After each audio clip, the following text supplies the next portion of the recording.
Hey, curious about the world of ethical hacking and looking to safeguard the digital universe? Or maybe you're an absolute beginner eager to learn more about becoming a top-notch security expert. Well, brace yourself, my friends, because you're about to go from 0 to 60 in no time, and here is why this is your ultimate pit stop. Reason number one, you get to learn from Aleksa. With over half a decade of experience in the cybersecurity field, Aleksa isn't just any instructor. He's a seasoned penetration tester skilled in unveiling vulnerabilities across various company systems and even government infrastructures. He is as professional as they come. Reason number two, the cyber onslaught is real. Believe it or not, 64% of companies have battled web-based attacks, and in the wake of COVID-19, cybercrimes have surged by 300%. So yes, this is an in-demand field where you literally have limitless opportunity. Reason number three, your learning doesn't have to stop here.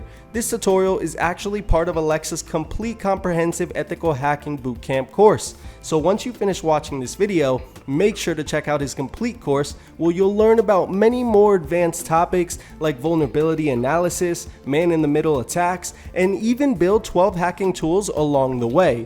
One more thing, if you're liking this tutorial and are finding it helpful, please drop it a like. It really helps us out and it shows us that you want us to keep creating great free content for you. Alright, enough chit chat from me. Let me hand it over to Aleksa so you can start your journey into the adventurous world of ethical hacking. Enjoy!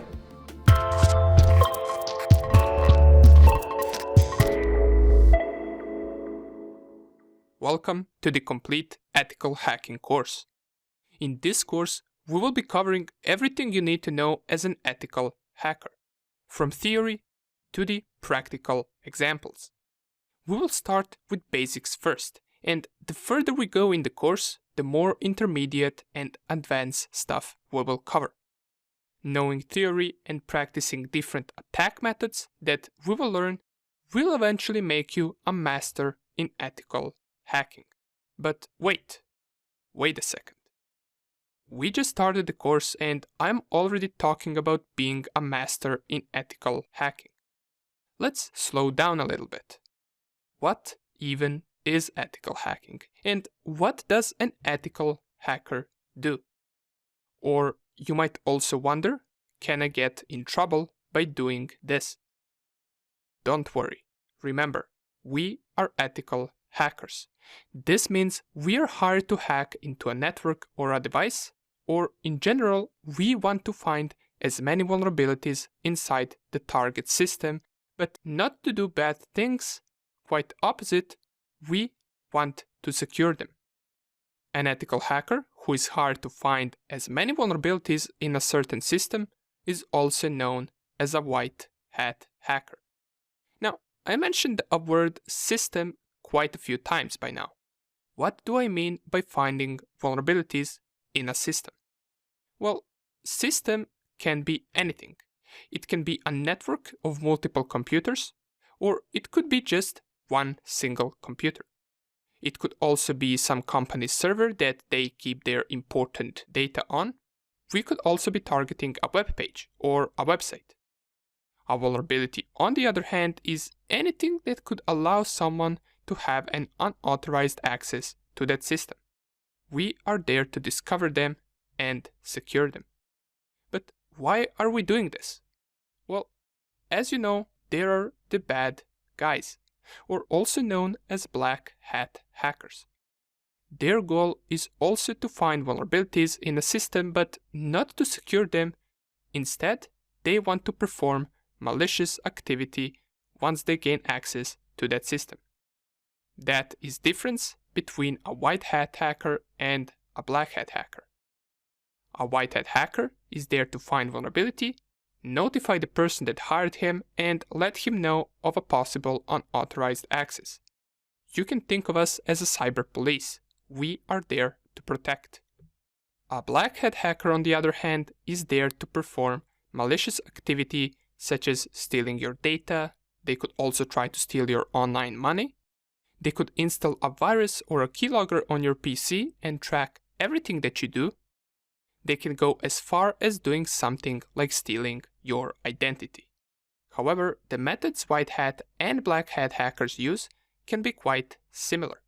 The difference is we as white hat hackers must make sure that we have a permission to target a certain system.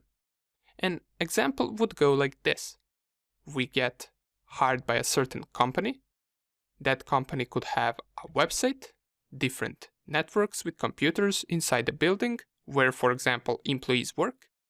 It could also have large servers and databases holding important company data. And as we already know, our goal is to make sure that data is secured from cyber attacks, that also employees and their machines are also in a secure network, and that website doesn't have any bugs that could present a threat to that company. How do we do all of this? Well, we do it by attacking the company. We act as a black hat hacker would, but with a different goal.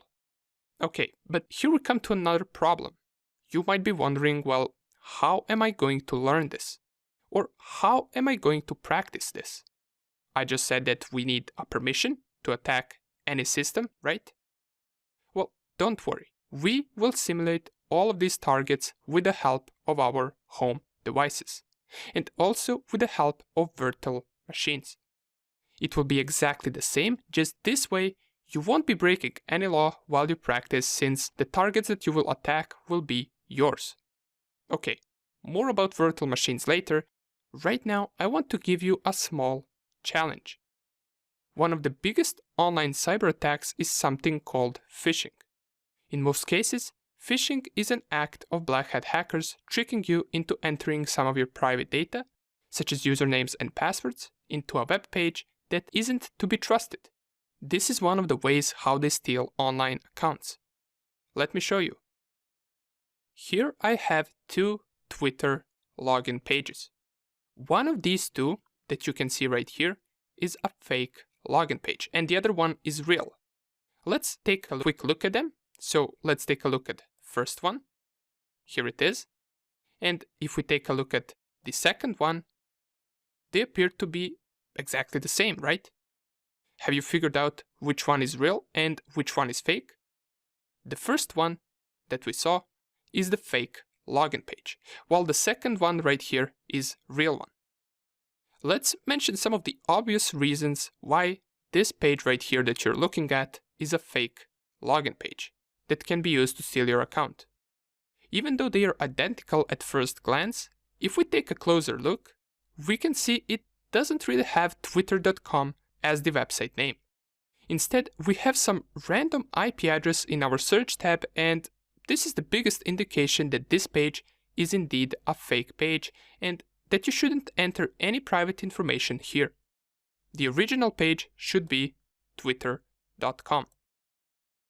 Another thing we can notice is that next to the website name, on a real page, we have this green lock right here. And this green lock indicates that this is an HTTPS page, or in other words, it is secured, as it says right here, secure connection. Usually phishing websites won't be HTTPS and they won't have this green lock right here. However, these two can be forged in a more advanced phishing attack. And just to compare, our fake login page doesn't have this green lock. If we click right here, it says connection is not secure. And even though many of you probably knew these things already, if you were in a hurry and you got redirected to this fake login page, you could potentially enter your password here, and little do you know, in just a few seconds, your account has been compromised and stolen by the bad guys, since the information that you enter right here on this page gets sent to them and not to twitter.com. But don't worry if you aren't familiar with these type of attacks. Throughout the course, we will learn not only how to secure ourselves from these attacks and how these attacks work, but also we will learn how to perform the attacks themselves. And by the way, we also have a Discord channel where we answer your questions, so if you haven't already, feel free to come and join us in Discord, since that is where we notify everyone about any new course updates that will come out, and that is also where you can reach out to us in case you run into any problem during the course. Nonetheless, I welcome you once again, and let's get straight into the course.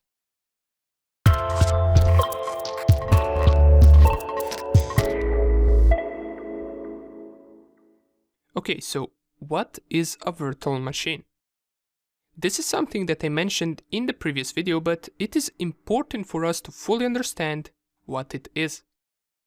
I can just give you a definition and say virtual machine is a machine within our physical computer that is using its hardware resources. But for most of you, this will be a new term that you haven't really encountered before. So I would like to explain it furthermore for you, as well as mention why are we going to use it. Let me start like this. All of us are running an operating system, and 99.9% of us are running one of the three main operating systems. You either have Windows, Mac OS, or Linux. Most of you will have Windows or Mac OS. I doubt anyone will be running Linux, but nonetheless, these are the three main ones. But what if we wanted to run two different operating systems on the same machine? Can we do that? For example, let's say you have Windows installed on your physical machine, but you want to install Linux too. Or even better case, you want to install 5 operating systems running on different virtual machines. Can you do that? You can. How would that work? Well, picture it like this. Imagine these 4 lines representing our computer. And we already know that any computer will have one of the 3 main operating systems: Windows, Mac OS, or Linux. But operating system is not the only thing defining our machine. Our machine also has its computer parts.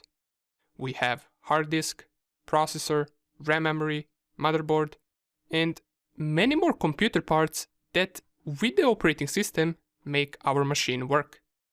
These computer parts are also known as hardware. But wait a second, Aleksa. Why are you telling us this? Thought this was a lecture on explaining how virtual machines work, and not on hardware components. Well, hang on for just a second. We're slowly getting there. Picture a virtual machine to be this smaller rectangle within our physical machine, which is this larger rectangle. And let's imagine that our physical machine is running Windows operating system. But if you took a look at this course content, you would probably notice that we're going to be doing all of our hacking stuff over Linux. Does that mean that we must delete our Windows and install Linux? Nope. We will install Linux as a virtual machine. And for this machine to work, it will need to have access to our hardware components. What does this mean? Well, since virtual machine will act as a machine of its own, it must have its own computer parts. And what we will do is we're going to borrow our physical machine's CPU power, RAM memory, hard disk memory to our virtual machine so it can run just like our physical machine. In other words, we're splitting the power of our physical machine into 2 different machines, or more, if we decide that we want to create multiple virtual machines. Does that mean that they will be slower since they will be splitting hardware resources? Well, technically yes, but it will not be noticeable for us. However, the more powerful your PC is, more virtual machines it will be able to run effectively. Another important thing is that once you shut down your virtual machine, all of the hardware resources used by it will get freed back for your physical machine to use. Okay, good, but what are other benefits that we have if we create a virtual machine? Well, since we're hackers and we will be doing a lot of things and running a lot of programs on that virtual machine, we want to make sure that we're doing it first in a safe environment, at least while we learn. The good thing about virtual machines is that if, for example, our machine starts getting some annoying error, or we get locked out of our files, or simply we delete a file that we shouldn't have deleted and it crashes our virtual machine. But what if we, for example, get infected by a malware or virus by accident? Or we simply just install the wrong version of operating system, which we don't need.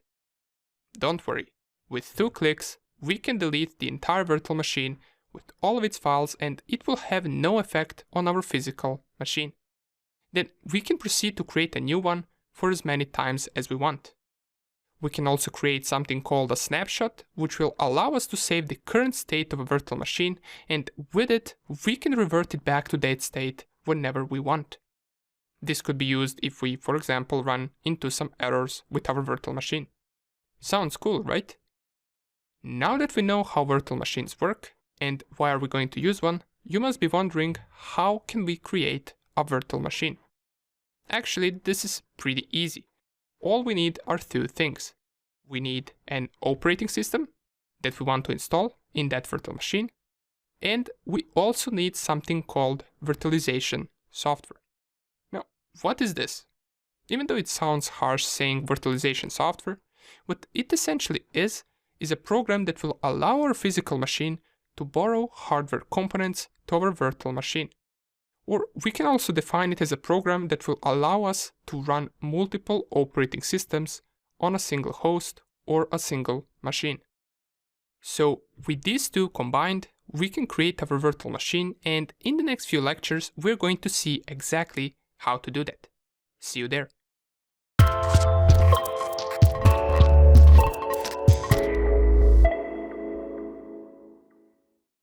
Before we actually proceed to creating our virtual machine that we will use for hacking, I believe most of you are wondering, why Linux? Why are we installing a Linux operating system on a virtual machine? Can't we hack using Windows or Mac OS? Well, yes we can, but Linux is something far better for that. So what are the benefits of using Linux? First thing that's great about Linux is that it is an open source operating system. This means that we can inspect the code of it and see how it is made and what programs or functions it runs. It can be used for any type of work, not only for hacking. Many programmers also use Linux. Many servers all around the world are running on Linux. And another great thing about it is that most of the Linux distros are free of cost. Maybe some of you have heard about Ubuntu, Linux Mint, or Debian. Well, to use an updated Windows operating system, you must pay for a license. Linux, on the other hand, is free to download for anyone. And not only that, but it also, due to it being an open source, it allows the users of Linux to edit, copy, or distribute various aspects of Linux-based operating system without violating any copyright law or terms and conditions. This is one of the main reasons hackers use Linux, because they can easily develop softwares used for hacking and penetration testing on Linux, and they can change and edit the operating system for their needs. It is also very light, requires lesser disk space, consumes lesser RAM in order to run, so it can be easily ran alongside any other operating system like Windows and Mac OS. And last but not least is that, as we mentioned, due to Linux being an open source and allowing anyone to change and interact with the operating system, it allows people to create an operating system that will specifically be made for one purpose, such as, for example, ethical hacking or penetration testing. And Linux distros like this already exist. There are Linux distros called Kali Linux, Parrot, Backtrack, and others that are especially made for penetration testing and checking for security loopholes. And all of them are widely being used by hackers. And in this course, we will be using Kali Linux, one of the Linux distros specially created for hackers and penetration testers. What's great about it is that it automatically comes after installation with a bunch of different tools used by penetration testers for hacking. And we're going to cover those tools and go step by step through them. Plus, we'll be installing tools created by other people, and at the advanced parts of this course, we'll be creating our own hacking tools. How cool will that be? So now that we know exactly which Linux distro are we going to install and what are the benefits of using Linux, in the next video, we can create our virtual hacking lab.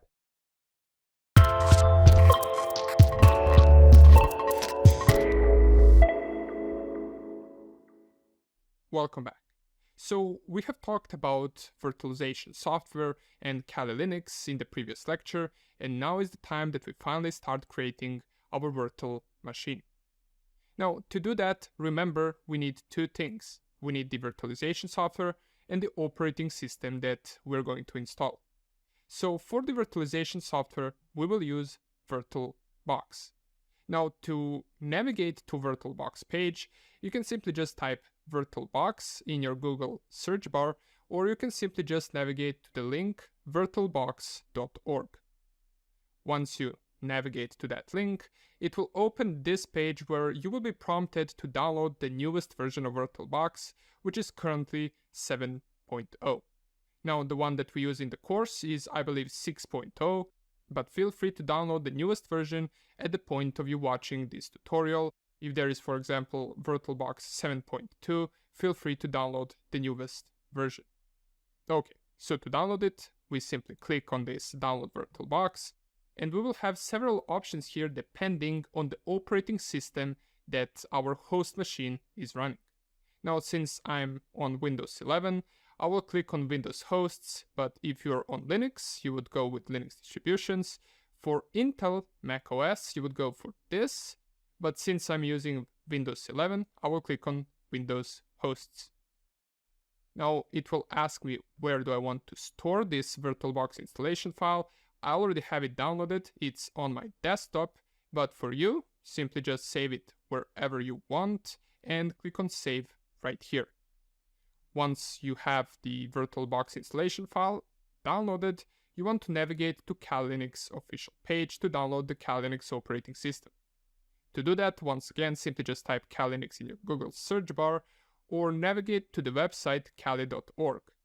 Once we visit the website, we will be prompted with a simple description of the Kali Linux operating system.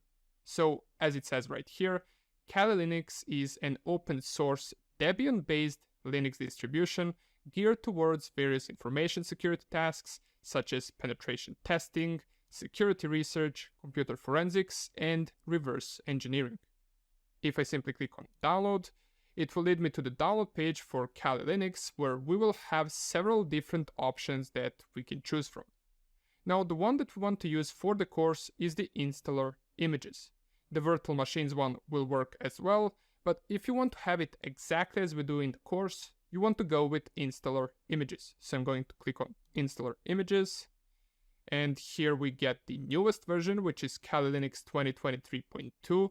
Once again, we're using the older version in the course, but if there is a newer version available compared to this 2023.2 at the point of you watching this tutorial, feel free to download the newest Kali Linux version, since we always create update videos for the newest Kali Linux versions. The current one is once again 2023.2, and I want to download the 64-bit installer image. Now you will notice right here that there are three options, which is 64-bit, 32-bit, and Apple Silicon, which is for M1 and M2 chip for MacBook. Now, since my host machine is Windows 11 64-bit, I will select 64-bit and download this installer. Just by clicking on it, it will open this window for you to download it. I already have it downloaded, same as VirtualBox. I have it saved on my desktop, but for you, simply just click on save, and it will start downloading your Kali Linux ISO image.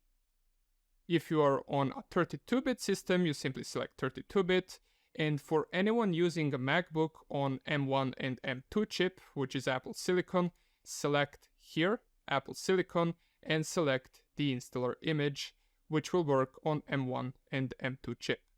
Now, one more thing for users that are on Apple Silicon, if you are using the MacBook with M1 or M2 chip, VirtualBox will cause issues for you. As you notice right here, there is not macOS M1 and 2 chip installation package for VirtualBox. So for you, you want to navigate to getutm.app and you want to download the UTM, which is a virtualization software for Mac. This will work for you, and it is rather simple to install and use. Now, if you are on Intel Mac, or if you have Intel processor in your MacBook, feel free to go with the regular 64-bit installer image as everyone else. So once again, Windows users, 64-bit or 32-bit, depending on your architecture. Mac Intel users also use 64 or 32-bit installer image, and M1, M2 chip MacBook users navigate with Apple Silicon and download that image. Now, if you, for whatever reason, want to download an older version of Kali Linux, you can navigate to this webpage, which is all.kali.org, navigate to base images, and here you will have all the previous Kali Linux releases that you can download. But I always do advise that you go with the newest version of Kali Linux at the point of you watching the tutorial. Okay, so once you download these two files, you should have this VirtualBox installer and you should have this Kali Linux ISO image. In the next lecture, we're going to take a look at how we can create our first virtual machine with VirtualBox.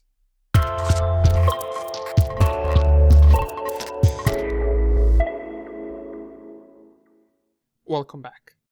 Just a quick update on the new Kali Linux website. Okay, so they have just changed the downloads section of this page. And how they made it can be a little bit confusing, so I'm just making a quick update video to explain which exact version should you download. So once you navigate to the Kali Linux page, navigate to the download section, and this is the new design. They separated different versions into different categories on this page. Now, since we talked about virtual machines, it might seem to you that we want to go to the virtual machines and download a version from here. But not exactly. For our course, we want to go to the bare metal, click on that, and here we want to download the version accordingly. We select 64-bit or 32-bit depending on our machine. Since my machine is 64-bit, I would go with the 64-bit version. If you're running an Apple M1 chip, then you want to select this one. Since once again, I'm running 64-bit, I want to go 64-bit installer and it will download the ISO image on my desktop. Awesome. That's all that I wanted to say, and let's continue with the course.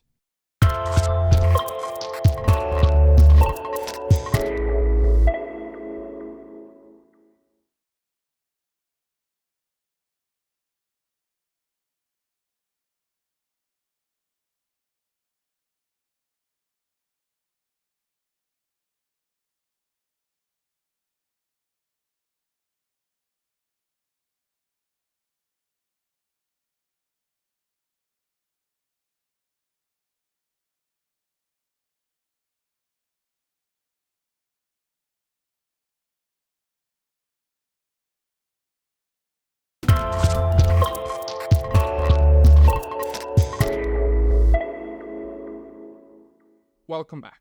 So in the last lecture, we downloaded our installer file for VirtualBox, and we also downloaded the ISO image for Kali Linux. Now it is time that we combine these two together in order to create our first virtual machine. But of course, to do that, we need to install VirtualBox first with this installer file. So double click on the VirtualBox installer file. It will require administrator privileges. Simply just input your admin password and it will open this window welcoming you to the VirtualBox. Now it says here the setup wizard will install Oracle VM VirtualBox on your computer. Click next to continue or cancel to exit setup wizard. We want to proceed, so I'll just click on next. Here under the custom setup, I personally won't be changing anything. You don't need to change anything as well. You might want to change location if you prefer a different location to this one, but I do advise that you leave this location and that you just proceed to the next step by clicking next. And here we got a warning that says installing Oracle VM VirtualBox networking feature will reset your network connection and temporarily disconnect you from the network. Now, it's just a warning that says you might be disconnected from the network while installing VirtualBox. Now, in my personal experience, this has never happened, but it might happen for you. So if you're doing anything important over the network at the moment, wait for that to finish and then proceed with the VirtualBox installation. I will just proceed with the installation right now by clicking on next or on yes, and it will tell me that there are certain missing dependencies. Now, in order to install them, you simply just click on yes, and you click install to begin installation. So I'll just click on install. This shouldn't take too long. It might take 30 seconds or up to a minute for installation to finish. And once it finishes, we will get this window prompted that says Start Oracle VM VirtualBox after installation. We want to click on Finish. And in just a few seconds, here it is, we get VirtualBox window opened. Now, in your case, the window will not look like this. I already have some virtual machines installed. You won't have any of these machines installed on the left side. Your window will look something like this. Now, it should welcome you to VirtualBox, but once again, you won't have these machines installed or available on the left side, but more about that later once we install the virtual machines. For now on, we're going to pretend as these don't exist, and we're going to create our first virtual machine. So to create our first virtual machine, we want to click on this New button. If I click on New, it will open this window where it will ask me certain questions about the virtual machine that I want to create. The first question is name. So I'll just call it Kali Linux 2023. I'll just leave it at that. You can call it whatever you want. You can simply just call it Kali Linux. It doesn't matter. Now what matters is this ISO image. Here we want to select the ISO image of Kali Linux that we downloaded. So since it says that it is not selected, I want to click on here. I want to click on Other and simply just navigate to where you have your Kali Linux ISO image saved. In my personal case, it is on desktop, and here it is. I'll just click it and click on Open. And you can see right here, it selected the path to the ISO image. Under Type, we want to have it set to Linux. And under the version, if you remember from the Kali Linux official page, it said that it was Debian-based operating system. So ideally here we want to find Debian operating system, which is right here. We can see that it has a bunch of versions, but we can simply just choose the regular Debian 64-bit. Now, of course, if you downloaded the 32-bit Kali Linux image, if your host machine is 32-bit machine, you can simply just use Debian 32-bit. Since I'm on Windows 11 64-bit machine, I will select Debian 64-bit. Once we do that, we can navigate to unattended install, and there is nothing that we need to change right here. We can proceed to hardware, and here is where it gets a little bit tricky. Remember that I said that virtual machines will use your hardware resources? Well, here we need to allocate those hardware resources. Here, the first question that it asks us is the base memory or RAM memory that we want to give to our virtual machine. Now, this will be different for everyone depending on what RAM memory or how many gigabytes of RAM you have. In my personal case, I have 64 gigabytes of RAM, so I'll just allocate 4 gigabytes of RAM to my virtual machine. Now, if you have less than 16, I do advise that you lower this to 2 gigabytes of RAM. For example, if you have 8 gigabytes of RAM, 2 gigabytes of RAM for Kali Linux will be more than enough for it to run properly.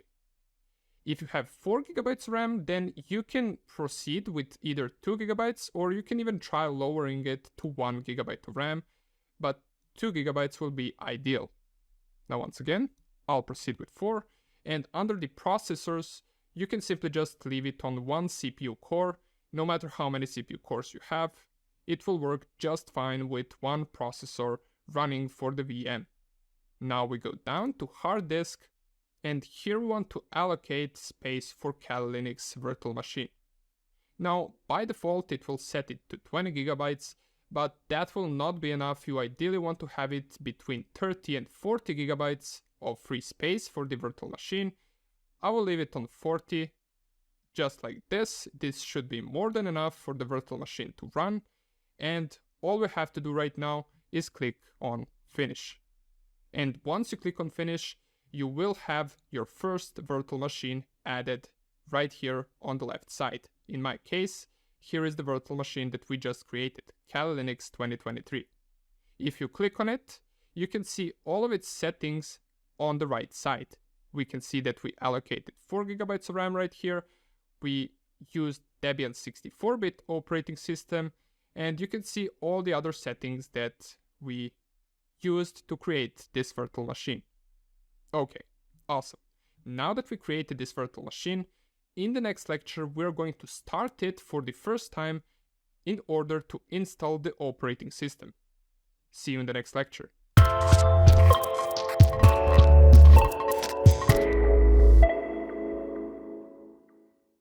Alright, we have made a big step. We have created our virtual machine in the previous lecture. All that we're left to do right now is to install the Kali Linux operating system. Now, it should be rather easy. I will guide you through all the steps, so let's start it straight away. To start your VM, simply just click on the VM. You can either double click it or you can select it and click on this Start button. It will take a few seconds. On the right, you should see Powering VM Up, and in just a few seconds, this small window will open. Now, the first thing that we see is this Kali Linux window, asking us which type of installation do we want to proceed with. Now, the two options that interest us are graphical install and install.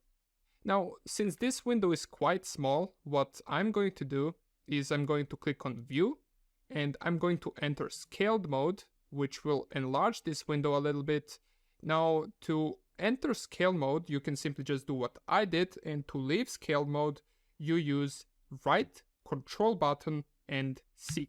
So, right control button and C will enter Scale mode, and it will also leave Scale mode. From here, I can just enlarge this screen a little bit so we can see everything better, and now we're good to go.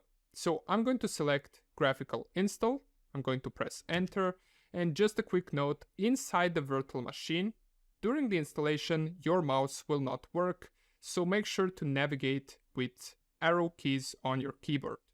Now this mostly refers to certain parts, since at the beginning of the installation the mouse key will work, but if you find it not working, simply just use your arrow keys to navigate up and down and enter to continue to the next step. So the first thing that we're prompted is to select a language, and you can simply just select whichever language that you want. I'm going to proceed with English, and I'm going to press enter to continue. Same here, the location. You can find your country right here. If you do not see it on the official list right here, you can just click on other and select it from there. Now, since this is not an important step, I'm just going to proceed with United States, and I'm going to click on continue. And configuring the keyboard, I'm going to select American English. You can select whichever keyboard configuration that you want, or you can proceed same way as me with American English keyboard. Let's click on continue. It will perform a few steps. So let's wait for it to get to the next step. Okay, so here's the next question that we get asked, and that is to configure the network. Please enter the hostname for this system. The hostname is a single word that identifies your system to the network.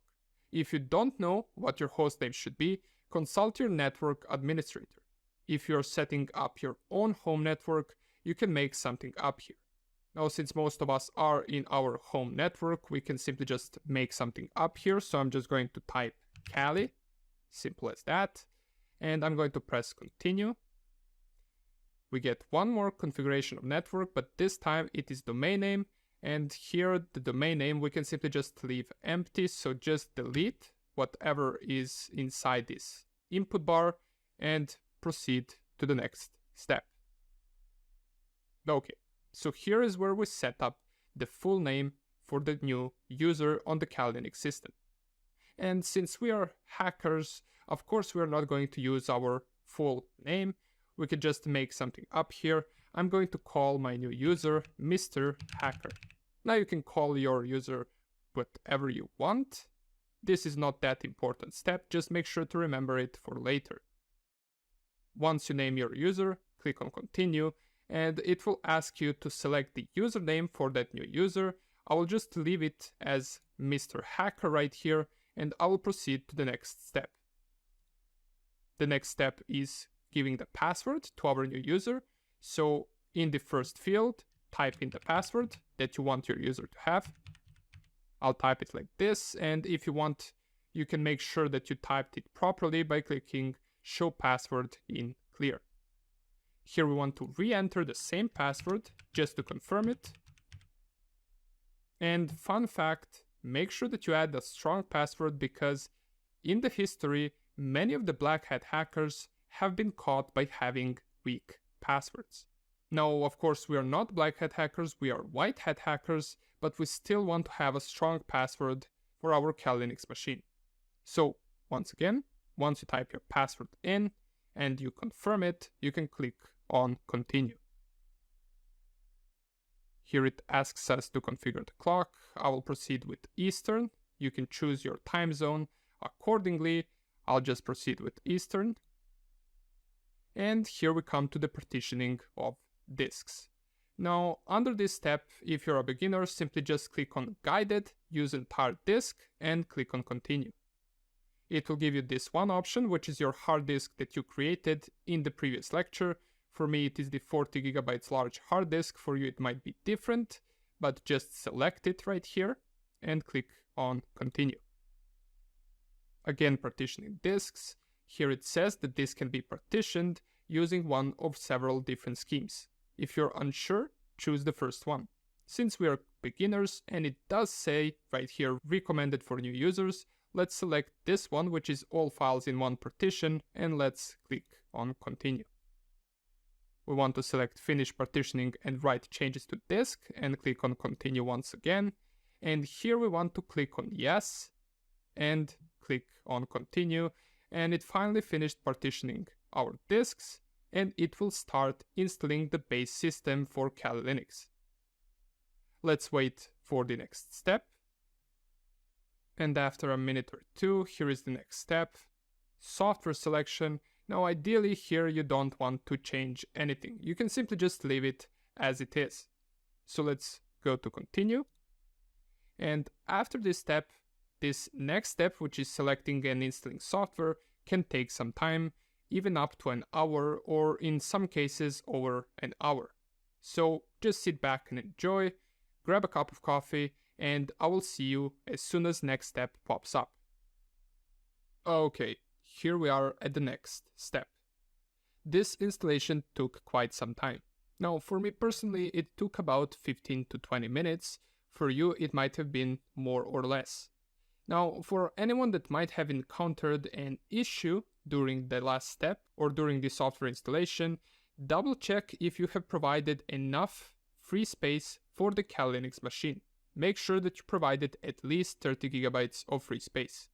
Now, if you didn't encounter any error and you're at this step, it asks us whether we want to install the grub bootloader, and here is the simple explanation. It seems that this new installation is the only operating system on this computer. If so, it should be safe to install the grub bootloader to your primary drive. Now, don't let this confuse you. Remember that this is a virtual machine and it doesn't know of any other operating systems other than Kali Linux. Since you might be wondering, well, it isn't the only operating system on this computer, I'm running Windows on my host machine, but this virtual machine does not know that. For it, this is the only operating system which we are currently installing. So since we're installing Kali Linux as a virtual machine, we can install the grub bootloader to our primary drive. Just select here yes, or leave it at yes because it's the default option, and click on Continue. And it will ask us once again the device for bootloader installation. We don't want to enter device manually, so just navigate to the lower option, which is this one right here, and click on Continue. This will finish up the installation, and once the installation is done, it should boot into our Kali Linux machine. And here it notifies us installation is complete, so it is time to boot into our new system. Make sure to remove any installation media so that you boot into the new system rather than restarting the installation. Now, since we don't have any installation media such as CD or USB, we can simply just click on Continue. And this should open up our Kali Linux virtual machine. Let's wait for a few seconds for it to boot up.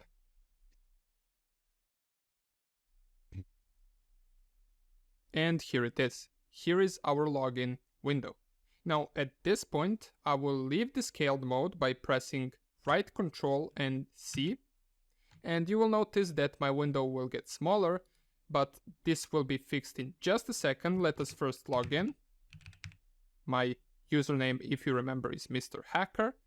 For you, just type in your username and then type in your password that you used during the installation.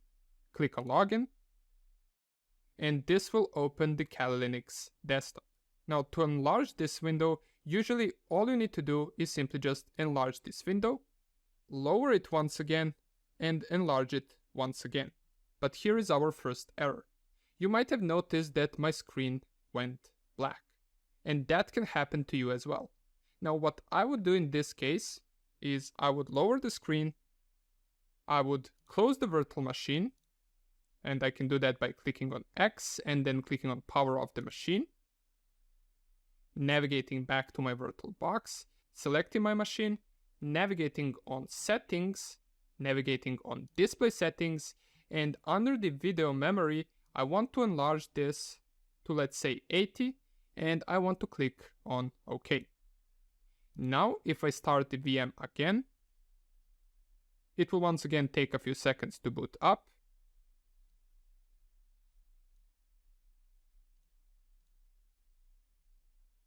Here is the login window. Once again, I'll type in my password. And now you see that my virtual machine went in full screen mode. Okay, awesome. Now, if you have encountered the same error of getting the black screen on your Kali Linux virtual machine, just remember, navigate to your virtual machine, navigate to Settings, navigate to Display Settings, and increase video memory. This should fix the issue. Alright, awesome. So this is our Kali Linux virtual machine. Looks quite cool, right? Here is the desktop. Here are certain apps that we have. We can find even more apps by clicking on this Kali Linux icon that says Applications. And you can experiment and research a little bit if you want. But in the next lecture, we're going to take a look at how we can set up network settings for our Kali Linux virtual machine.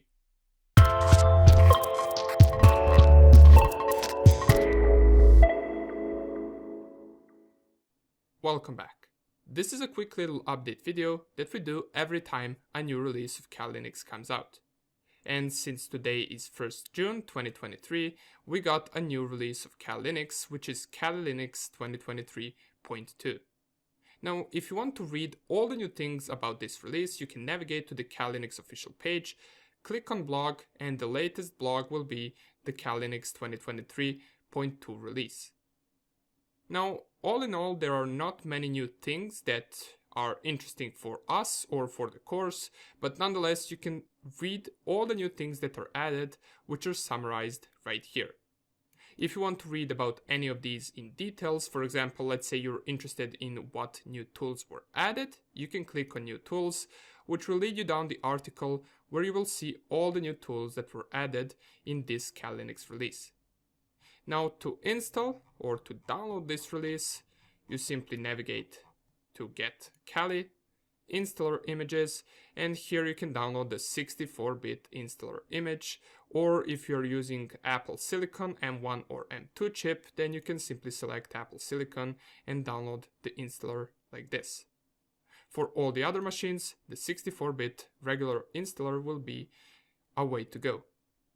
Now, if you for some reason don't want to install the newest version, maybe you want to go with the one that we use in the course, you can always navigate to old.kali.org and you can navigate to base images where you will find all the releases of Kali Linux and you can choose whichever one you want to download. Alright, now before we close off this lecture, let's also see how does the new Kali Linux look like, and it pretty much looks the same. Here it is. The display is rather the same as in the other Kali Linux releases, and all the tools that we use throughout the course are still in this release. Nonetheless, let's not make this any longer. Once again, feel free to download whichever version you want. I do advise that you go with the latest Kali Linux version, but you can feel free to download the older version if that's what you prefer. Okay, thank you for watching, and let's go straight into the next lecture.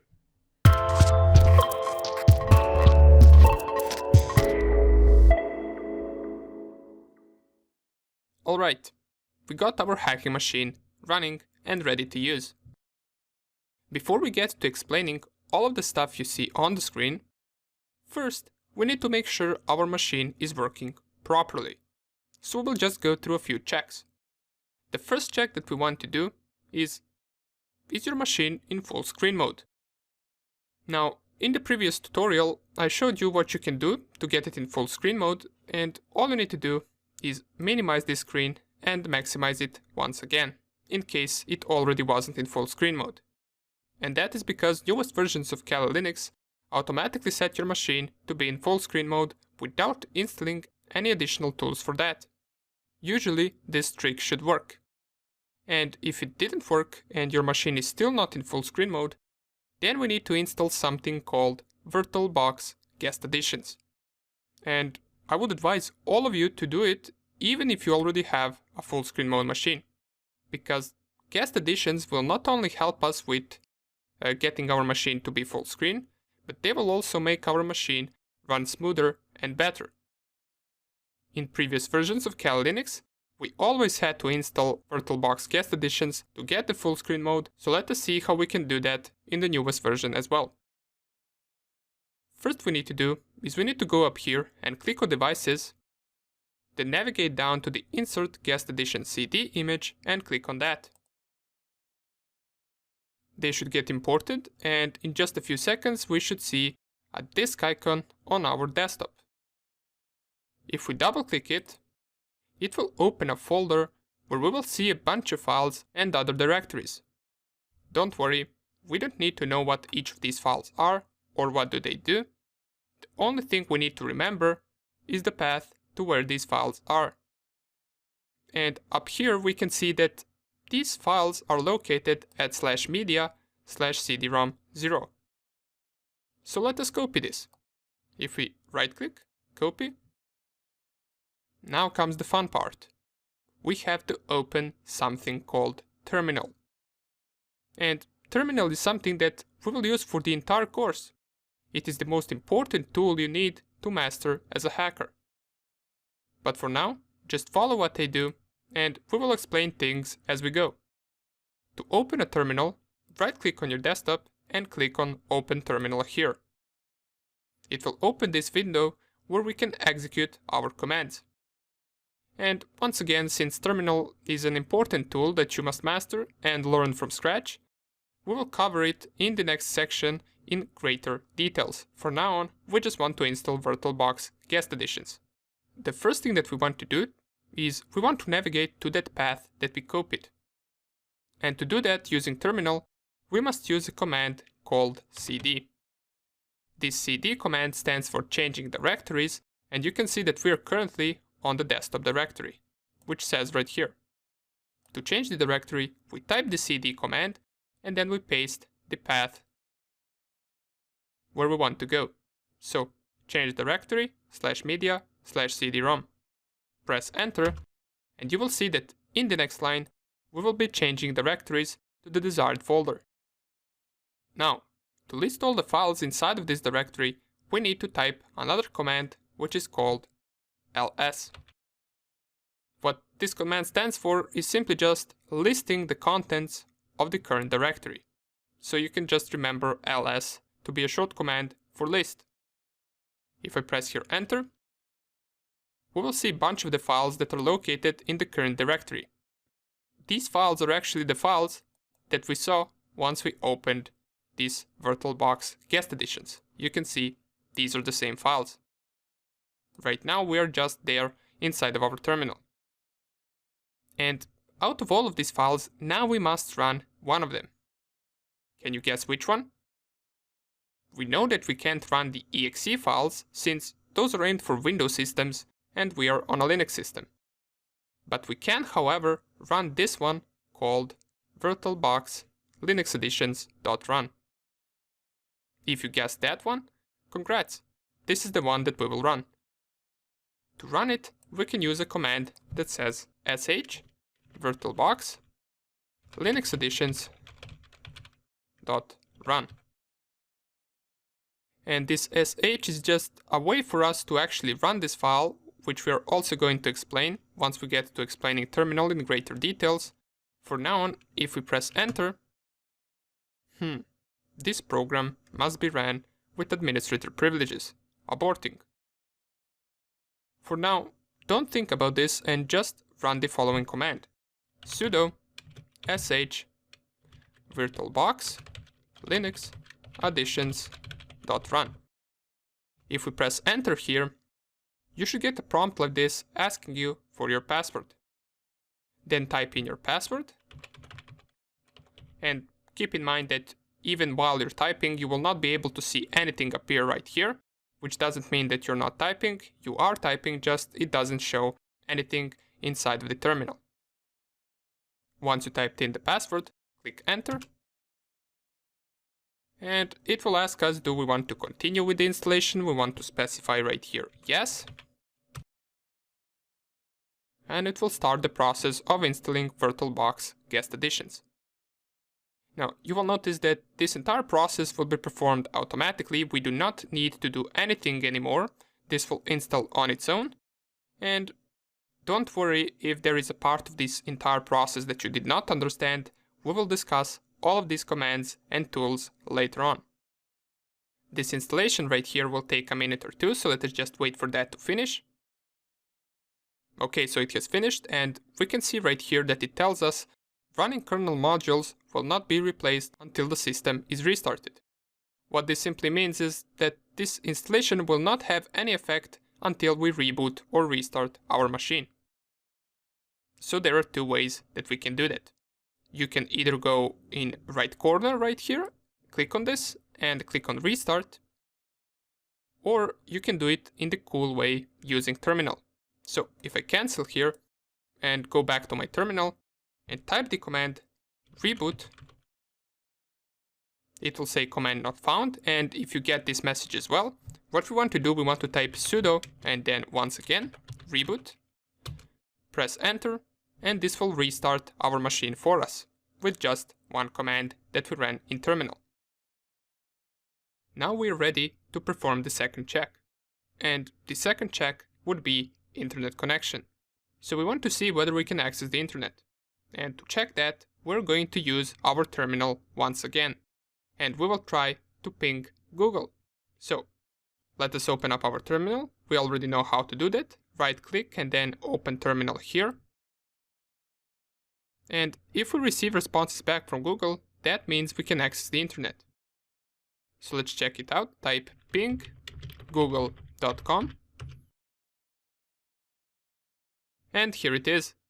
We're getting responses back. Great, we can access the internet. To stop this, we must press Ctrl+C. As we can see right here, 21 packets transmitted, 21 received, and 0% packet loss. But even though we can access the internet, I want to point one thing out.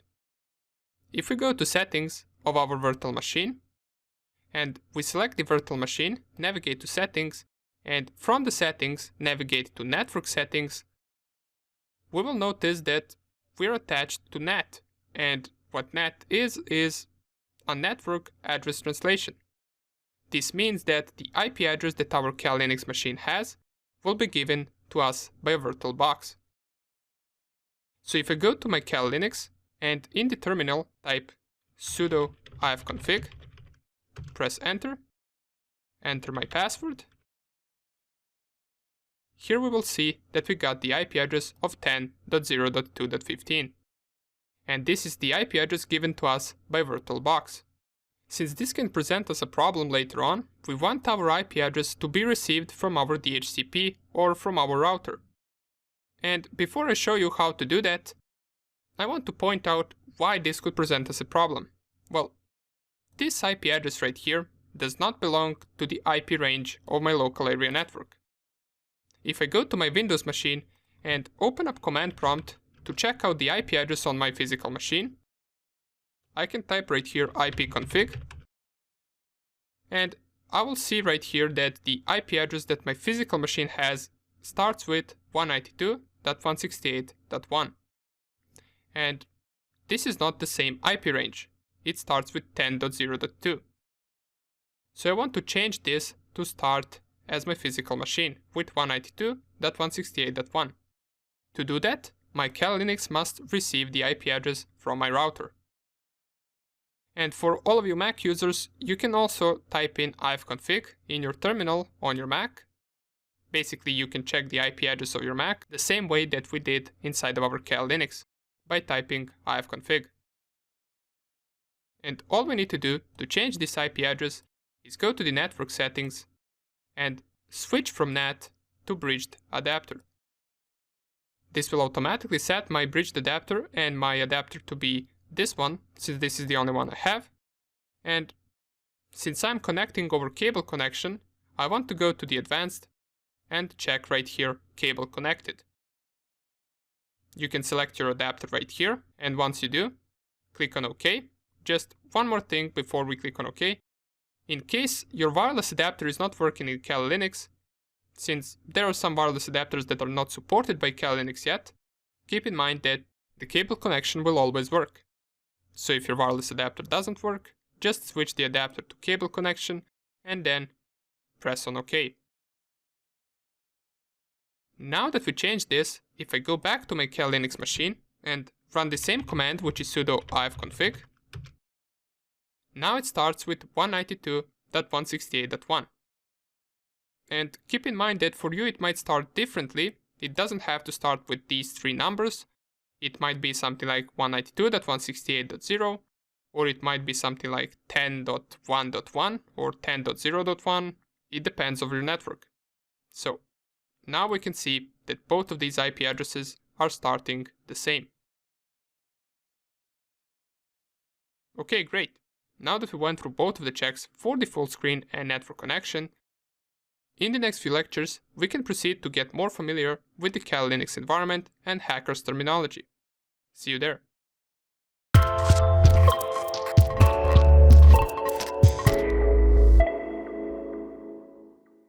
Welcome back. In the last lecture, we talked about configuring our Kali Linux network settings to have internet connection inside of our Kali Linux machine. Now let's see whether that is set properly, and in case it isn't, let's see what we can do to get network connectivity within our Kali Linux machine. So, a quick reminder, last lecture we selected our Kali Linux machine, we went on settings, we went on network settings, and we chose bridged adapter for our Kali Linux machine. Now, to check whether that works, we can type once again ifconfig inside of our terminal that we can open by clicking on this icon right here, which is the terminal icon. And under the ETH0 interface, we should get our IPv4 address that should belong to our network's IP range. If you do get it, that's good. If you don't get it, or if you don't get any IP address at all right here, then we must change something. But before we do that, we want to also check whether we can ping, let's say, Google, or any IP address or any website whatsoever. As you can see, I'm receiving responses right here from Google, so that is good. I'm also getting an IPv4 address that belongs to my network range, so both of these things are good, and I can proceed to the next lecture with bridged adapter. If both of these also work for you, feel free to continue and you can skip the rest of this lecture and just move on to the next one. If your bridged adapter, however, is causing some issues, whether that being your IP not being present here, or you not getting any packets back from Google or any other website or IP address, then we have to change our network settings. So go back to VirtualBox window, select your virtual machine or your Kali Linux machine, go to settings, and another option that we can go besides bridged adapter, in case bridged adapter doesn't work, so always go first with bridged adapter, but in case it doesn't work, we want to go with NAT network. So don't confuse it with NAT. We are not choosing just NAT, we want to choose NAT network. And here you will notice that we don't have NAT network selected. That is because we haven't created one yet. But before we create it, let's just quickly explain what NAT network is. Essentially, NAT network allows us to have a separate network where our virtual machine will be connected to, and later on, once we create multiple virtual machines, we can put several different virtual machines onto the same NAT network, and they will be able to communicate with one another. If we just leave it on NAT, which is default, then our virtual machine will most likely have internet connection, but it will not be able to communicate with machines inside of our network. Okay, if we select NAT network, let's click on cancel first so we can create it. And to create the NAT network, we want to click on tools, we want to click on preferences, we want to go to network, and here under the NAT networks, we want to click on this plus sign, which will generate the NAT network for us. If I double click it, it will also give us the information about the NAT network, and if you want, you can change certain things right here, such as whether you support IPv6, or you want to change the range of your network. It doesn't matter, the network name, it's all up to you.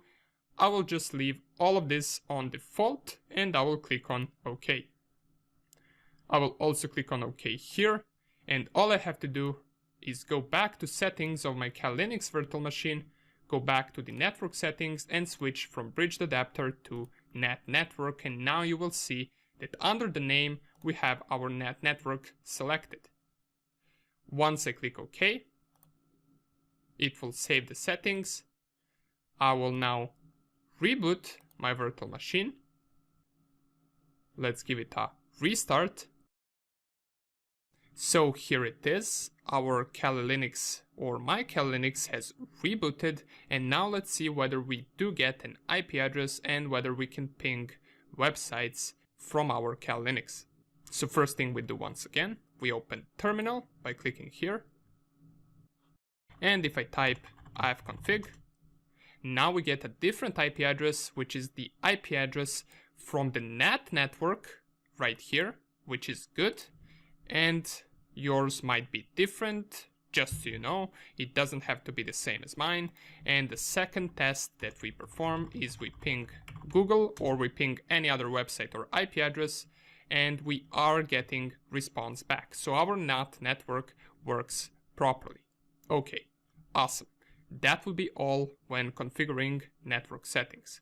Now, two things to take away from this lecture and previous lecture are: if your network settings work well with bridged adapter, then proceed with the bridged adapter here and for any future virtual machine that we create throughout the course. If you have problems with bridged adapter, whether that being not having an IP address or not being able to browse Firefox or not being able to ping any website, then proceed by going onto the NAT network, configure the NAT network, which we did from tools and then preferences, and then select the NAT network here, reboot your machine, and it should have the NAT network's IP address, as well as it should be able to ping different websites. The same thing should be applied for any future VM that we create throughout the course. If your Kali Linux is on NAT network, the other virtual machines should also be on NAT network in order for them to communicate. Nonetheless, thank you for watching, and I will see you in the next lecture.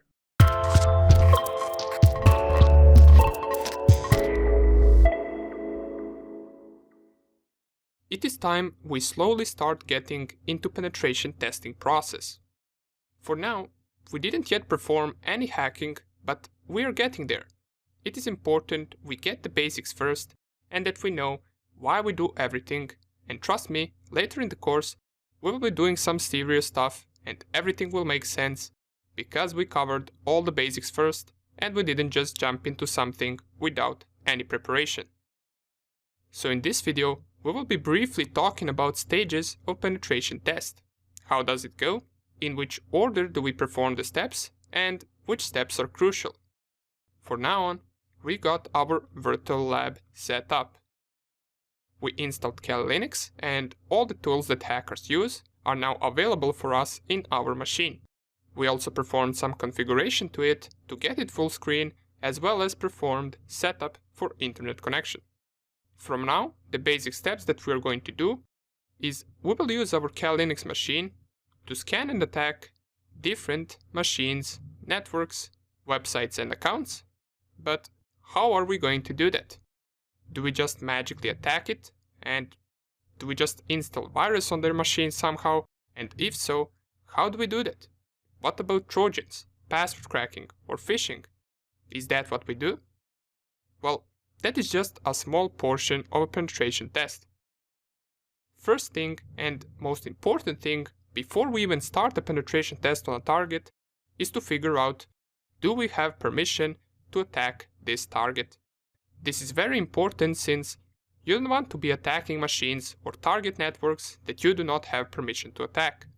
It could be that client told me to only test one machine on the network and not the entire network. Therefore, I'm only allowed to test that one machine. Or it could be that our client has multiple networks and they only allowed us to test one of them. That means you should not go around and try to hack different machines on a different network. Now, these are only some of the examples, but what's important to get out of this is that always have permission to perform a penetration test. Trying to hack or hacking something that you are not allowed to hack could potentially get you into some serious trouble if you get caught. Now that we got that out of the way, let us finally talk about different stages of penetration testing. We already know that there are 5 of them, and the first one is reconnaissance or information gathering. Now, reconnaissance is the act of gathering information about your target to better plan out your attack. And this step of penetration testing is the only one that you can perform on any website or target that you want, since gathering information about something is not illegal. There are 2 ways that we can go about doing information gathering: actively, by directly interacting with our target, or it can be done passively without interacting with the target. A simple example of this would be, let's say you want to gather information for Facebook, and you would do it actively by visiting Facebook page and getting all the information that you can from the Facebook page itself, while passively it would be if you went on some other website that talks about Facebook and you get information about Facebook from that other website. This would mean you never interacted with Facebook, therefore you performed a passive information gathering. After this step comes scanning. Here is where you can start getting in trouble if you do it without permission. Scanning is a deeper form of information gathering using technical tools to find openings in the target and in the systems that you're attacking. These openings can be gateways, open ports, operating systems that the target runs, and so on and so on. In this step, we also perform vulnerability scanning, which is just searching for vulnerable software in the target system or network that could possibly be exploited. After information gathering and scanning comes third step, which is gaining access, or so-called exploitation. And this is the step where we actually hack the target. We use information that we gathered in phase 1 and phase 2 to take control of any number of target devices. Gaining access of target devices allows us to steal data from their system or to use those devices to attack other devices on the same network. Usually, after this step, you can consider penetration tests to be successful since you managed to gain access to a target system. However, this is not the last step of a penetration test. After exploitation comes maintaining access. This step, with the 5th step, is sometimes optional. You might not need to always perform last 2 steps since client might only care whether their system is penetrable. Therefore, you prove them it is after the 3rd step. If there was a vulnerability, of course. However, maintaining access is also an important step, and it is commonly done by installing backdoors and planting rootkits.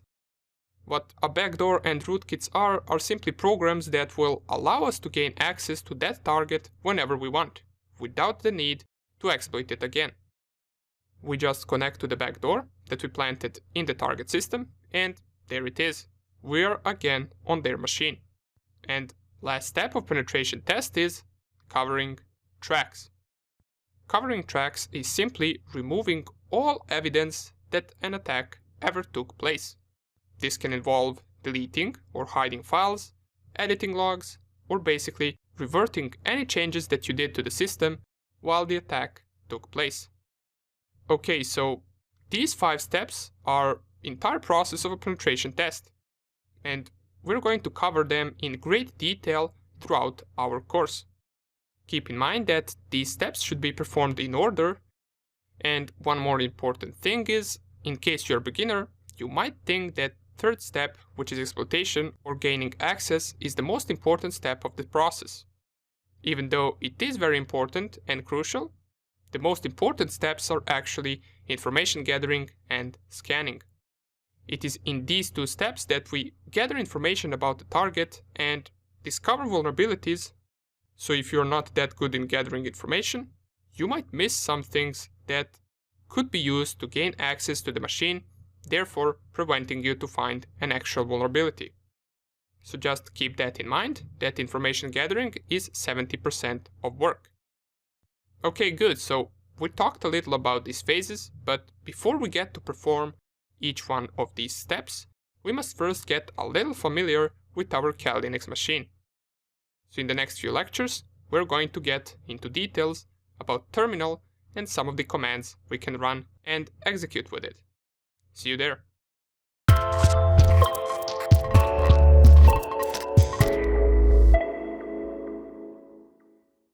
Welcome back. Here we are in our Kali Linux machine, and it is time we finally learn how to use that mysterious tool that is said to be the most important tool that we must master. Don't worry, terminal is not difficult to use. But before we get to open it and run a bunch of the commands, let us first define what terminal is. So what is it? Terminal is a program that allows us to interact with Linux operating system using different commands. We can create files, delete files, create directories, run programs, set different tasks to execute, and we can do many more things using it. It is important you get used to it, especially if you never used it before, because if you are coming from Windows or Mac OS, you probably are used to opening files or folders by clicking on different icons and navigating like that. For example, on Windows, we usually open files by double-clicking on an icon and it will open that folder. And on Linux, we can actually do the same thing. So if I go right here, and for example, I want to open this home folder, I will double-click on that folder and it will open the folder with all the files inside of it. But we don't want to be doing it like that. Let us see how we can do it using terminal. So let us close this first, and we already know how to open terminal. Right-click on desktop and click Open Terminal here.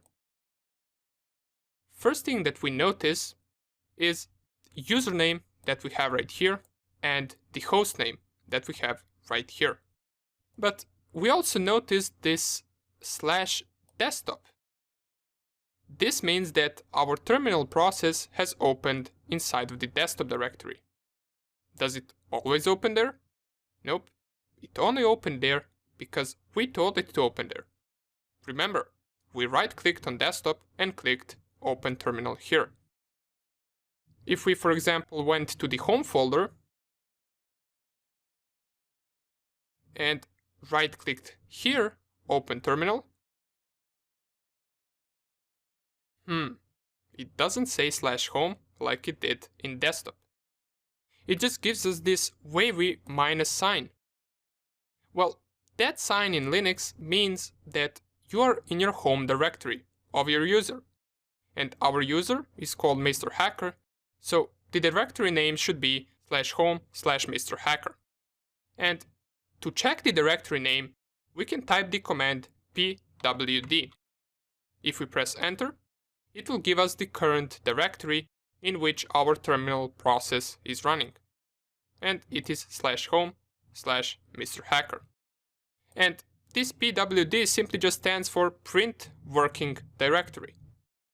If we, for example, go to the folder once again, which is /home folder /Mr. Hacker, and we double click on documents, try to open terminal here, so open terminal here. This will open a second terminal, and you will see right here that it says /documents. But do we always need to go to that folder and open terminal inside of that folder for it to be inside of this directory? Of course not. We can use a command called cd. And you should be familiar with this command since we already used it before. Let us test it out. Let's go to the Documents directory from our home directory. So I will just close this second terminal, and right here we are inside of our home directory, or /home/MrHacker. We know that inside of this directory there is a Documents directory, since we managed to open it right here. And to navigate to this directory using terminal, we can use the command cd and then the name of the directory, which is Documents. We press enter, and here it is. We are in /documents directory. If we type pwd here, it will tell us the current working directory is /home/MrHacker/documents. And for example, if we wanted to go one step or one directory back, we can type the command cd and then 2 dots. What this command will do is it will go one directory back, and if I type pwd once again, we will now be again in /home/MrHacker directory. So these 2 dots tell the terminal to go one directory back. Okay, great, but how can we know which subdirectories and files are in home directory, for example? We knew there was a Documents directory in home folder because we opened it right here. We didn't open it over terminal, we opened it right here from our desktop. Once we open it again, we can see all of the folders and files inside of this /home/MrHacker directory. But we didn't see these files inside of our terminal. So how can we list them? How can we see all of these files using terminal? So we know which directories are available inside of this /home/MrHacker directory. To check files and folders in any directory, we can use another familiar command, which is ls. And the ls command stands for list, so let's just test it out. If we type it, press enter, here we are. We can see same folders and same files that we can see inside of this window right here. So what we did for now is we used terminal instead of clicking on bunch of files, bunch of icons. We now are doing all of that with our terminal. Now that we know which folders are in this directory, we can choose which folder we want to go to and use cd command to go there. But let us go one directory back from the /home/MrHacker. To do that, we already know we can type cd and then 2 dots. And by the way, cd simply stands for changing directory. Don't know if I mentioned that, but cd is changing directory. And now we can see once we went one directory back, we are in /home directory. If we type ls here, we can see here is our MrHacker directory that is containing these files right here. Since we went one step back, we can only see MrHacker directory since this is the only folder inside of the /home directory. Let's go one more step back. If I type cd, 2 dots, once again, now I'm in /directory. And it is called /directory because it is only specified as a forward slash. And we can't go more than that. This is the main directory that has all of the other files and directories in the system. If we try to type cd once again, you will see it will still be in the /directory. And remember when I told you during Kali Linux installation that we will shortly see /home/tmp/var directories that occurred in one of the installation questions? Well, if I type ls right here, here they are. These are all just standard Linux directories, and here is /home, from which we came from, here is /var, and here is tmp. And a bunch of other directories, and these are all just standard Linux directories. From here, you will notice that not all of it is same color. This is because not all of the stuff we see here is the same thing. Something is a directory, something is a file, and for example, we cannot use cd command onto a file. We can only use cd to go to another directory. So if I try, for example, cd, and I choose this file, so cd init rd.img, and press enter, this will not work. It will give us an error saying not a directory. But if I type cd and then /c, for example, which is this directory, and press enter, now I will be inside the /c directory. And here I can type ls to list all of the files inside of the /c directory. And you will also notice that here we got a mixture of files and directories as well. Directories are these dark blue names, while files can be other colors depending on file type. Usually they are white. Okay, great.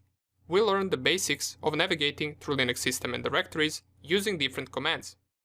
Now, before we finish this video, here is a practice test. Try returning to the desktop directory from this /c directory, using only the commands that we learned. I will give you right now a few seconds, and I will show you how to do it. So try it out.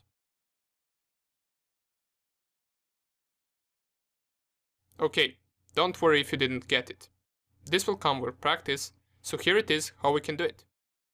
From the /c directory, we know that we must go back to the /directory. And in the /directory, we got our home directory. We can check it out by typing ls, and inside of this home directory, we know that we got the Mr. Hacker directory, and the Mr. Hacker directory has the desktop directory.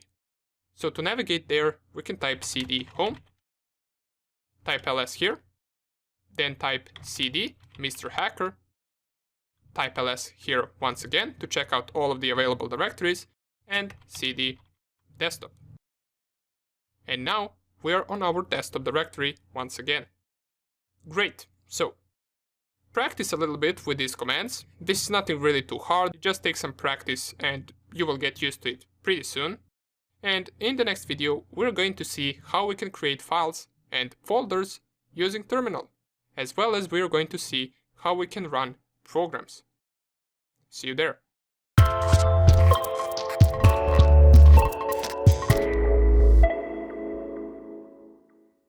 Okay, so we know how to find our way to the desired directory in terminal, but what if we need to create a file or a subfolder in another directory? How can we do that?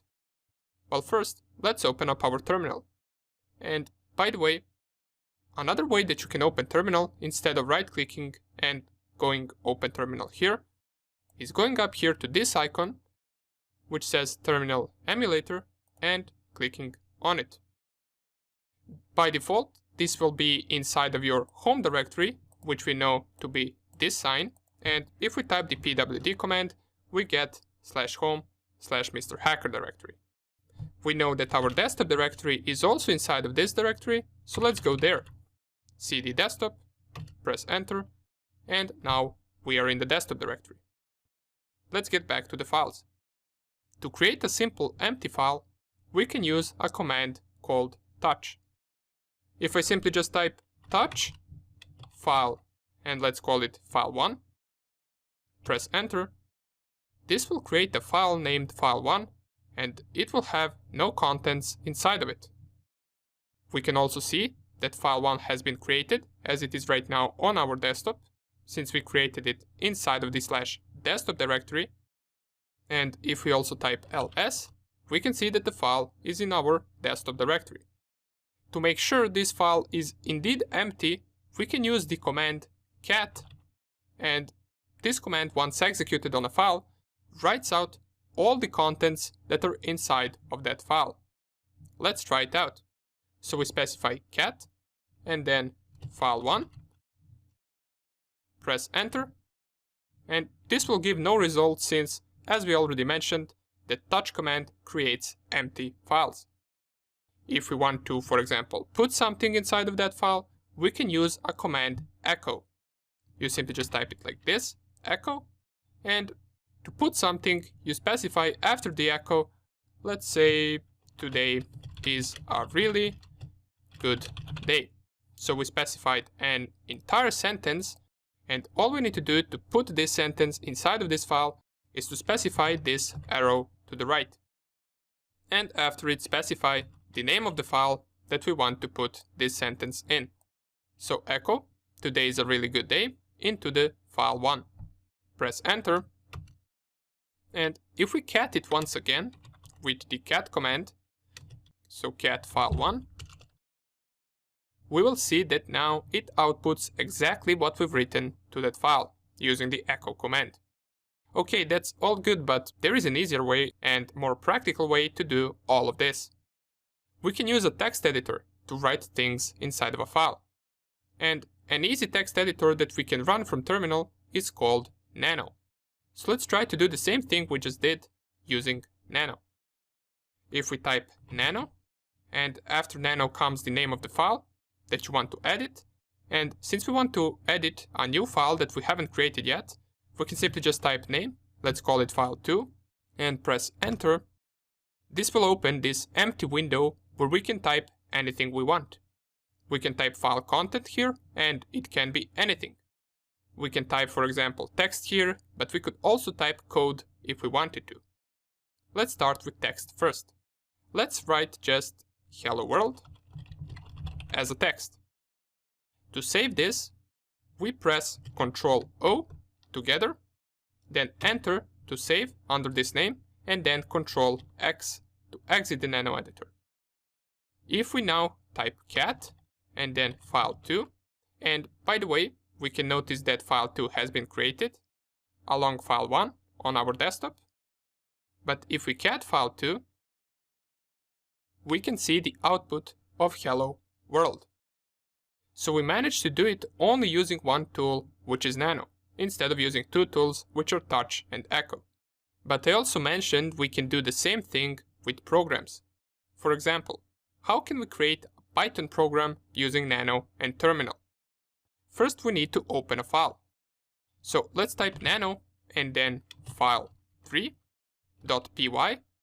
And in this case, we add .py because that is an extension for Python programs. Then inside of it, after pressing enter, we're going to run a simple command, which is print and then hello world between the quotes.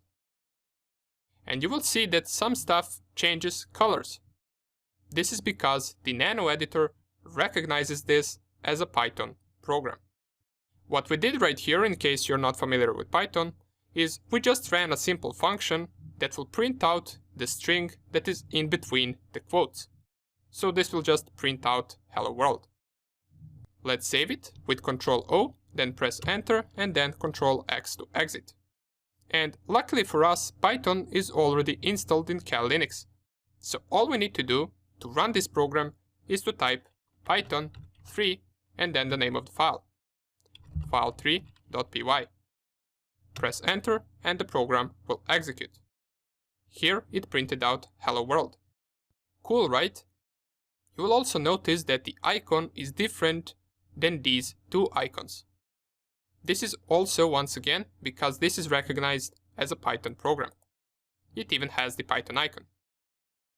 Now that we know how to create files and execute Python programs, the next question would be, how can we create directories? To create a directory, we can use the command mkdir, which stands for make directory. To check it out, let us run mkdir and name a directory folder. So press enter, and if I type ls, we will see that we got our files as well as a directory which is different color, and it is called folder. Remember, we differentiate them by color, and also if we try to change directory to the folder, it will work. It will even give us the path of /desktop/folder. Great. In that folder, you can do pretty much anything you want. You can create subfolders or create files. Whatever you want to do, you can. To move, for example, our Python program from the desktop directory to our folder directory, we can use command mv, which stands for move. We must first navigate back to desktop directory, so let's do it using cd and then 2 dots to go one directory back. And from it, we run the command mv file3.py into the folder. So we specify move, then the second parameter is what we want to move, which in our case is file3.py, and the last parameter is where we want to move it. We want to move it inside of our folder. So press here enter, and you will notice that the file3.py disappeared from our desktop directory. We can also check that by typing ls and notice that our Python program is no longer here. But if we go to the folder directory and type ls here, we will see it here because we moved it. Here it is, file3.py. Now, this is a handy command and you will use it a lot. Besides moving the file, we also want to see how we can copy a file, and we can do it using the cp command. This does the exact same thing as move command, but it doesn't move it from original directory to desired directory, it just copies it. So let's try to copy file3.py and call it file4.py. If I type cp, which stands for copy, file3.py, and I type file4.py right after it, this will create an exact copy of our file in the same directory. If I press enter and type ls, here it is. We got file3.py and file4.py. If we want to change whether they are exactly the same, we can cat the content of file3.py and cat the content of file4.py. And we can see they're both the same Python programs. And last command that we want to cover regarding files is the command rm. This command deletes files and directories, and let's say we try to delete file4.py, that is our copy of our Python program. We can do it by typing rm and then file4.py. Now, be careful with this command, since once you delete a file, there is no trash bin where you can retrieve it, it is gone. If I type enter and type ls, you will see our file4.py is no longer there. Okay, but how do we delete a directory? Let's first create a directory inside of our folder directory, and to do that, we type mkdir, and let's call it folder2. Folder2 is a subdirectory of our folder. If I type ls, here it is, and let's say we did create this directory by mistake and we want to delete it. Can we use rm folder2?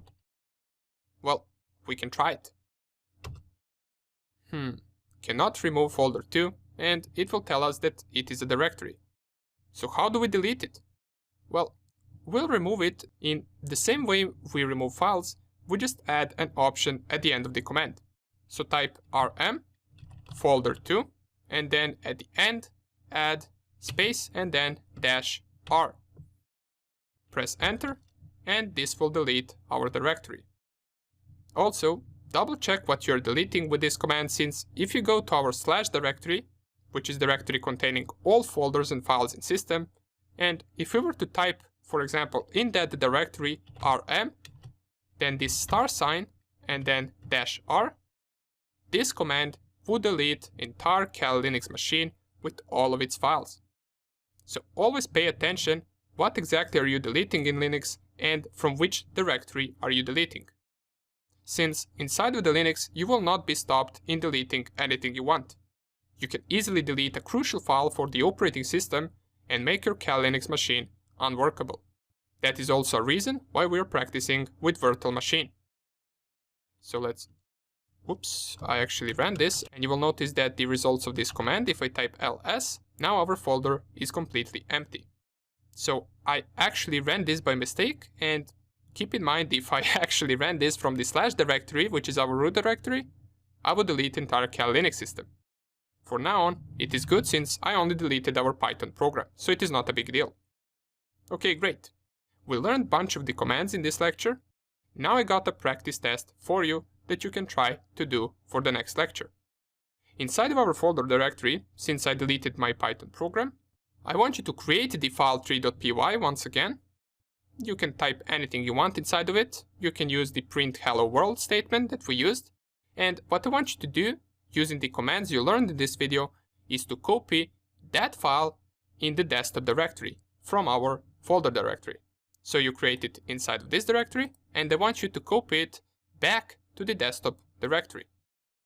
A hint is that it can be a little tricky once you copy file from some directory to directory. Anyways, just try it, and we're going to see the solution in the next video.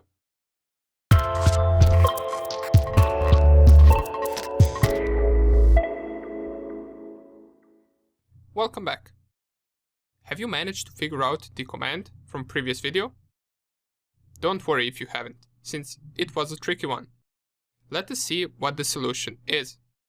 So if I navigate to my folder, which we created in the previous video, we wanted to copy our file3.py, which is our Python program, from folder directory to the desktop directory.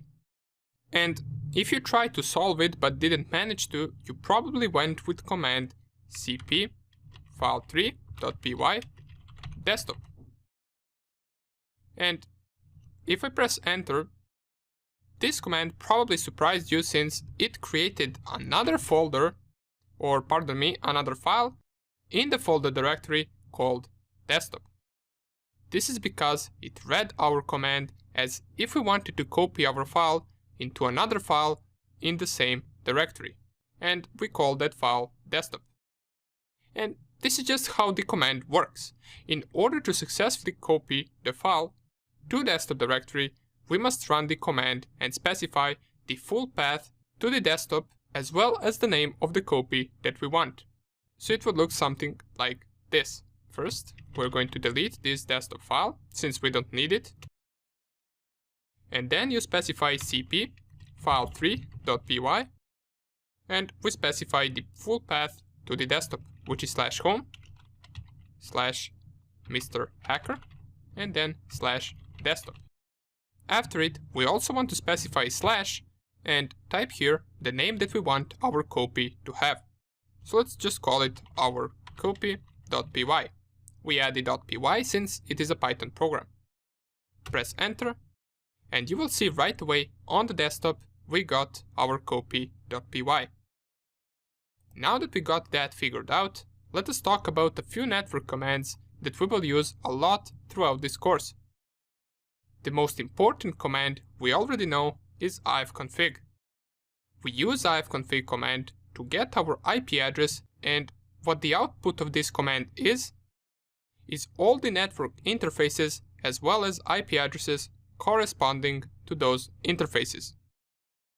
If I run ifconfig, oops, we get command not found, so we must run sudo ifconfig, press enter, then we enter our password, and here I have a few interfaces.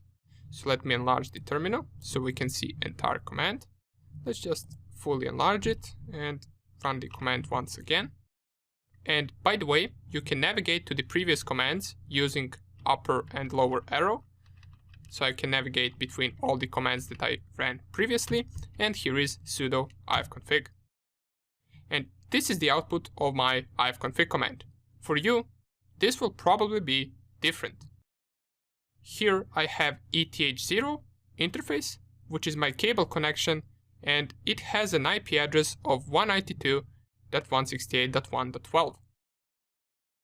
And I can also see the loopback interface, which is this LO, which all of us should have, and it will be an IP address of 127.0.0.1, which is also a localhost IP. For this course, we will usually be interested in this ETH0 IP address. If you have another interface called differently, that is also fine. You could have a different named interface if you, for example, are connecting over Wi-Fi. This IP address that we get right here is called local IP address. which means it only works inside of our network to communicate with other devices that are also inside of our network. There is also something called public IP address, which we're going to talk about later in the course. For now, just remember that ifconfig outputs local IP address as well as our network interfaces. Another thing we can get from ifconfig is our MAC address for a specific interface. So for the ETH0 interface, here is my MAC address. And what MAC address is a unique identifier for every device, unlike local IP addresses that could be the same in different networks. For example, it is a great possibility that you also have the IP address starting with 192.168.1, while the MAC address is unique for every device in the world. And in case you're new to all of this and don't have much previous experience with MAC addresses and IP addresses, you might be asking, why do we need both of them? Well, let me explain like this. MAC addresses are unique and usable in communications with your neighbor machines or simply with machines that are on your network, while IP addresses are used to communicate over internet and they can also change. Remember it like this. MAC address tells you who you are. IP address tells you where you are. So that is the ifconfig command. And now that I think of this ifconfig command, there is one more important command that I didn't show you and that you will use a lot, which is sudo. Remember, we used it with ifconfig. Now, sudo is not a part of the ifconfig command, it is just a command that we use once we want to execute something as a root user. And just to remind you, a root user is something like an administrator. It has highest privileges above all other users. With root user, you can execute any commands that you want. For example, once we ran this ifconfig command, it told us command doesn't exist. If I just type once again, ifconfig, it will say command not found. But after using sudo ifconfig, we managed to execute it. That is because ifconfig command must be ran with root privileges in order for it to execute. Throughout this course, we will encounter many programs and many commands that will require sudo in order to run. And sometimes there could be multiple commands at once that we must execute as a root user. There is one cool trick so you don't have to type sudo before every command, is to run at the beginning sudo and then su. Press enter, and if you're running sudo for the first time inside of one terminal session, it will ask you for your password and then it will log in into the root terminal. So everything you run from now on, you will run as a root account. Right now, I no longer need to specify sudo ifconfig, I can just specify ifconfig, and it will not tell me command not found, it will execute it since I am a root user, as it says right here. It is no longer Mr. Hacker, it is now root.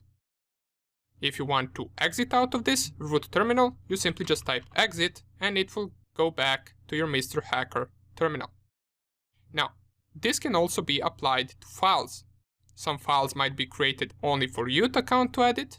For example, if we run the command sudo touch file1, we press enter, and if we, for example, type sudo nano file1, type here hello there, we Ctrl O to save and then Ctrl X to exit, we won't be able to edit this file as a normal user without the sudo command or without the root account.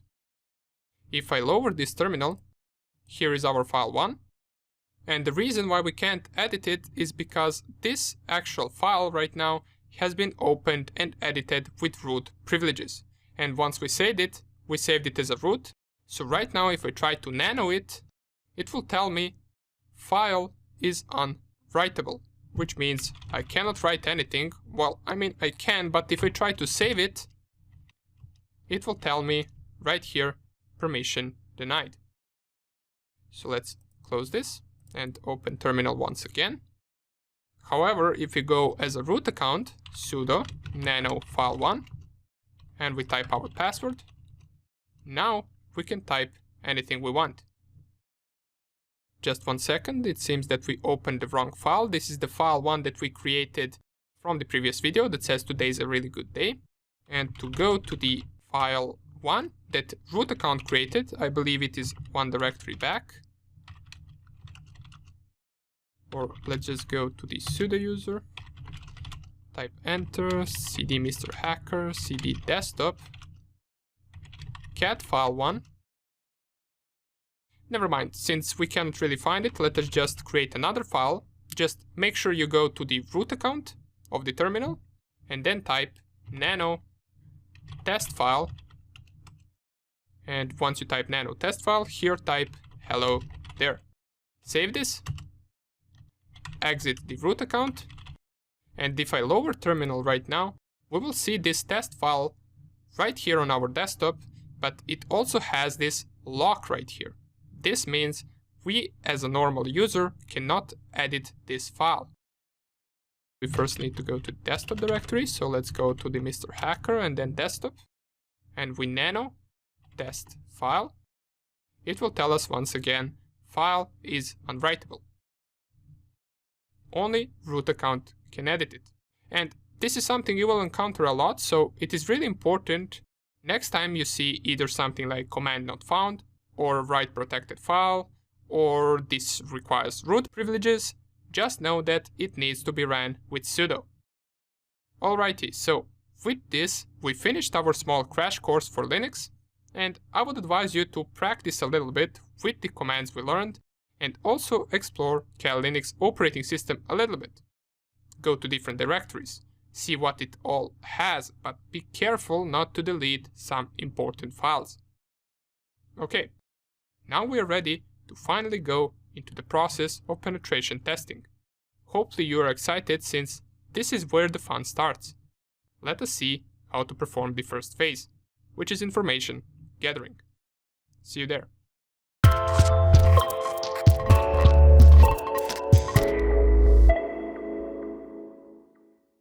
Welcome back. It is time we learn in details what is information gathering and how can we perform it. We already know that information gathering is the first step in penetration testing, and it is an act of gathering data about our target. It can be any type of data that we might find useful for the future attack, and if you remember, there are two types of information gathering. We got active information gathering and passive information gathering. And we talked briefly about them, but now it is time to fully explain what both of them are. So let's start with active information gathering. In active information gathering, we use our Kali Linux machine and we try to get as much data or as much information about our target while interacting with them. It could be a target website that we need to test, so we need to find as many things about it as we can. Or it could also be a network that we're testing, or perhaps an entire company. The main point is that with active information gathering, we directly get that data from the target. This could mean directly exchanging packets with the target by visiting and enumerating their website, or it could also mean talking to an employee that works there. We could maybe call them over mobile phone to try to get them to tell us something important, but this part is also considered social engineering. Nonetheless, any action where you exchange something with the target is active information gathering. This can be legal to an extent. If you start performing some advanced scans or OS fingerprinting on the target, you most likely won't get in trouble, but you should still not do it without permission.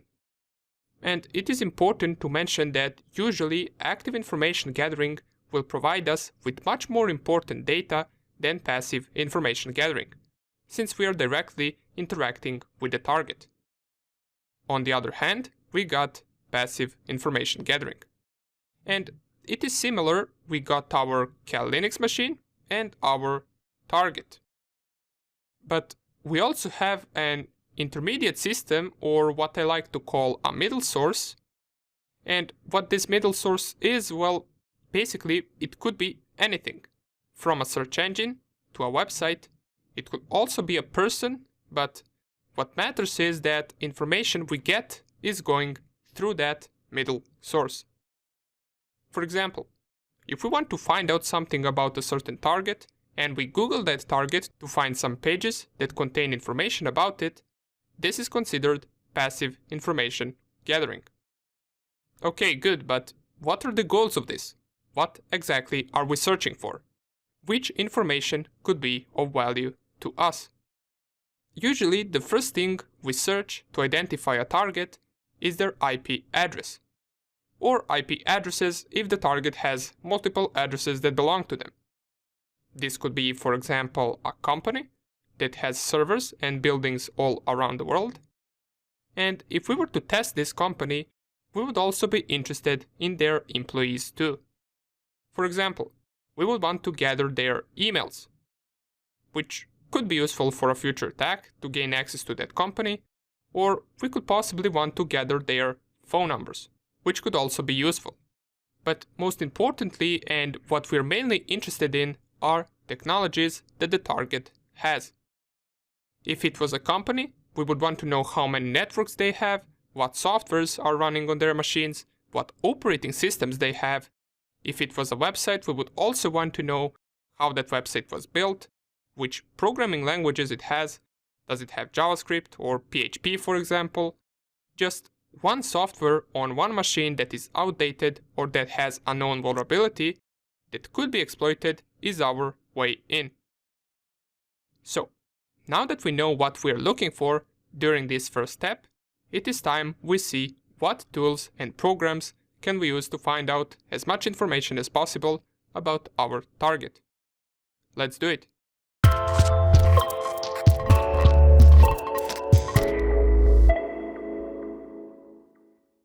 Welcome back. Since this is our first video in information gathering, we're going to start off with something easy. Let us see how we can identify our target and get its IP address. We're going to check how we can do this both actively and passively. Let's do it with active information gathering first. So, this means we're going to interact with our target. So just go on Google and pick a website that you want to use for this. It can be any website that you want, and you can also use the ones that I will show in this video. First, open up your terminal.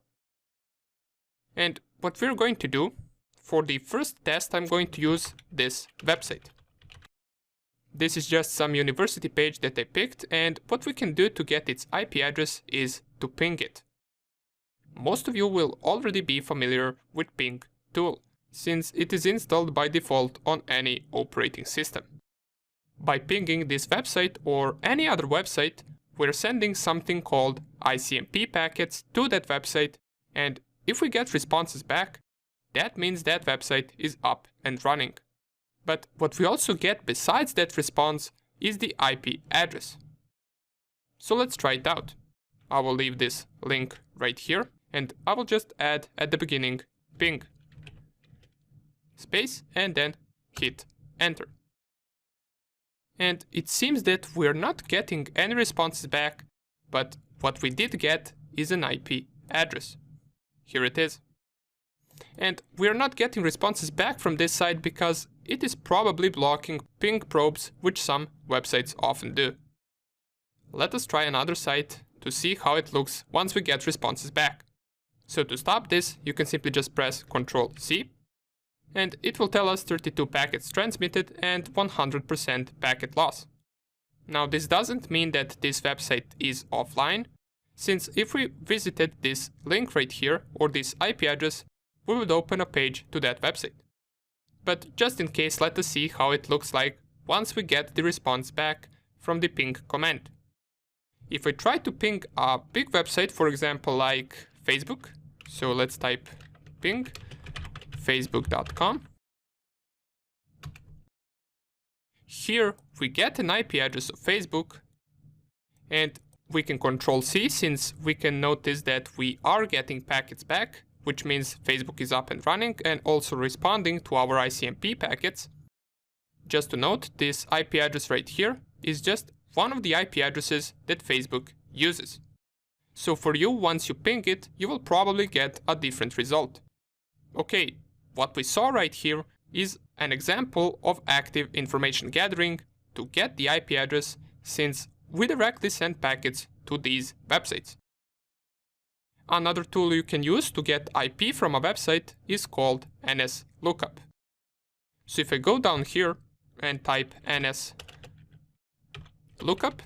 and then the name of the website, which in our case, let's try with the first one, which is this one.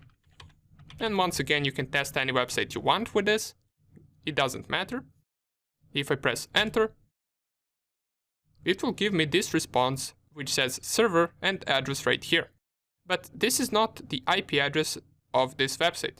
This is just my router, and where the result or where the IP address of this website is down here. Here it is. If we compare this one and we go back to the ping command, you will notice the IP address is the same. So we got the same result, which is good. Let's try the same with Facebook. So just type right here NSLookup facebook.com.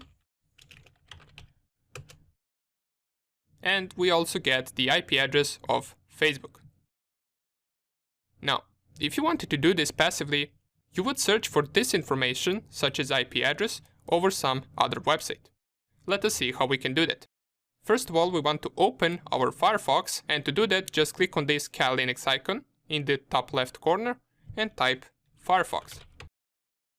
You should see Firefox ECR, click on it, and what we're going to look for is a website that provides us with IP address of a different website. And since I don't know any website that does that, I will simply just go right here in the search bar and type what is an IP address of this website. If I press enter, it should probably give me a few results of different websites that will do exactly what we want, which is get the IP address of another website. And let's go with this one, IP checker, which is ipinfo.info. If I click on it, and down here we see something that says IP domain checker. We need to specify the IP address, the domain, or URL. And if we type the domain name of that first website, so if I type the same domain name, and click right here on check. Okay, so some security check, select all traffic lights, let's select all traffic lights that we see. And here is the result. And you will notice that right here we get even more information than we asked for. For example, here is the IP address of this website. We also get from which country it is, as it says right here in the brackets. And we also get its geolocation, which says even the city. We can also check it out on Google Maps if we wanted to. Down here we get even more information such as reverse DNS. Here we get information about registration date, modification date, expiration date. Down here we get some of the DNS servers, and here we get its physical address. So this is the exact location to where this server is located. Now this is just the same result, I believe. Down here we also get some email addresses, as we can notice right here. All of this could be useful for us depending on which type of attack we would plan. Now, of course, we're not going to be attacking this website since we do not have permission, but we're simply just gathering information to see what can we retrieve from the internet about this website. And for now on, we're getting a bunch of information about it. Now, similar response that we got right here, we can get using a tool called Whois. Whois not only gives us an IP address of the specified domain, but it also gives us a bunch of other information about that domain. It is already installed in Cal Linux, so let's test it out. If I close this page and type in my terminal Whois, the same domain name, press enter, I will pretty much get the same information that I saw previously on that website. As we can see right here, we get those DNS servers, the registration date, modification date, expiration date.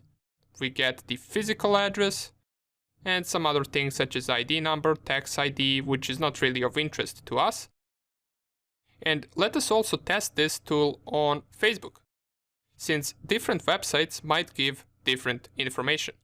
For example, if I do the same on Facebook, since it being a much bigger site, it will probably give us much more information as well. So let's type it, Whois, facebook.com. Press enter. Let me just enlarge the terminal so we can see everything clearly. And if I scroll all the way up, we get some name servers, text street, city, state, province, postal code. We also get some phone numbers right here. Here are some of the email addresses for the tech email. So we get another email address right here and even more phone numbers. We get the city, the street. If I go all the way up, we can see that this is a Whois response. So this all information is public to us. And this would be pretty much it. This is all the information we get for Facebook using Whois tool. And by the way, in real penetration tests that you will perform, all of the interesting information is something that you want to write down in a report. For now, we only saw how we can get basic information such as IP addresses, country origin, physical address and similar, but later during information gathering and scanning, we might find something that shouldn't be out there on the internet, and that would be called information disclosure. It is something that client doesn't want to be seen, but it is still publicly available. So anything that you might think is interesting, you would write down. Okay, great. Now we know how we can identify a target by getting its IP address, and also getting its physical address and some other interesting information as well. And even though this isn't really hard information to get, it is a good beginning. Let us see in the next video what else can we find out.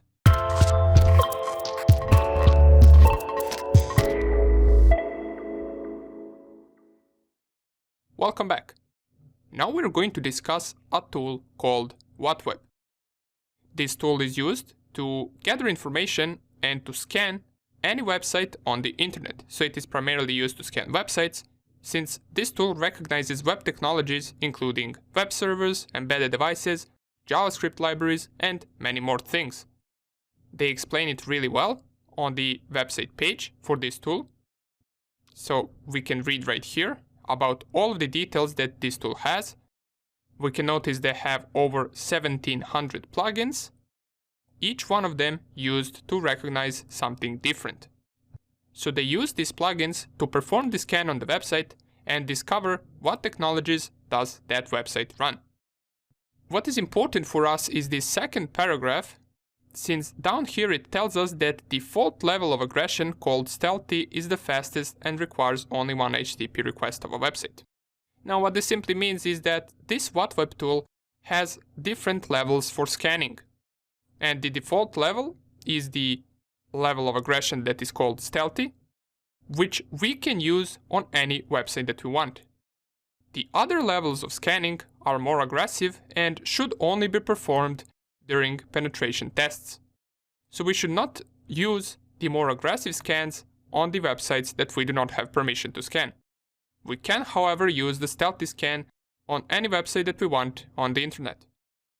And don't worry, we are going to see all of these options in just a second. For now, it's good that we know what we can or cannot do. So let's test this tool out in our Cal Linux. To do it, open up your terminal, and to check out all of the options we can do with Whatweb, you can simply just type Whatweb in your terminal and press enter. This will give you a smaller help menu with some of the basic features that Whatweb has. As we can see, we can specify targets, which can be anything from URLs, host names, or IP addresses. Here is that aggression level, which we specify like this. There is the aggression level 1, which is Stealthy, and the aggression level 3, which is aggressive. The default level is level 1, which is good to notice, so we don't want to change this if we scan a random website on the internet. We can also list all of the plugins that it uses, but we are not currently interested in this. And we can have also a verbose output. But these are just some of the options for the Whatweb tool. To get even more available options with Whatweb, we can type the command whatweb --help. Press enter, and this will give us a much larger help menu with all of the possible options that we can use for Whatweb. And down here is the aggression level. We can see besides the Stealthy that we're going to use on random websites, and besides the aggressive scan that you would use in a penetration test, there is even more aggressive scan called Heavy, and it says right here, makes a lot of HTTP requests per target, URLs from all plugins are attempted. So this is basically the deepest scan that Whatweb tool can perform on a website. Up here are also the targets, so we specify a target first, and if I go all the way down, you will notice right here we got some of the examples of usage of Whatweb. So we can see right here that the most simple example is running Whatweb and then the domain name. So for the first run, let us go with this one. We're only going to specify website as an option, so just type down here Whatweb. And since we're using the aggression level 1, we can scan any website that we want, so I'm going to go with this one. And this is just another university website from my country. Feel free to scan any website that you want, or you can also go with this one if you'd like. If I press here enter, in just a few seconds we should get response for this website. And here it is, we already got something. We got 2 responses, as we can see by the links right here. The command has finished executing, so let us just go through these results and see what we got. It tells us that it most likely performed a redirect as soon as we tried getting this link. We can also see that we got the Apache web server. We even get the version, which is 2.4.6. We got some cookies right here, which the website uses. We got from which country it is, which type of HTTP server it uses. If I go down here is the IP address of this website. Here's the PHP version that they use. And the redirect location, if you remember, I told you that it most likely redirected us to a different page. Here is to where it redirected us. And once we got redirected, we got the response of 200 OK. And this is just an HTTP response code, which tells us that we successfully loaded a page. We got the same Apache version, the Bootstrap version, which cookies it uses. Down here we got the country. And we also managed to extract some of the emails. As we can see down here, these are some of the emails from the page that belong to this domain. Down here we also see that it uses HTML5, which HTTP server it has, which Apache version it has, once again which PHP version, the IP address. It also uses jQuery, Lightbox, and a bunch of other things we can see right here. But I don't really like how this is outputted. It is hard to read. To output this a little bit prettier, we can use this verbose option that I saw in the help menu. Here it is. And what this verbose option does is it also includes plugin descriptions.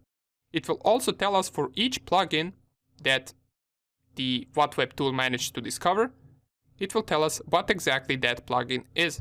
So let's try it out. If I type Whatweb and then the same website,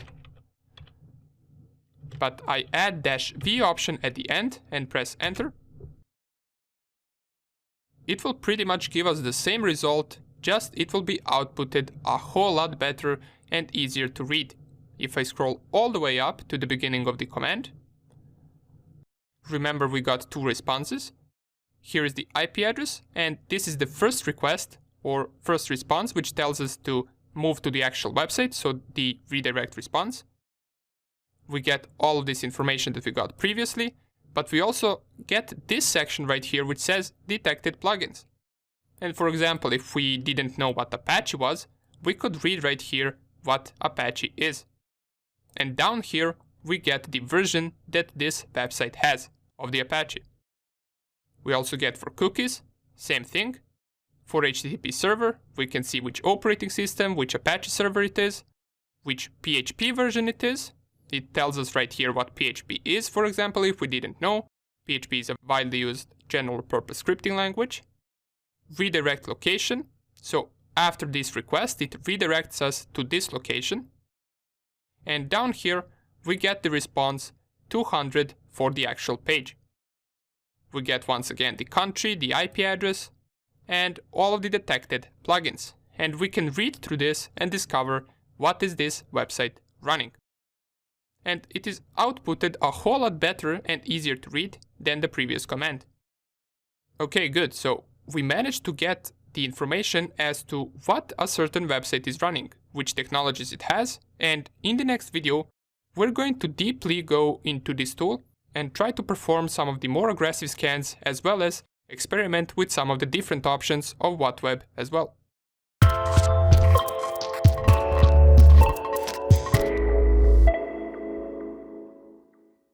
Welcome back. Let's continue with our Whatweb tool. So in the previous video, we only saw how we can perform the basic stealthy scan on a certain website.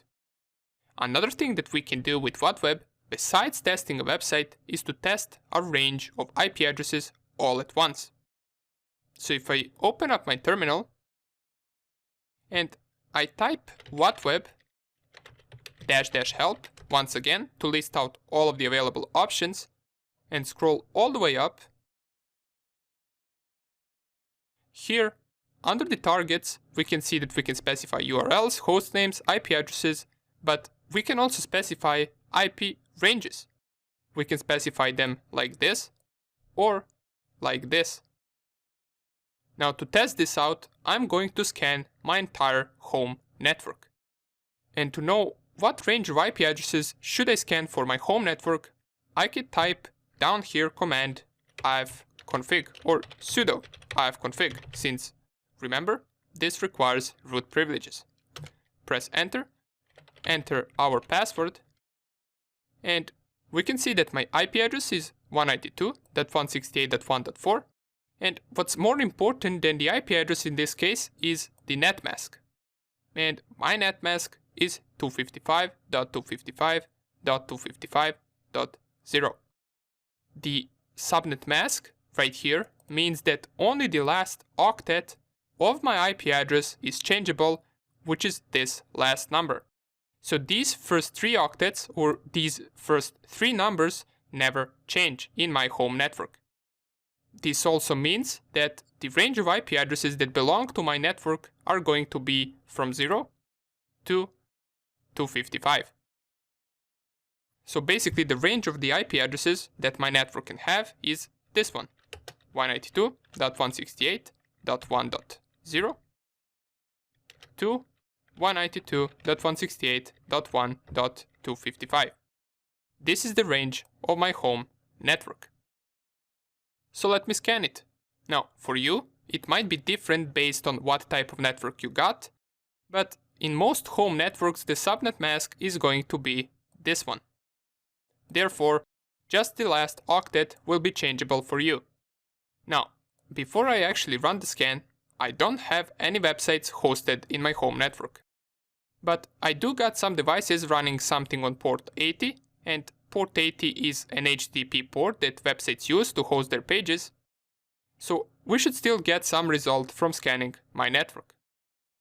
Let us go delete this and type Whatweb, and then the range of my home network.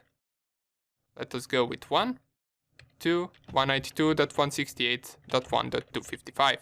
So this is the range of IP addresses that I want to scan, and all of them belong to my home network. And the good thing right here is that I can use whichever aggression level I want, since it is my own network. Let's test out aggression level 3. To do that, we can specify --aggression and then 3. After it, we can also specify the -v option to better output all of this. And let's press enter. You will notice we're getting some of the results, but there is a lot of this error happening on the screen. Now, what this error right here is, let me just Control-C, since we're not going to wait for this to finish.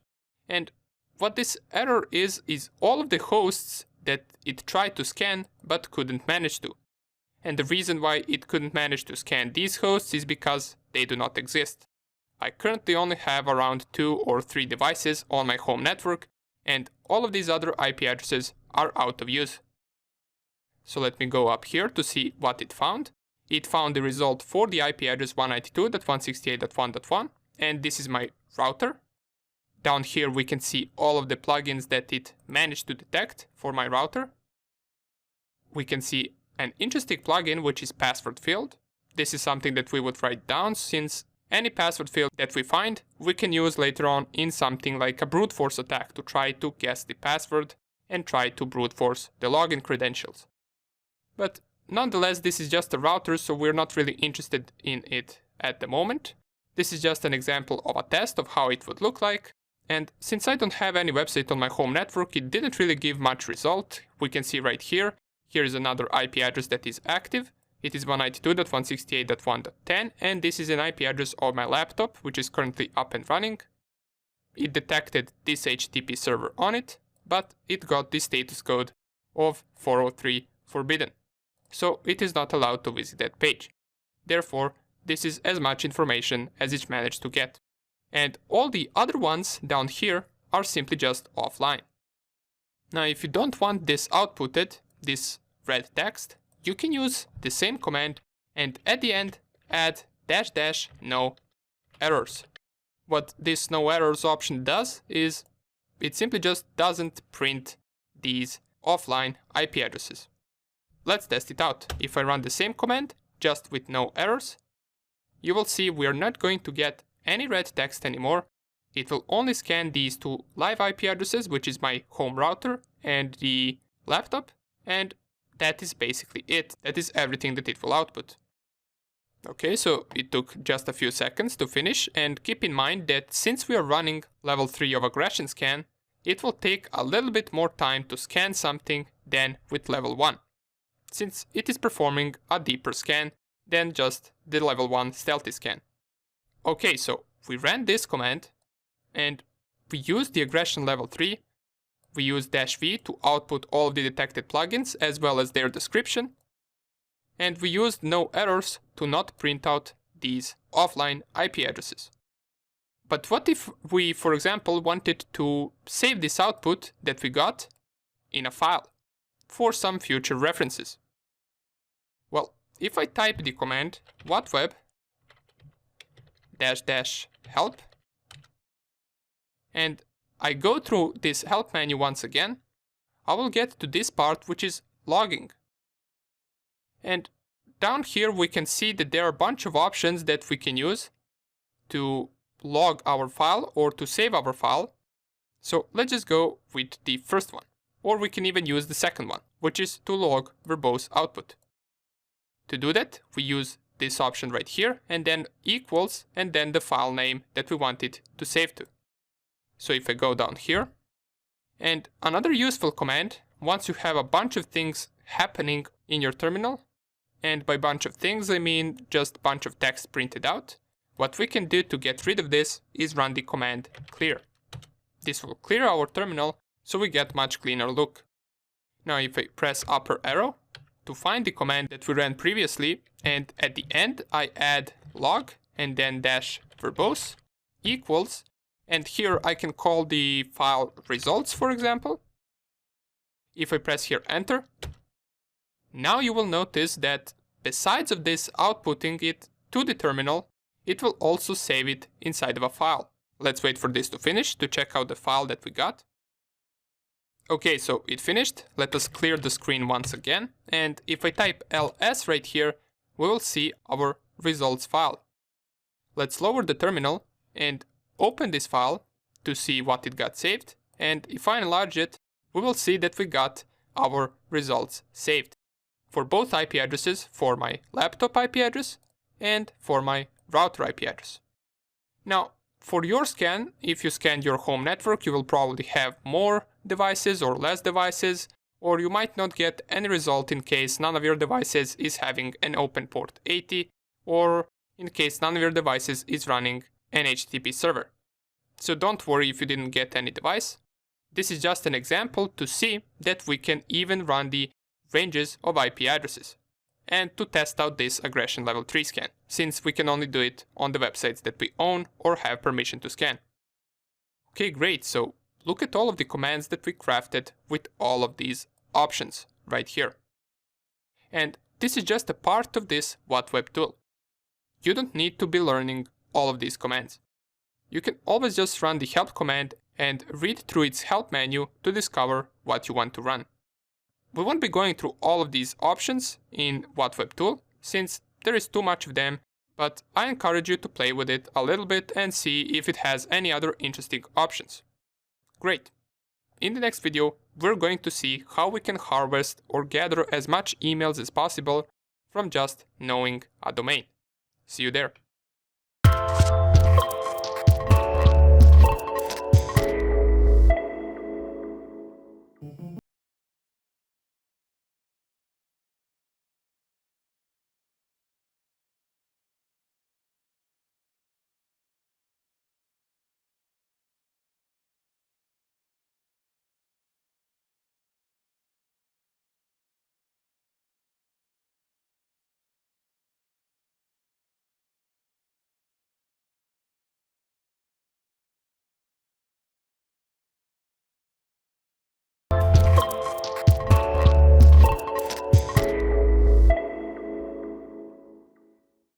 Right now, we are going to see how we can gather emails for a certain company or a domain.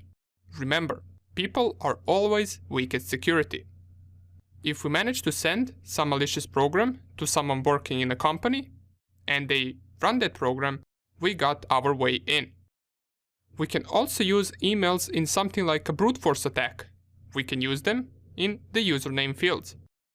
There are many ways this could be useful, but for now, let us just see how we can get them. Since emails are public information, we can test this on any domain we want. To get emails, we're going to check out two different options. A tool called The Harvester that's installed in Cal Linux, and a website called hunter.io. Let's start with Harvester first. So open up your terminal, and to just run the help menu from the Harvester, we can type the tool name. So just type The Harvester with capital H and press enter. And this will output us with a smaller help menu, just like the Whatweb tool did once we specified its name. We get its banner and some of the options that we can run. It tells us, since we try to run it with just the name of the program, that there is an error, the following arguments are required. So we need to specify the domain. But before we specify the domain, let us just run the bigger help menu so we can see all of our available options. Okay, great, here it is. So we get the domain option, so we need to specify either a company name or domain name to search. This is the limit of search results, which is default equal to 500. And all of these other options are not really of interest to us besides this last source option. And this last source option we specify with -b, and we specify where we want to search for emails. Now we can either specify one of these. We can, for example, specify we want to search for Twitter, LinkedIn, Bing, Google, or we can simply just specify all, and it will go through all of these in search for usernames, hosts, and emails. So let's try it out. If I clear the screen, type The Harvester, and first thing we need to specify is -d for the domain. And for this test, I will go with this domain right here, which is another university domain. You can go either with this one, or you can pick any website that you want and use it instead. So if I specify The Harvester -d, then the domain name, the next option that I want to specify is -b, and remember, -b option is the source, so where we want to search for the emails, host names, and usernames. And let us for the first try specify all. And the last option is -l, which is the limit that is set by default to be 500, so we can either specify more than that or less than that, or we can simply just not specify -l at all, and it will just by default scan 500 results. So if we leave it just like this, and I press here enter, the running of this command will take some time. It will search for different results, it will search for host names, it will search for usernames, and it will also search for emails. As we can see down here, it says searching 300 results, and this will go up to 500 since we are using the default -L option, which is 500 results. And it seems that we already got some users found. Here are some of the names, as well as what do they do. So this is already some result for us. Let's just wait for all of this to finish, and then we will go through all of the results that we managed to gather. Okay, so it has finished. Let us check out what we got as an output.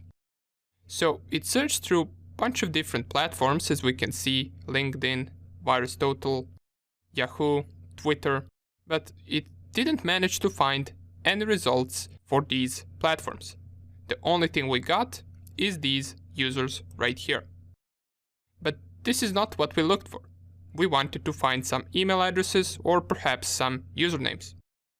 There is one thing with this harvester tool. From my personal experience, this tool doesn't always work. There are days when it gives amazing result, but there are days when it doesn't find any emails or any hosts, just like it did in this case. As it says, failed to detect a valid IP address from this domain name. We also didn't get any emails. And I'm talking about scanning this same domain just on 2 different days. That's why it is always good to, in case you don't get any results for this tool right now, to scan it multiple times. So if I scan it once again, and instead of -B all, I will select -B and scan only from Google to see if I get any different results. And if we still don't manage to get any results, just try the same command either later or tomorrow, and I guarantee you it will usually give you a different result. As we can see, we didn't manage to find anything with this tool. That's why we got a second option, and that second option is a website hunter.io.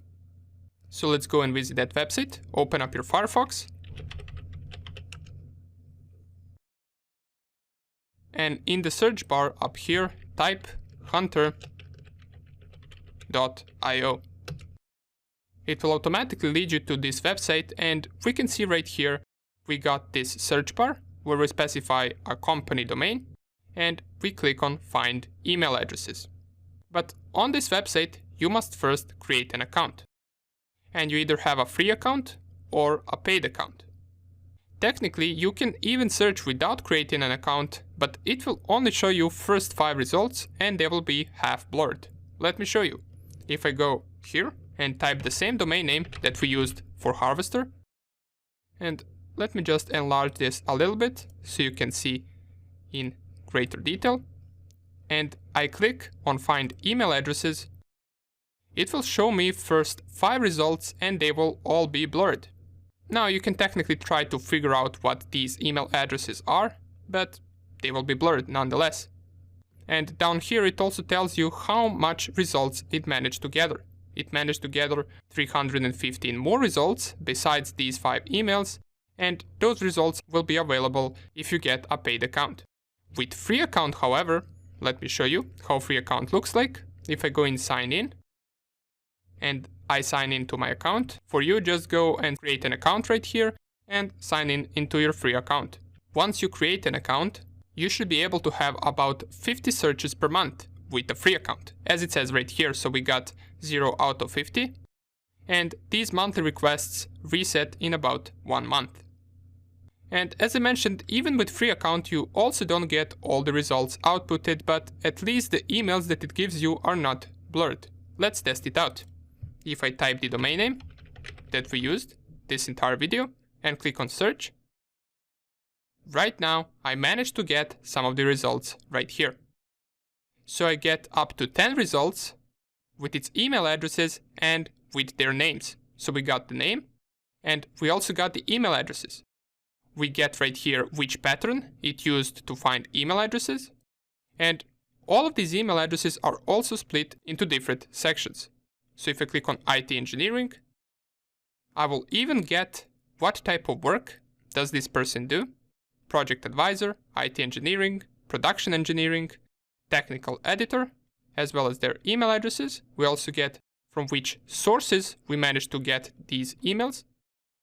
And if I go to all right here and I remove this IT engineering, down here we will also get that there are 310 more results for this domain name.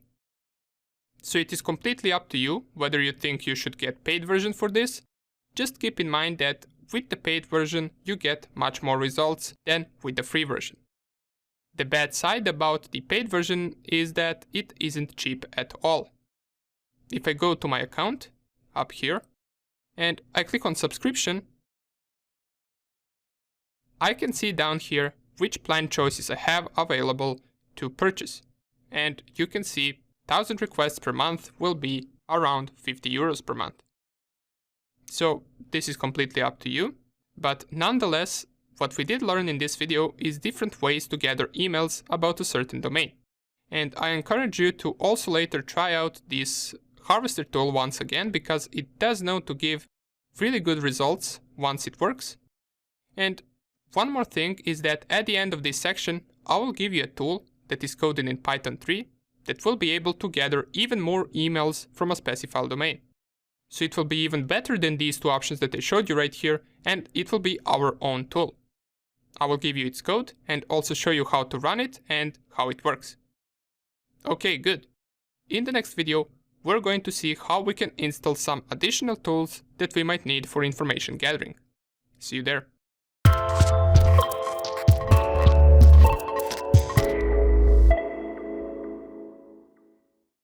Right now, we are going to see how we can gather emails for a certain company or a domain. Remember, people are always weak at security. If we manage to send some malicious program to someone working in a company, and they run that program, we got our way in. We can also use emails in something like a brute force attack. We can use them in the username fields. There are many ways this could be useful, but for now, let us just see how we can get them. Since emails are public information, we can test this on any domain we want. To get emails, we're going to check out two different options. A tool called the Harvester that's installed in Cal Linux, and a website called hunter.io. Let's start with Harvester first. So open up your terminal, and to just run the help menu from the Harvester, we can type the tool name. So just type the Harvester with capital H and press enter. And this will output us with a smaller help menu, just like the Whatweb tool did once we specified its name. We get its banner and some of the options that we can run. It tells us, since we try to run it with just the name of the program, that there is an error, the following arguments are required. So we need to specify the domain. But before we specify the domain, let us just run the bigger help menu so we can see all of our available options. Okay, great, here it is. So we get the domain option, so we need to specify either a company name or domain name to search. This is the limit of search results, which is default equal to 500. And all these other options are not really of interest to us besides this last source option. And this last source option we specify with -b, and we specify where we want to search for emails. Now we can either specify one of these. We can, for example, specify we want to search for Twitter, LinkedIn, Bing, Google, or we can simply just specify all, and it will go through all of these in search for usernames, hosts, and emails. So let's try it out. If I clear the screen, type the Harvester, and first thing we need to specify is -d for the domain. And for this test, I will go with this domain right here, which is another university domain. You can go either with this one, or you can pick any website that you want and use it instead. So if I specify the Harvester -d, then the domain name, the next option that I want to specify is -b, and remember, -b option is the source, so where we want to search for the emails, host names, and usernames. And let us for the first try specify all. And the last option is -l, which is the limit that is set by default to be 500, so we can either specify more than that or less than that, or we can simply just not specify -l at all, and it will just by default scan 500 results. So if we leave it just like this, and I press here enter, the running of this command will take some time. it will search for different results, it will search for host names, it will search for usernames, and it will also search for emails. As we can see down here, it says searching 300 results, and this will go up to 500 since we are using the default -L option, which is 500 results. And it seems that we already got some users found.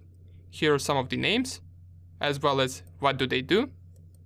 So this is already some result for us.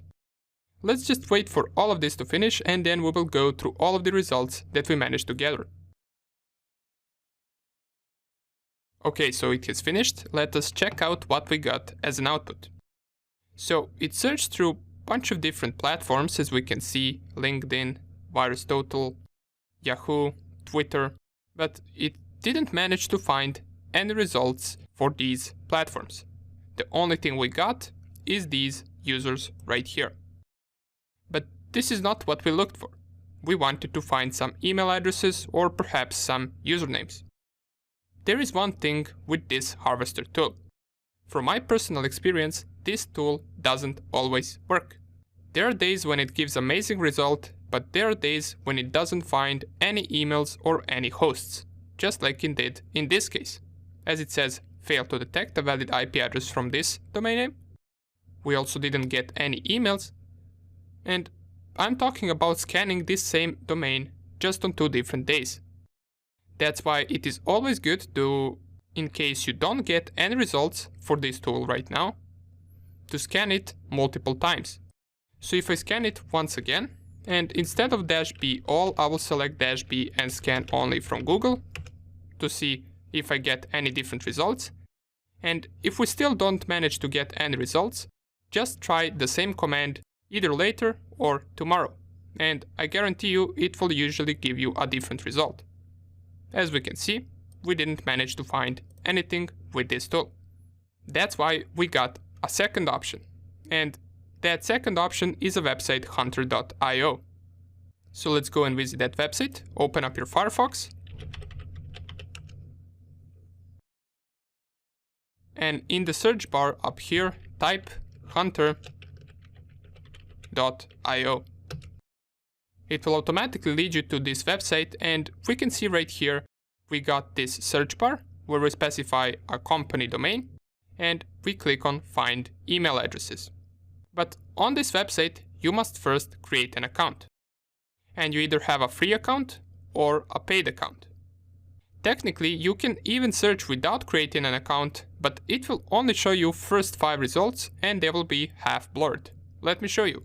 If I go here and type the same domain name that we used for Harvester, and let me just enlarge this a little bit so you can see in greater detail, and I click on find email addresses, it will show me first 5 results and they will all be blurred. Now you can technically try to figure out what these email addresses are, but they will be blurred nonetheless. And down here it also tells you how much results it managed to gather. It managed to gather 315 more results besides these 5 emails, and those results will be available if you get a paid account. With free account, however, let me show you how free account looks like. If I go in sign in, and I sign into my account, for you just go and create an account right here and sign in into your free account. Once you create an account, you should be able to have about 50 searches per month with a free account, as it says right here. So we got 0 out of 50, and these monthly requests reset in about 1 month. And as I mentioned, even with free account you also don't get all the results outputted, but at least the emails that it gives you are not blurred. Let's test it out. If I type the domain name that we used this entire video and click on search, right now I managed to get some of the results right here. So I get up to 10 results with its email addresses and with their names. So we got the name and we also got the email addresses. We get right here which pattern it used to find email addresses, and all of these email addresses are also split into different sections. So if I click on IT engineering, I will even get what type of work does this person do, project advisor, IT engineering, production engineering, technical editor, as well as their email addresses. We also get from which sources we managed to get these emails. And if I go to all right here and I remove this IT engineering, down here we will also get that there are 310 more results for this domain name. So it is completely up to you whether you think you should get paid version for this. Just keep in mind that with the paid version you get much more results than with the free version. The bad side about the paid version is that it isn't cheap at all. If I go to my account up here and I click on subscription, I can see down here which plan choices I have available to purchase. And you can see 1000 requests per month will be around 50 euros per month. So this is completely up to you, but nonetheless, what we did learn in this video is different ways to gather emails about a certain domain. And I encourage you to also later try out this harvester tool once again, because it does know to give really good results once it works. And one more thing is that at the end of this section, I will give you a tool that is coded in Python 3 that will be able to gather even more emails from a specified domain. So it will be even better than these two options that I showed you right here, and it will be our own tool. I will give you its code and also show you how to run it and how it works. Okay, good. In the next video, we're going to see how we can install some additional tools that we might need for information gathering. See you there.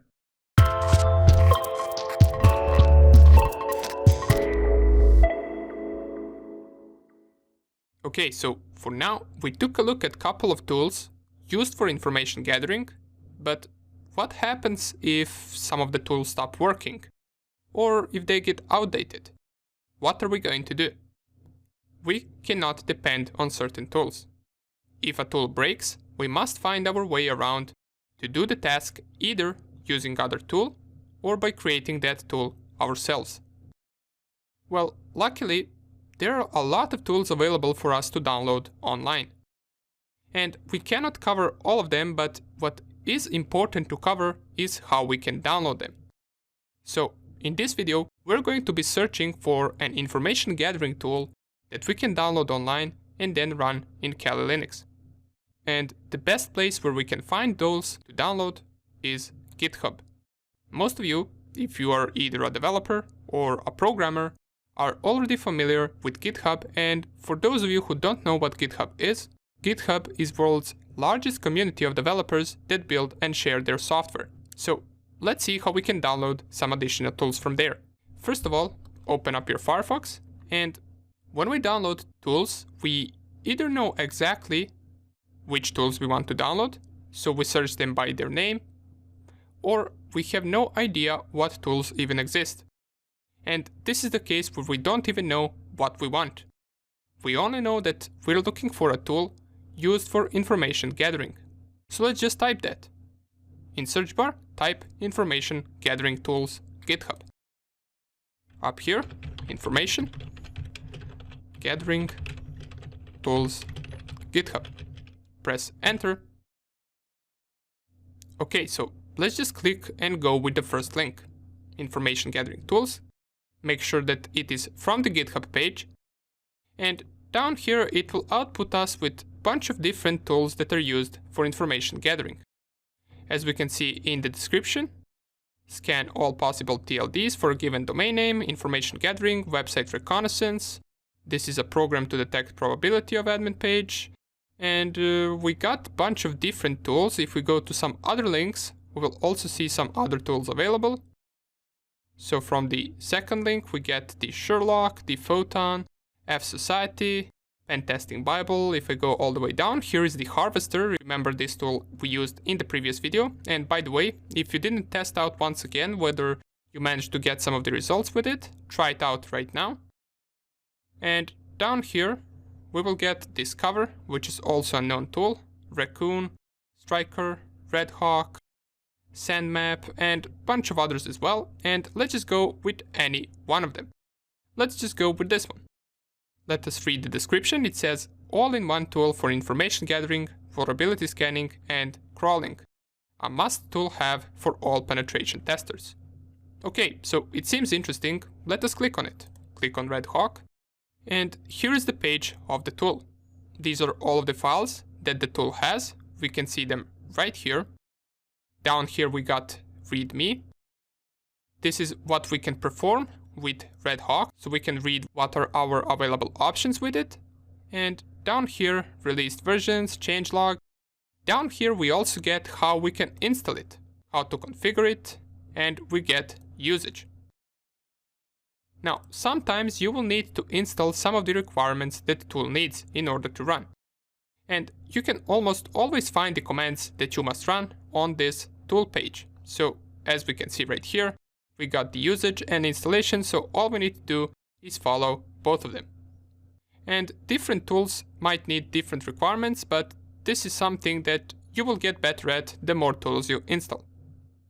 However, to just download a tool from GitHub, you will always use the same command, and for this command what we need to do is we need to copy the link to this tool. So copy up here this link, right click, copy. Let us lower this page and open our terminal. And the command is git clone.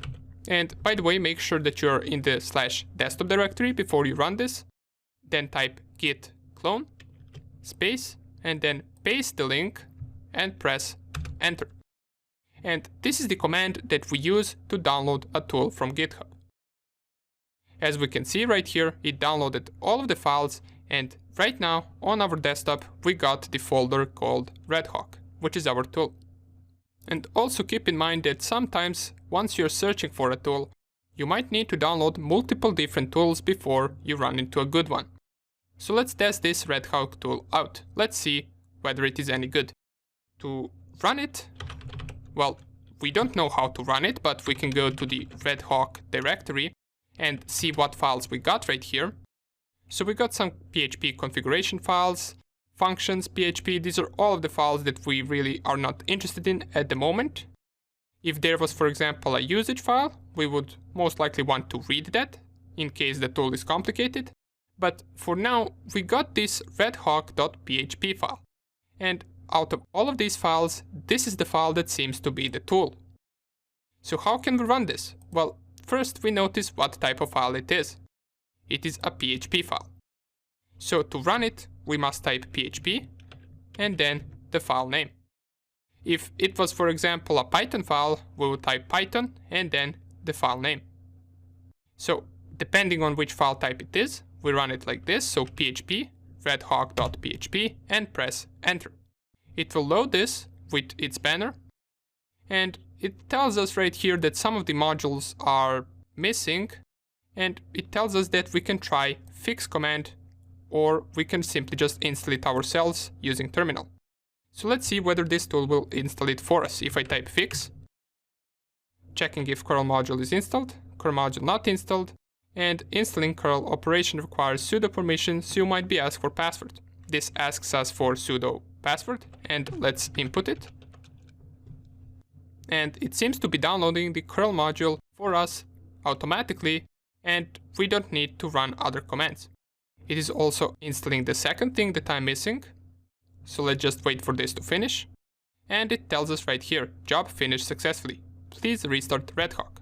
So let's clear the screen and run once again PHP Red Hawk, and right now we don't get any error messages right here.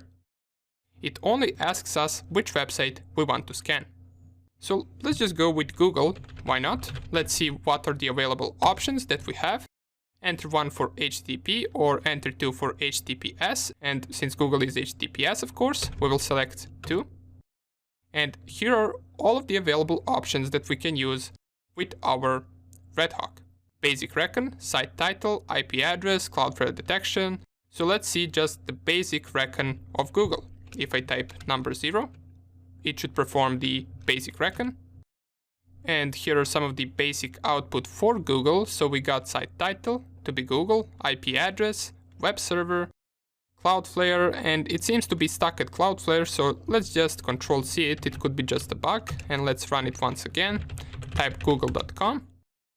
Type 2 for HTTPS, and let's go once again with 0, just to see whether it will perform it correctly right now. And never mind, it seems to be stuck at Cloudflare once again. So let's just go with other options and test them out. Now this is what I'm talking about. Maybe if you don't like this tool, maybe you want to consider going and finding some other one. But for now we only tested one of the options, so let's go with other ones as well and see what else can we get. The Whois lookup, let's go with that one. And we get the Whois response for our Google. Good, so this option seems to work. It tells us scanning complete, press enter to continue, so let's continue and let's go with geo IP lookup.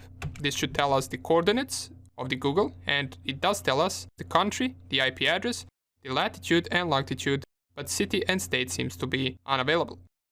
Let's go with another option. We got grab banners, DNS lookup, subnet calculator, Nmap port scan, and this option right here is something that we are not going to run right now, since this is something that we cover in the scanning section. The subdomain scanner is also something that we are not going to be doing right now. These options as well, so these are just some of the advanced options that we are going to cover later on, so we won't be running them at the moment. We can go with, for example, DNS lookup to check out which DNS service it has, and here is the output. So this tool seems to be pretty good. It does give us some of the information for Google. Now, of course, there are other options that we didn't run and that I would advise you not to run, since some of them can be considered advanced scanning methods. But nonetheless, we will be covering them in the next section.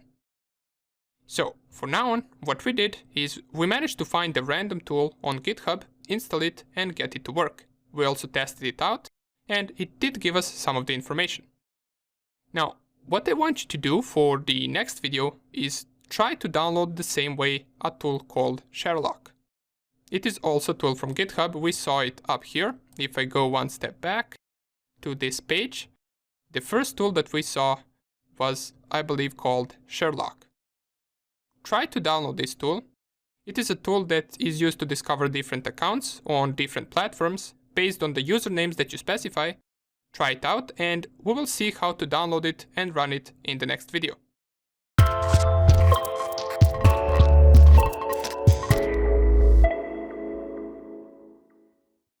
Welcome back. Here we are, ready to start our scanning phase. We have covered the information gathering, which was first phase of penetration testing, and now we will proceed with the second stage by scanning our target and trying to get even more information about it. Now, the difference between information gathering and scanning is that scanning is performed on a much deeper level. And also, while in the first phase we gathered all kinds of information such as emails, phone numbers and a bunch of other things, in the scanning we are mainly focused on technology side. So we want to find out as much as we can about our target's technical aspect. We're going to talk about in just a second as to what exactly are we looking for in this stage and what are all the goals of this stage. But first, you could be wondering, what are we going to scan? Since remember that scanning is something that we are not allowed to do on any target that we want.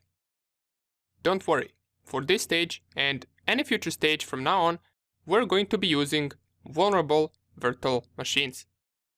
There are lots of paid vulnerable virtual machines that you can buy and test on, but for this course I will be showing the free ones. So all of us can download them, install them and then try to hack them. All of these virtual machines are going to be running some outdated vulnerable software that we will be able to exploit in the third stage, and they will also require very little hardware power. So all of us will be able to run them while also running Kali Linux. And keep in mind that penetration testing process will look exactly like it would look in real world, if you were to test some website or some network. The only difference is that right now we know that these machines are vulnerable since I just told you, and in real world you wouldn't essentially know that before testing them. However, just knowing they are vulnerable doesn't really help us, as we need to figure out in what way are they vulnerable and how can we take advantage of that. Scanning will help us with this. We will be using our Kali Linux machine to scan these machines. And by scanning these machines, what I really mean is we're going to directly exchange packets with our target, and once that target sends packets back to us, hopefully it will discover something about the target machine that we will find useful. And what we will be sending to the target are TCP and UDP packets. TCP and UDP are just protocols that are used for sending bits of data, also known as packets. And we will discuss them in a little more detail in the next video. For now, just think of them as different communication protocols that will allow us to get information from our target. I keep talking about information and scanning and all of that without actually explaining what do I mean by scanning and getting information. What are the goals of this? What are we looking for exactly? Well, we're looking for open ports.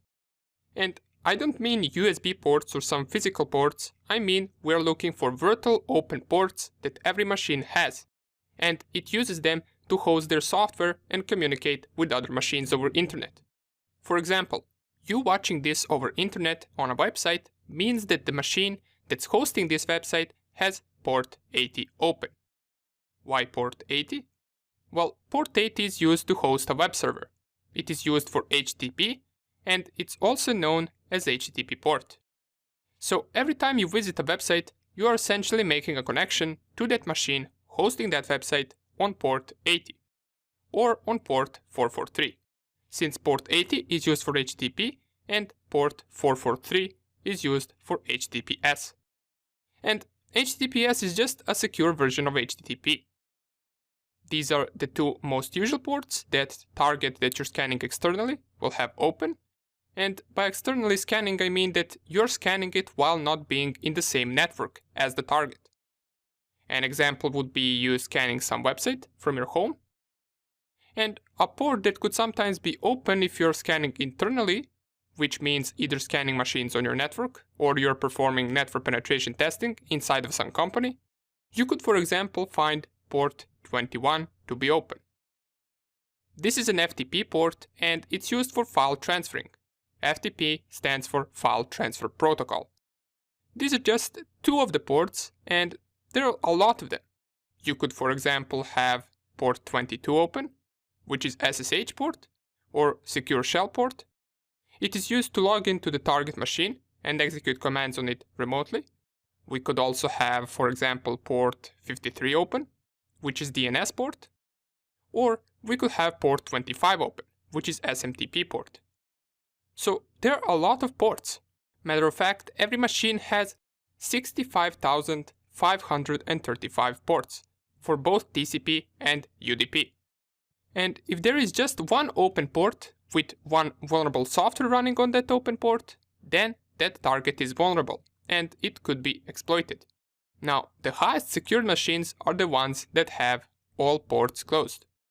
These are usually your home devices, such as laptops or computers, that you use just for browsing online or playing video games or something. They don't need to be hosting any software since they are not a server that someone will connect to for a certain service. They're just home devices that you use. But websites, for example, must have port 80 or port 443 open since they are hosting a web page there. Also in companies, their machines could have some port open. Maybe they use that port on all their machines within that company to internally transfer files between different machines. It could be anything basically. Now, the problem occurs if that software they use on their open ports is outdated and has a vulnerability. Then our job as a hacker is to scan that machine for open ports and exploit that machine through that vulnerable software running on that open port. But the goal for now in the scanning section is only to scan the target for the open ports. Then we want to discover what software are they running on those open ports. And we want to go as deep as discovering what version of software is on that open port. Are you ready? We're going to be covering a lot in this section, and in this section we will cover one of the most important tools that a hacker must master. That tool is called Nmap. Let's dive into scanning.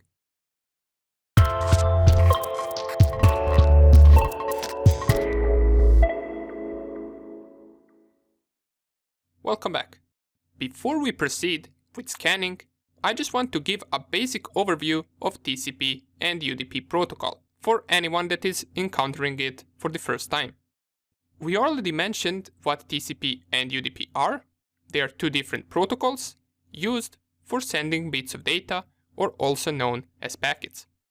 TCP and UDP are not the only protocols that are out there, however, they are the most widely used ones. Let's talk about TCP first.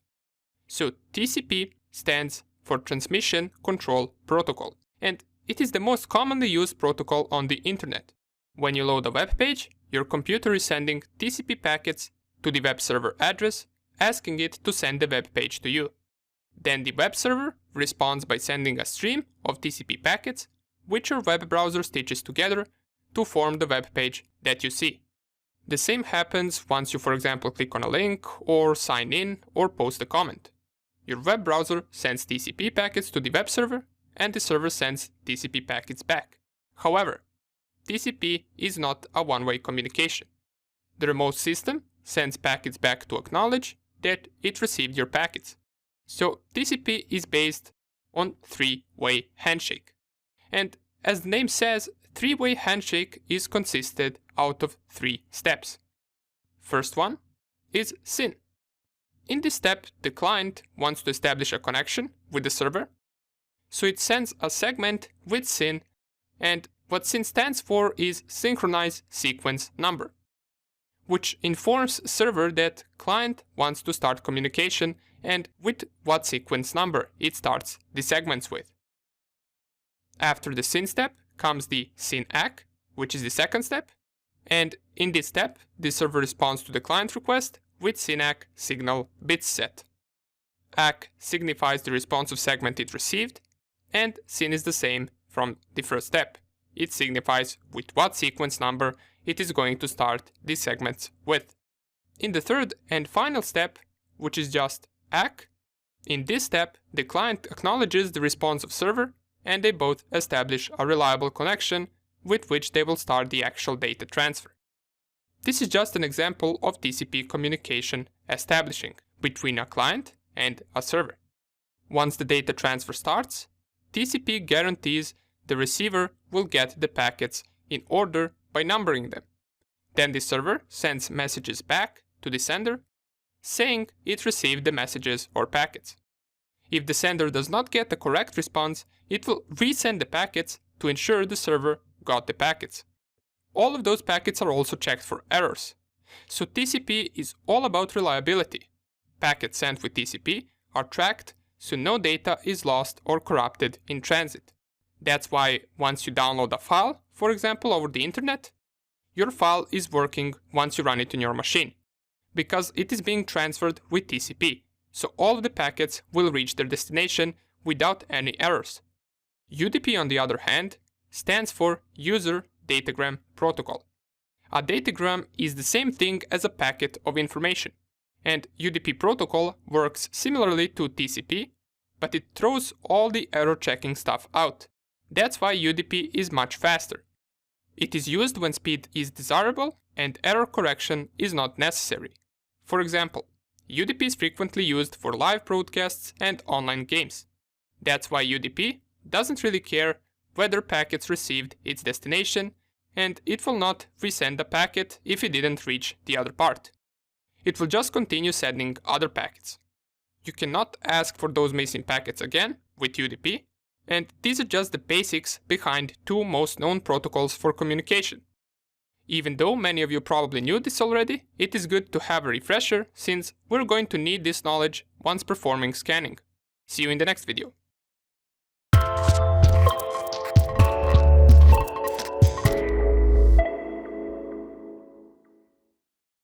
Remember I told you that we must have vulnerable machines that we can scan? And before we actually proceed to performing scanning and covering different tools that we will use, let us first see where we can get a vulnerable machine and how we can install it. And trust me, it is pretty easy. So just type top 10 vulnerable machines, and you will see this Rapid7 link that says 10 places to find vulnerable machines for your lab. Click on that link, and down here, if I scroll all the way down, I should see a list of 10 different vulnerable machines that we can use as a hacker to practice our skills. And for this section, we're going to be going with the first one. So the name of it is Metasploitable. Click on it, and it will route you to another page of Rapid7 website, and it will tell you Metasploitable virtual machine to test. You can read through this if you want, as it tells you some of the information about the Metasploitable. But what's the most important part is down here. In order to download this machine, you must fill in this information. Now it is up to you what information you will fill, right here. But as soon as you fill all of this, you can click on Submit, and it will lead you to a page where you can download Metasploitable. Up here, it tells us that Metasploitable is free to use after we fill out the form. So this is something that you must do in order to download it from the official website. And after you finish downloading it, you should finish up with a file that looks something like this. So Metasploitable linux.zip. You want to extract this file. As you can see, I have already extracted it, and you should see these files right here. This vmdk file is our hard disk that we're going to use in a virtual machine. So let's see how we can install it. Go open up your VirtualBox, and we want to be creating a new virtual machine.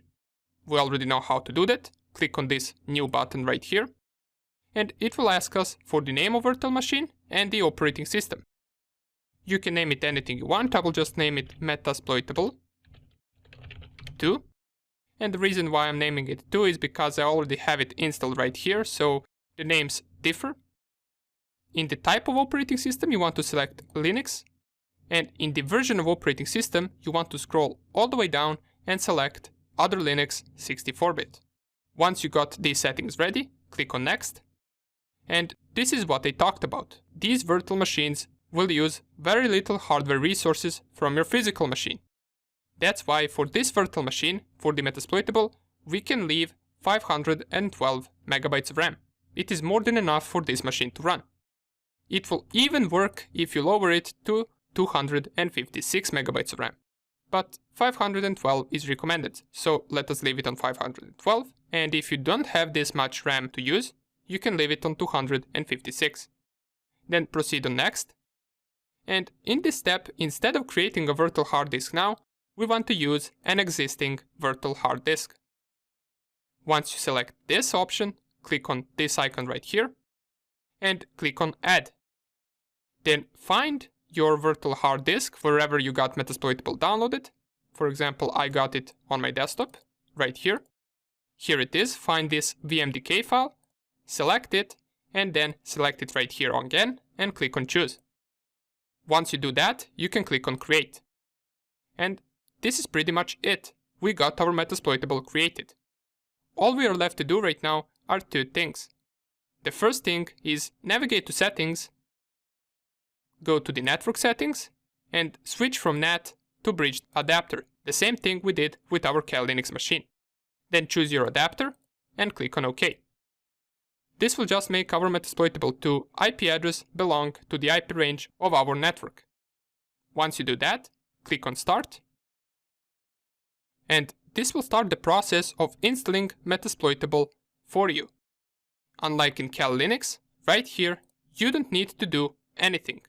This will install machine on its own, and it will take about a minute or two, maybe even less. So at the end, after this finishes, it should prompt us with a login. And you will notice that this machine doesn't have a desktop or anything else, it is a command line machine. That means we can only navigate through this machine using commands. And those commands are simply terminal commands. So just picture this as one big terminal. As we can see, the installation has finished, and down here we got Metasploitable login.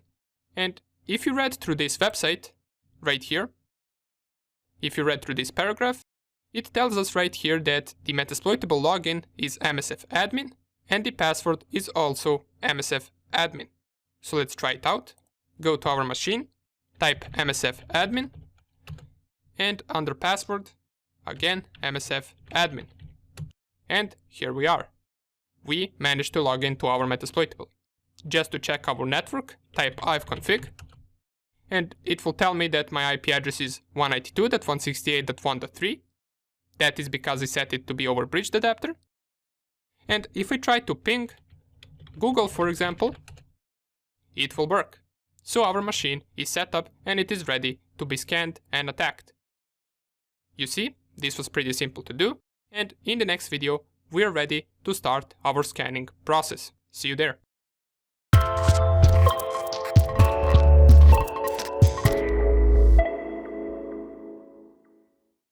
Okay, so we know what scanning is. We also created our virtual machine that is vulnerable, and now we are ready to see what information can we get by scanning that machine. But before we scan a single machine to discover open ports, we must first discover what machines we got on our network. So the first part of scanning a network is to figure out how many hosts you have active and what are their IP addresses. In this case, we are going to act as if we got a task to scan our home network. And we want to discover vulnerable machines within our home network. So let's start by seeing how many hosts we got active first. There are many ways that we can go about doing this. Since I know that all the possible hosts for my network must go in range from 192.168.1.1 to 192.168.1.255, since my IP address starts with these three first numbers, let me just type the password, and here it is, 192.168.1. This is the part that doesn't change. And to scan all 254 hosts inside of my network, I can just go and ping each and every one of them, and see whether they respond to our pinging or not. If they respond, they are online. If not, they are offline. But what if I had to test more than one network? What if I had 10 more networks, besides this one, that I needed to test? Am I about to try to ping every possible host from all those networks? Of course not. That's why we are going to use different tools to perform this much faster. Let us try with the first tool called ARP. Now, ARP is a tool in Cal Linux, but it is also a packet. ARP packets are used in discovering hosts on the network, but more about them later on once we get to the man in the middle section. For now, just remember that they are packets for discovering hosts. Before we use this ARP tool, make sure your Metasploitable is started up. And in case you got some other devices that you can connect to the internet, connect them just so we can get various output and try to figure out which IP address belongs to which host. Now, our ARP tool works based on those ARP packets that I mentioned. So if I type ARP --help and press enter, it will tell me command not found. Now this is because I must run the tool with sudo privileges. So sudo ARP --help, and here is the tool. It doesn't have too many options. We got -a, which displays all hosts in alternative BSD style, -e, display all hosts in default Linux style, and these options down here are not something that we're interested in. All we want to do is use this -a option. So if I go down here, clear the screen, and type sudo ARP -a, it will tell me it only discovered my router. But why is that? I got my Metasploitable running, also got my laptop running, so it should be discovering other hosts as well. Sometimes we must ping a host first before it appears right here, since this information is being read from our ARP tables. So if I, for example, try to ping my Metasploitable, it will get responses back, and if I run ARP -a again, now we will see that we got an entry for the Metasploitable inside of our ARP tables. So this tool doesn't seem to be that good for discovering hosts. Sometimes it will have all the hosts available since you already communicated with them before, but sometimes it seems that we must ping the host first before it shows them. That's why a much better option is a tool called Netdiscover. To run Netdiscover, we can simply type sudo netdiscover inside of your terminal, press enter, and this tool will find all of the available devices on your network on its own. You don't have to ping anything, you don't have to communicate with anything, you can just leave this tool to run and it will find all the devices on your network. So right here it managed to find 5 of them. We can see up here that it is still scanning, and it is just scanning different subnets, so it already finished mine, and you can Control-C this if you already see the result, since this will scan all the usual subnets that occur in a network. Right here we see that we captured 5 ARP packets, and there are ARP requests and ARP replies, but once again more about that later. This just means that we managed to discover 5 hosts using these packets, and these are those 5 hosts. Let me Control-C this, since it won't really manage to find any more hosts. And right here we got their IP addresses, their MAC addresses, and their MAC vendor name or host name. So right here, I know that this is my Metasploitable, which is this one. This 192.168.1.7 is my host machine or my physical machine that I'm running my Cal Linux on. These 2 down here are 2 laptops, I believe. And this right here is my router. And how do I know that this is my router? Well, usually routers start with the first number. Either it will be something like .0 or .1. And just so you can be sure which IP address is your router, you can type the command netstat-nr, and under this gateway column, we should see the IP address of the router. So you can see they do match. The next step would be to go about scanning each and every one of them. And for this, we're going to be scanning our Metasploitable, and you can also scan your home machines just for even more practice. See you in the next video.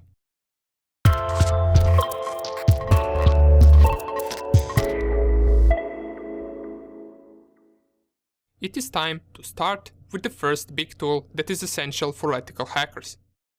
That tool is called Nmap.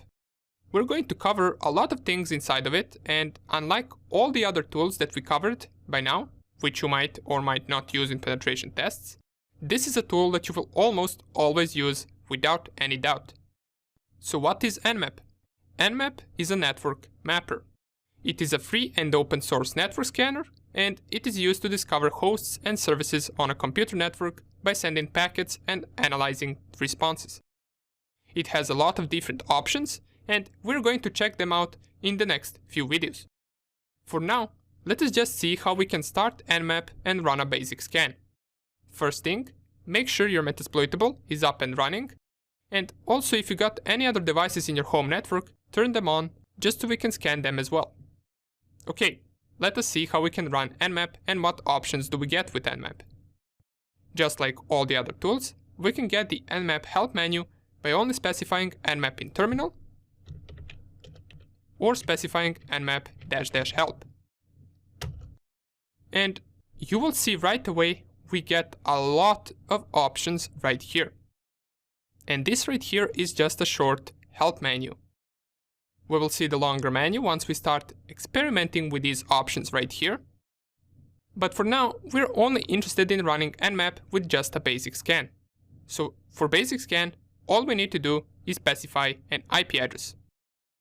If we go to the help menu and you scroll all the way to the top, we should see target specification right here. It tells us that we can provide a host name, an IP address, or a network for scanning.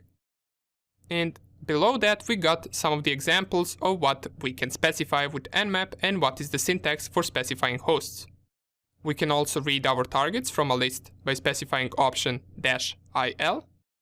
And if we want, we can exclude some hosts that we don't want to scan by specifying --exclude option. For the first time, let us get an IP address from our Metasploitable and let's scan it to see what results we get for scanning one IP address. We already saw how we can get Metasploitable IP address. You can either run Netdiscover to see all the online hosts, or if you don't want to bother, you can just go to Metasploitable right here and type ifconfig. I can see that the IP address of my Metasploitable is 192.168.1.6, so that is the IP address that I will use.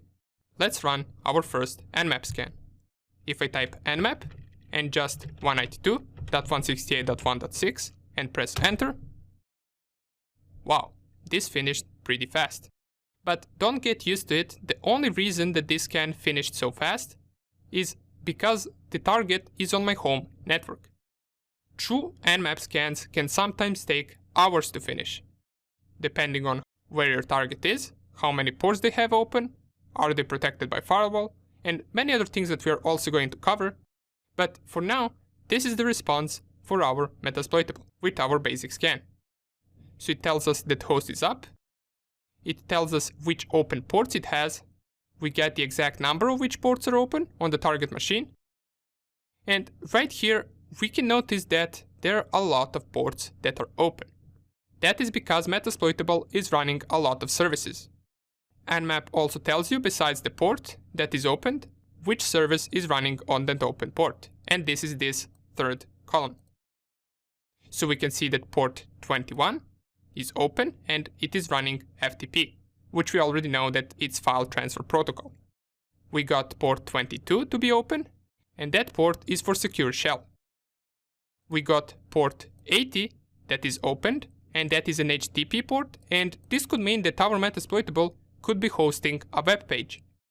We can check this out if we type the IP address of our Metasploitable inside of our Firefox. So let's go up here, open up our Firefox.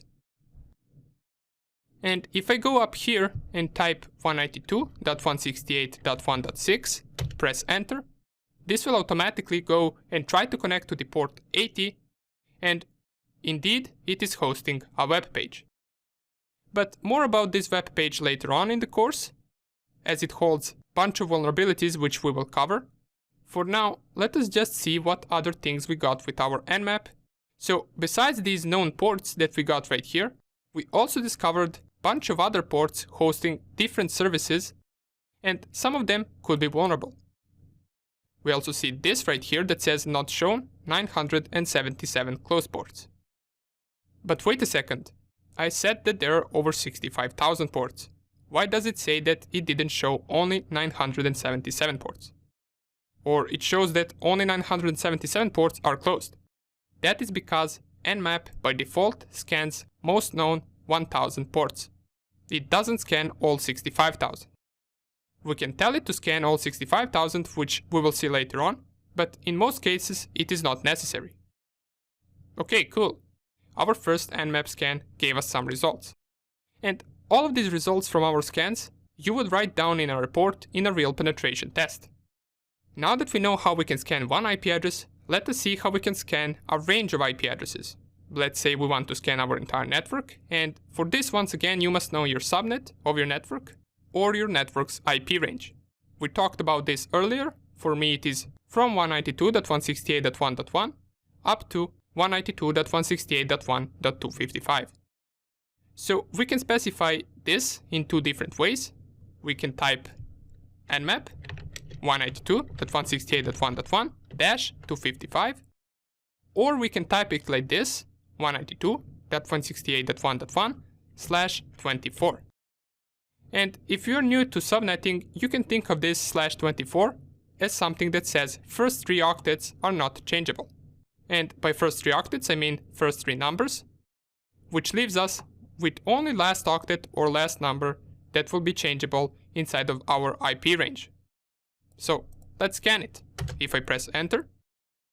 Now this scan right here might take a little bit more time, since it is not only scanning one host, it is scanning multiple hosts. And even though it's scanning multiple hosts, it finished relatively fast because it is scanning my own network. Let us read the results. So these right here are the results for the Metasploitable, as we can see by the IP address, and we got the same results as before, which ports are open and what services are they running. Down here we get that it scanned 256 IP addresses and 3 hosts are up. Let's see what other 2 hosts are up besides our Metasploitable. We got a device with the IP address of 192.168.1.4, and it says right here all 1000 scanned ports on this device are closed. And you remember when I told you that this is the more secure version, since right now we cannot connect to any one of these ports. And this is probably some home device, possibly my laptop. It has all 1000 scanned ports closed because it doesn't host any service to other machines. And the last device that we got is my router. We got its IP address and we also got which ports it has open. So it has port 22 for SSH, port 23 for Telnet, port 53 for the domain, port 80 and port 443 for HTTP and HTTPS, and this port right here that says service unknown. This is because Nmap couldn't figure out what service is running on this open port. Okay, great. For now we performed basic Nmap scan without adding any additional options to it. And with this, we managed to discover open ports on our target machines. That is good for the start. In the next video, we will see what else can we discover using Nmap and what other cool options it has.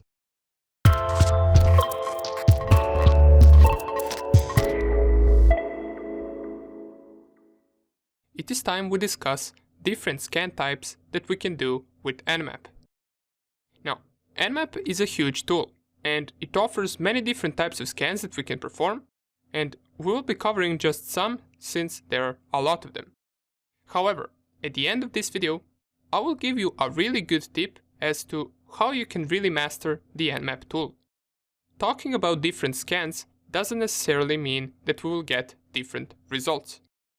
Matter of fact, many of these different scans will give us the same result. And in this video, I'm going to explain exactly what the differences are between certain scans. To fully understand this, you will need a background knowledge on TCP and UDP. So, in case you didn't watch the short video I made on TCP and UDP, make sure to watch it before covering this.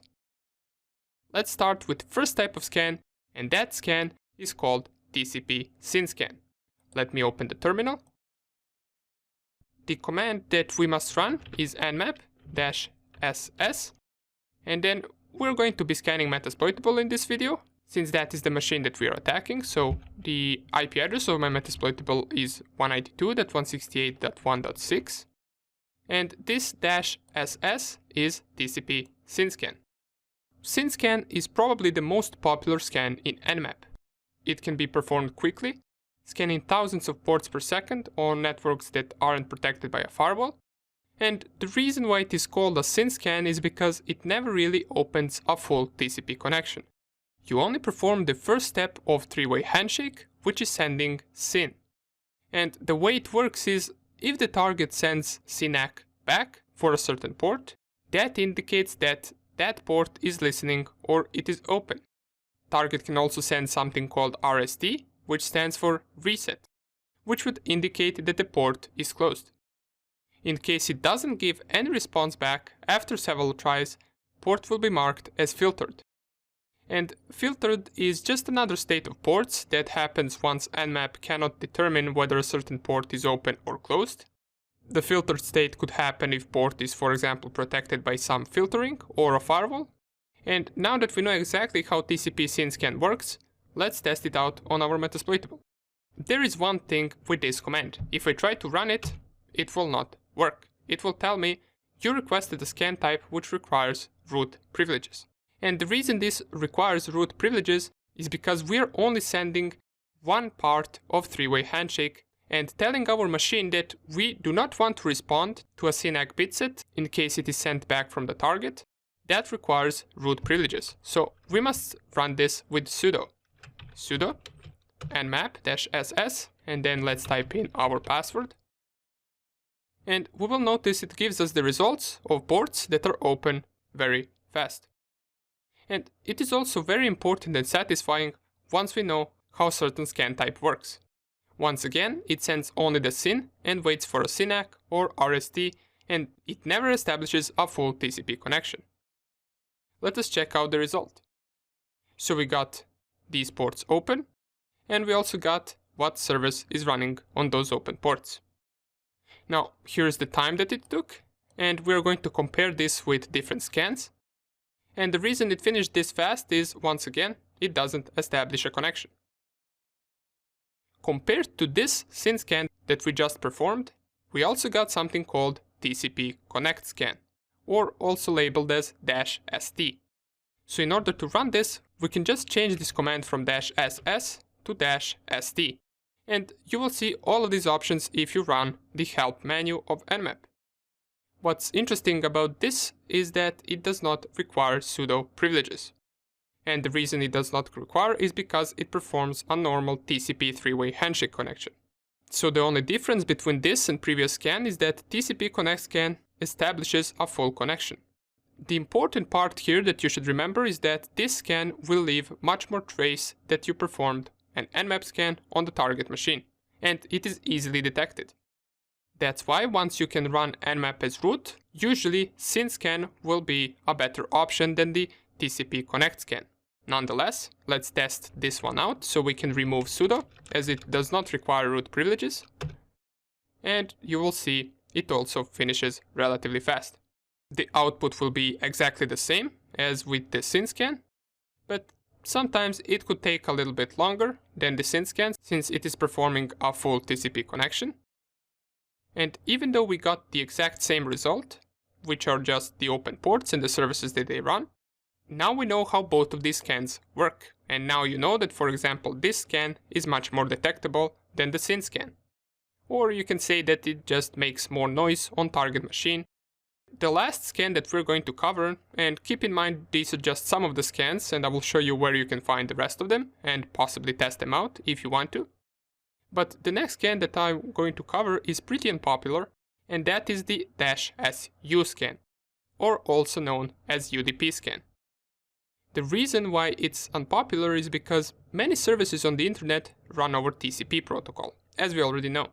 Since UDP scanning is much slower than TCP scanning and more difficult, sometimes when people are developing security for their ports, they ignore the UDP ports. And this results in a mistake, as there are a lot of exploitable UDP services, and we should never ignore this scan just because it takes time. Let us test it out. This also will require sudo privileges, so let us type sudo nmap -su for the UDP scan and specify the IP address of Metasploitable. You will notice this scan will take time. You can check at how much % it is currently at by pressing the upper arrow key. So if I press upper arrow key, down here it will tell me it is currently at 3%. And I'm just going to leave this running while I show you the cool tip for the Nmap. So remember this, the key to learning Nmap in great details is not in reading its help menu, but in reading its manual. And to open the Nmap manual, you can open your terminal and type manual Nmap. And let me do this in a second terminal. So I will open it up, type man, and then Nmap. This man right here is shortened for manual. Press enter. In this file, it explains every Nmap option in great detail.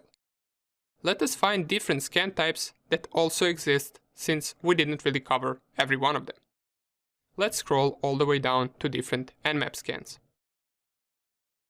And as we're scrolling, you will see that we are passing the actual help menu that we get outputted once we run the --help. And below this help menu, it explains every option in great details. And as I'm scrolling, I came to this part, which says port scanning basics, and here are the 6 port states recognized by Nmap. And this is good to read, so we got the open port state, the closed port state, we got filtered port state, unfiltered port state, open and filtered, and closed and filtered. So if you want, read through this. It is really useful knowing once you get, for example, filtered ports, to know exactly what that means. And if I go a little bit more down, here they are. Here are the different scan types that Nmap has. So here is the TCP synscan that we performed, which is -ss. Here is the -sd, which is full TCP connection scan.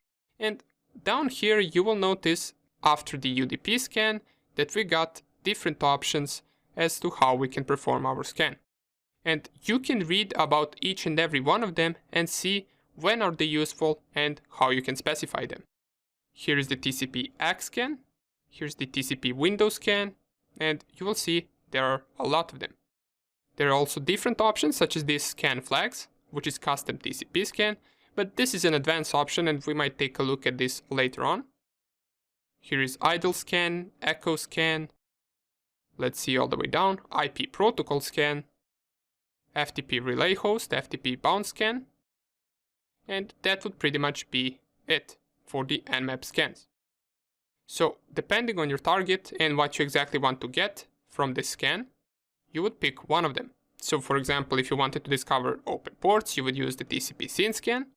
Now the ACK scan, I believe, which is the -SA, which we saw a few seconds ago, is useful, I believe, to mapping out the firewall. Just read through them if you have time, and you will discover how they work and when are they useful. So let's see how much percentage our UDP scan is at. So it has finished about a third of the scan, and we know that this will take at least 10 to 15 more minutes, so we're not going to wait this. And by the way, about the Nmap manual, you don't need to read that entire file, just it is good to know that it exists. So sometimes when you forget something or you want to check out if Nmap has some other option that you need, you can just open that manual and read until you find what you need. Nobody expects you to know everything inside of that file, but after some time you will start picking some of the commands up and memorizing them. Cool. We covered a lot in this video. The next two videos will be even more important. We're going to check how we can discover operating systems that our target machines run and what versions of services are they running on an open port. Which is, remember, one of the most important things that we want to find.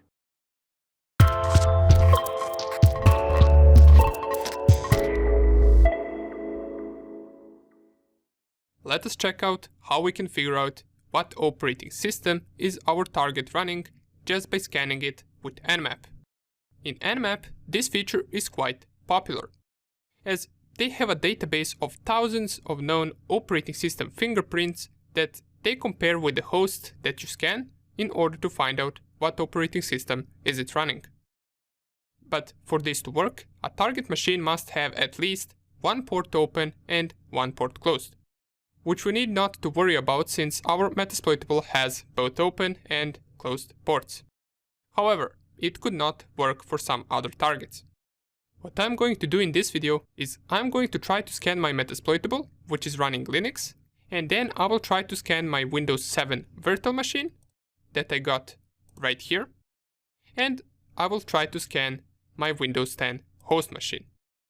And let us see what results can we get. Let's see whether Nmap can figure out what operating systems are they running. If I go back to my Cal Linux, and let's go with Metasploitable first. To run the operating system feature, we must use sudo, and after Nmap we specify -o for discovery of operating system. Then we specify the IP address, and if I specify the IP address of my Metasploitable first, press enter, type in my password. It will take just a few seconds, and down in the results we can see the OS testing. It tells us right here that Metasploitable is running Linux. And down here in the OS details it tells us which version exactly is it running and how many hops is the target distance from us. It says 1, which means host is inside of our network. And besides all of this, it also tells us that the machine that we are scanning is a virtual machine, as we can see right here.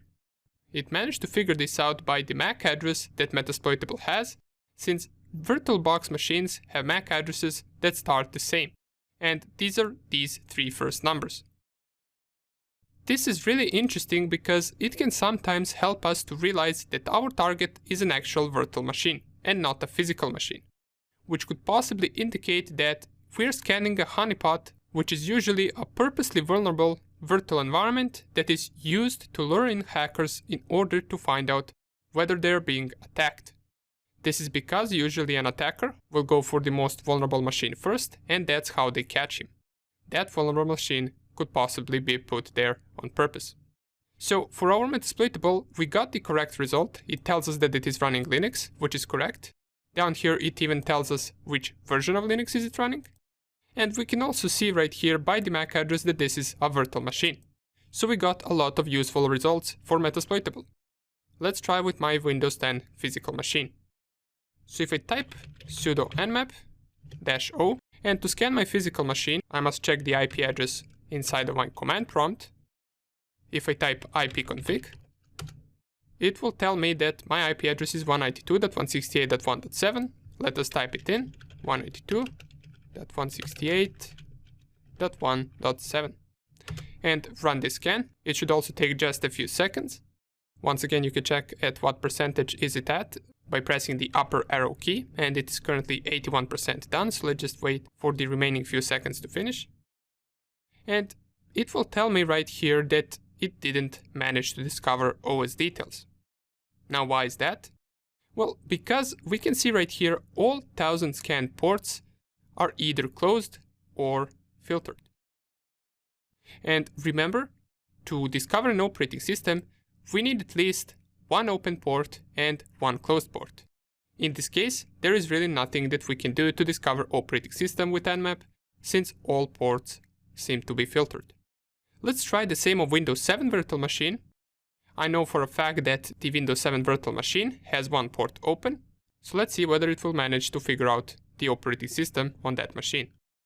If I type sudo nmap -o, and I already typed ipconfig in my Windows 7, the IP address is 192.168.1.14. Let's specify it right here. Let's wait for this to finish. And it gives us a bunch of OS details. Up here we have a warning that says, results may be unreliable because we could not find at least one open port and one closed port. It did manage to, however, find one open port, which is this port 445, but all the other ports are filtered. However, based on this one open port, it tried to guess what operating system it has, and it was relatively close. It managed to guess that the operating system is Windows, and sometimes this could be enough for us. We can see right here it specified Windows 7, which is correct, but it also specified Windows Vista and Windows 2008, which are incorrect guesses. So we can say that it managed to narrow it down for us, but it didn't really hit the correct one. So we checked how to figure out what operating system is the target running. We noticed that it doesn't always work, but this information, with the information which we will get in the next video, will be more than enough for us to be able to conduct a vulnerability analysis. Let us see in the next video how to get exact version of services running on open ports.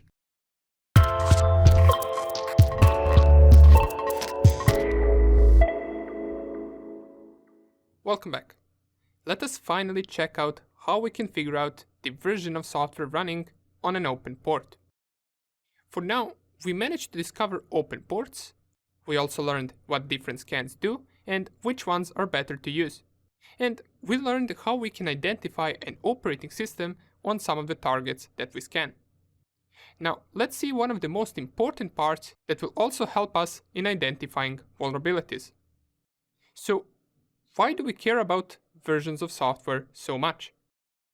For example, I might somehow find out that Metasploitable is running Apache web server on port 80. But that doesn't narrow all the possible attacks too much. Of course, it narrows it down to only search for Apache vulnerabilities, but Nmap can even go as far as discovering what exact version of Apache is it running. Then, after knowing the version, we can search that version on internet and try to see whether there are any known vulnerabilities for that specific version. So version discovery helps us a lot. And let's see how we can perform it. To perform version discovery, we use the option -sv. So I will run the command nmap -sv, and as usual, we're going to be scanning our Metasploitable. Now, this command also requires sudo privileges, so make sure to type it at the beginning of the command. Sudo nmap -sv, and then the IP address. Press enter, enter the password, and this particular scan could take longer than other scans, because right now we are deeply scanning the target. Let us check out at what percentage is it at. So 91%, it should finish in just a few seconds. Let's wait for it. And here it is. We can see we got a bunch of results right here. The new thing that we got from all the previous scans is this fourth column. Remember, once we scanned previously, we only got these first three columns, which are the port number, the state of the port, and the servers that it is running. Right now, we also get the version of the service. So let's go quickly through this. We got port 21, which is FTP, and right here we got the exact version of what type of FTP software does it have. For the SSH, we get the same thing, so the version of SSH is OpenSSH 4.7, Debian Ubuntu. We got the Telnet, the SMTP, the HTTP, we got that it is running the Apache HTTP 2.2.8. For the SMB protocol, which is port 445 and 139, we got that it is running Samba from the 3 point something to 4 point something. So in this range will be the version that it is running. And what we would do with this information, as I already mentioned, is we would just try to search for some known vulnerabilities for the specified versions. For example, if this Apache version right here has a known vulnerability, we would discover it by pasting this in Google and typing vulnerabilities. And whatever comes up, we would test this on this target and see whether it works or not. Since some vulnerabilities could be patched. We never know, so we want to try it out. Down here we also got the versions for the other ports, so we get a bunch of results right here. What you would do with this scan, since this is really useful, we would type this on our report and we would use for the future references. For now, let me show you another option that you can use with the version scan, and that option is intensity of scanning versions. We can type it like this. So if I use the same command, let me just clear the screen so we can see it better. If I use the same command and after -sv I type -- version -intensity, and after the version intensity we need to specify how high we want the intensity to be, and it can be set between 0 and 9.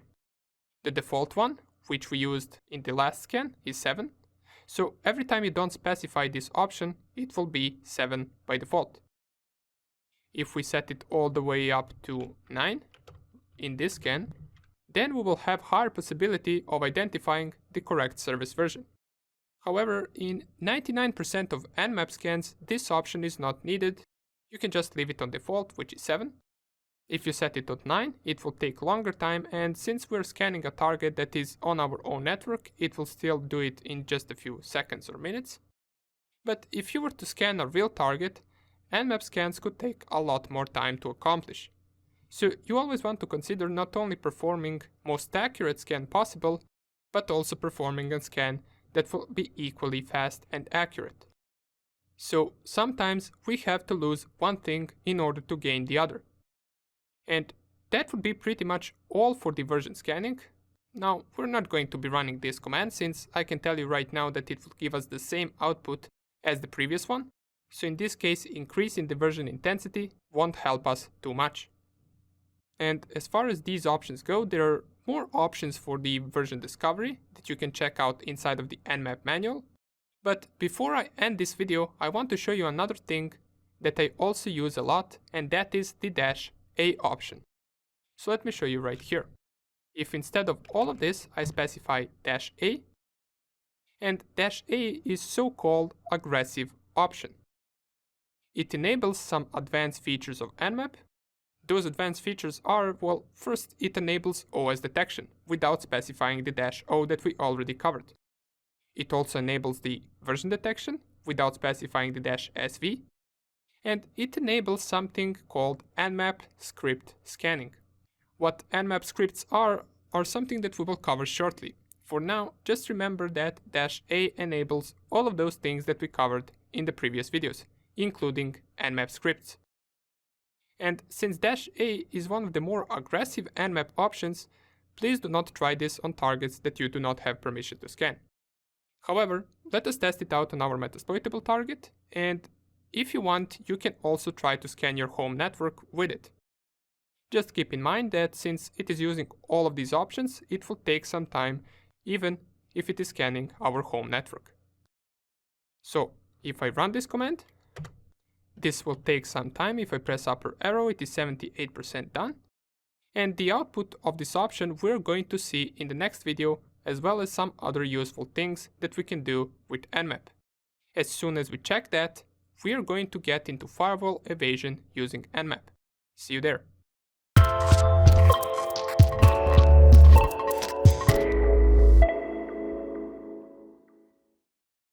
By now, if you covered all of the Nmap videos that we did, you should have an intermediate knowledge of Nmap.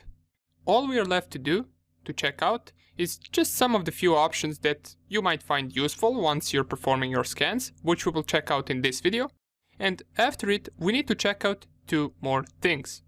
One of them is running Nmap with scripts, which part of it we're going to see right now with the results of our -a scan from the previous video. And the second thing is how we can bypass Firewall, IDS and IPS using Nmap. So for now we only noticed how we can perform different scans, but we never really talked about what if our target is well secured, what if they have a firewall. We want to perform our scans as quietly as possible in order for us to not get detected. But before we jump into all of that, let us check out the output of our -a option. Remember from the previous video, -a runs a bunch of different things such as OS detection, version scan, and it also runs something called Nmap scripts. You will see down here that we are getting output that we didn't get before. So besides the open port and the version that the open port is running, we also get the output of different scripts that are running on the target as we execute this scan. So right now, here we can see that it executed the script for FTP anonymous login, and it says that it is allowed. And we will check out what the FTP anonymous login is. For now on, I can tell you that it is not really that secure. Even though if we go all the way down, here it says FTPD 2.3.4, which is this version that the target has, is secure, fast and stable. And I can assure you this is one big lie, as this FTP version is vulnerable. And we're going to see in the exploitation section how we can exploit this and gain access to our target machine. Down here we also get the enumeration of the SSH, so we get the SSH host key, nothing really too useful for us, the SMTP commands that are allowed, the SSL ciphers right here. We also get the HTTP server header, the HTTP title, and these are just some additional information that we got from running scripts. If I go all the way down, we also get information for some other open ports. And down here, we will see that our scan also performed the SMB enumeration. So we got the computer name, NetBIOS computer name, domain name, SMB security mode. Down here, we also get the trace route to this target's IP address. And this is the one hop that we have since it is in our own network. It tells us down here that it also performed the OS and service detection, and here is the OS detection, but we already saw this. We got Linux running. So this is just some additional information on top of the information that we already had. But remember, -a is an aggressive scan. It does give us the most output out of any other options, but it is also pretty aggressive and easily detectable if target has some security measures. Since our Metasploitable doesn't have any security measures or is not behind any firewall, this scan is best for targets like that. So we got the most information using -a. But besides this -a, let us also check a few more useful options that Nmap gives us. And to do that, we're going to run the Nmap manual. So type man and then Nmap, and it will open up the manual once again. We already know how we can go through it with upper and lower arrow. And we're going to just go really quick through it and see whether there are any useful options that we haven't covered, but that you might want to use. So if we go down here, this -sn option is really useful option. And it is not really useful for discovering vulnerabilities or open ports. Matter of fact, this option right here performs the same thing that our Netdiscover tool did. Remember, we use Netdiscover to locate all of the hosts that are up and running on our network, and -sn pretty much does the same thing. As we can see right here, this option tells Nmap not to do a port scan, so you will not find out any open ports with this scan. The only useful thing we get from this is which hosts are up and running. So let's test it out real quick. And this is a scan that you would use probably on multiple machines to discover which ones are up and which ones aren't, but you can also use it on one machine if you'd like. For this scan, I will use my home network, so -sn and then 192.168.1.1-255. If I press enter, this should pretty much in just a few seconds, and here it is, it will give us which hosts are currently up. We get their IP addresses, so 192.168.1.10, this is my laptop. We get the Metasploitable, we get Windows 10 probably, and we get my router. So instead of Netdiscover, you can use this to figure out which hosts are up. But for me personally, I like Netdiscover output a little bit better than this one. This right here looks a little bit messy. Okay, so the second thing that I want to show you is -p option. And this is an actual option that you will use a lot.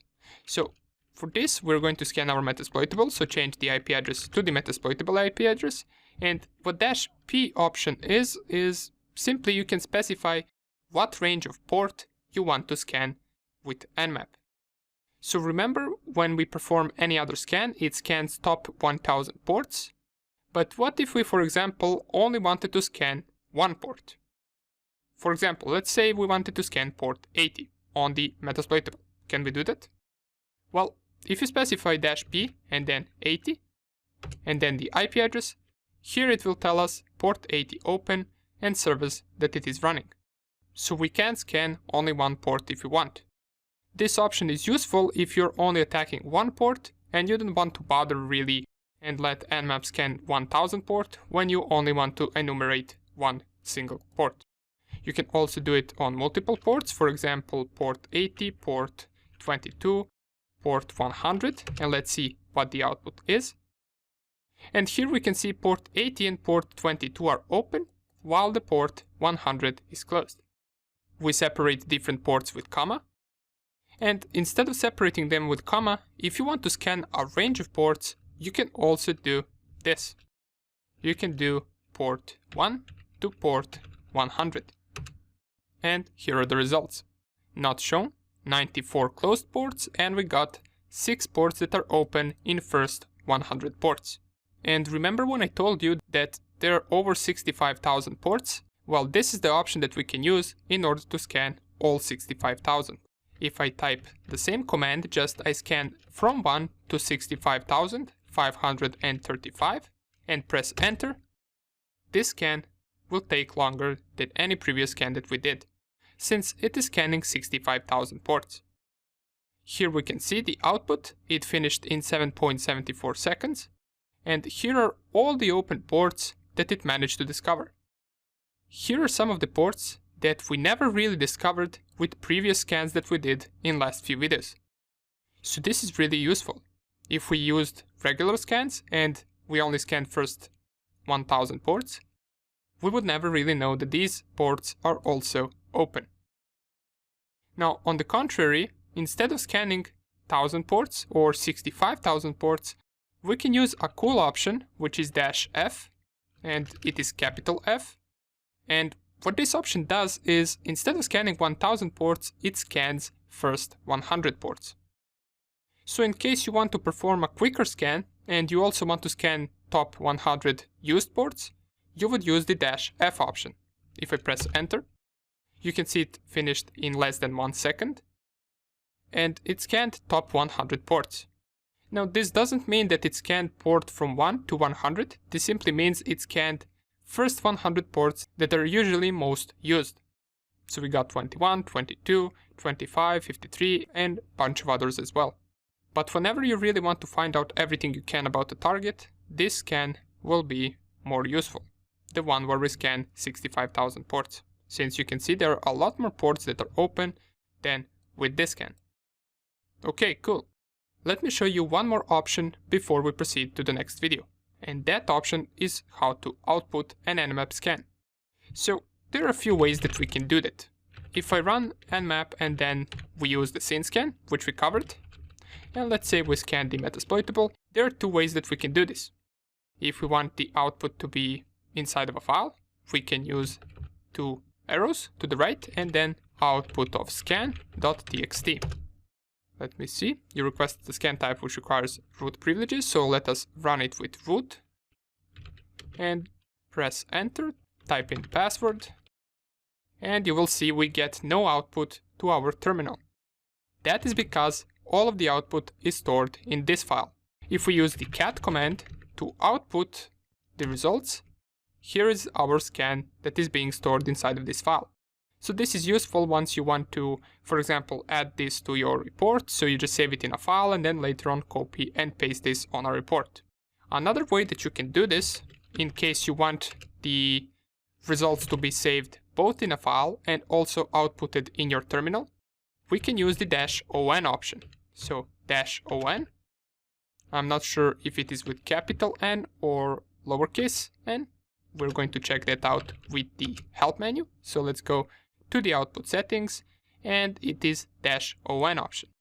And we can see right here -on option is output scan in normal. So we can simply just save this in a normal file. If you want some other file type, you can use OX for the XML. And we got some other options here as well that you might find interesting. For now on, we're just going to check out this one. So if I go down here and type nmap -on and then -ss, of course we need to run this with sudo. And we specify 192.168.1.5. Output file begins with, we need to specify the name of the file that we want to save it. So let's just call it output. And here it is. We get the output to our terminal. But if I also type ls and cat the output file, we also get the results saved inside of this file. Okay, great. These are just some of the basic options that I wanted to mention since you might find them useful. And by now, as I already told you, you can consider yourself an intermediate Nmap scanner. Now to take this to the advanced level, we're going to check out in the next few videos how we can bypass Firewall, IDS and IPS using Nmap scans.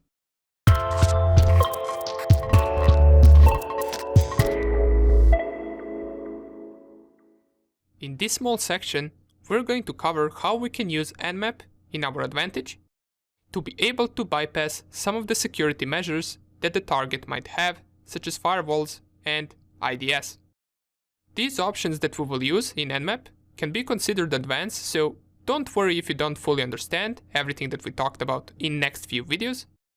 Just make sure that in case there is something that you didn't understand, rewatch a video a few times and you will get it. But wait, Aleksa, I don't even know what Firewall or IDS is. So what are they?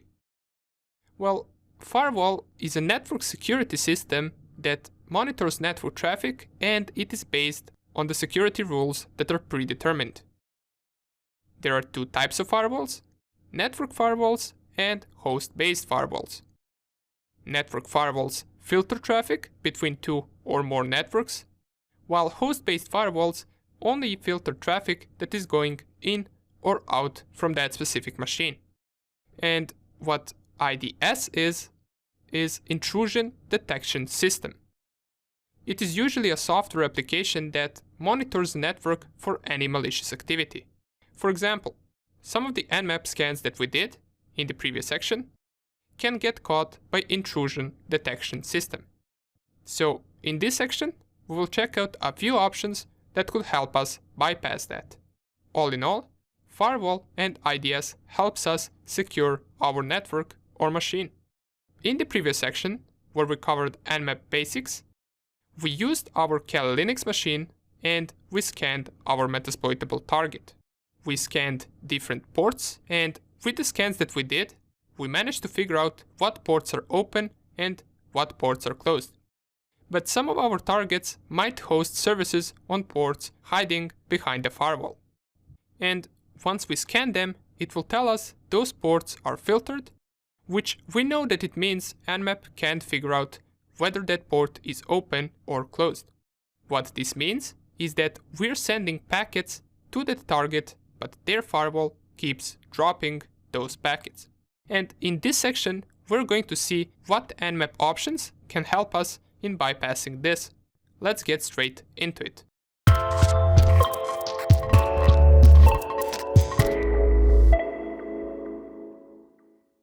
let us talk about different options we can use in our scans to bypass Firewall.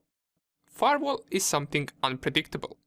You don't really know its rules in order to know exactly what type of scan you need to perform in order to bypass it. Some of the firewalls could use MAC address filtering in order to allow certain devices to connect to a specific port, or in order to block a certain devices. Some firewalls could block different types of packets. Some firewalls could block only some ports and not all of them, and we can't really know what the exact rule is. What I'm going to do is I will give you a few different options as to what you can try in order to bypass Firewall. First of all, how can we know if some of the ports on target machine are behind a firewall? We already mentioned this in the previous video. Nmap will tell us that those ports are filtered. By now, we should already know what filtered port is, but let us define it once again.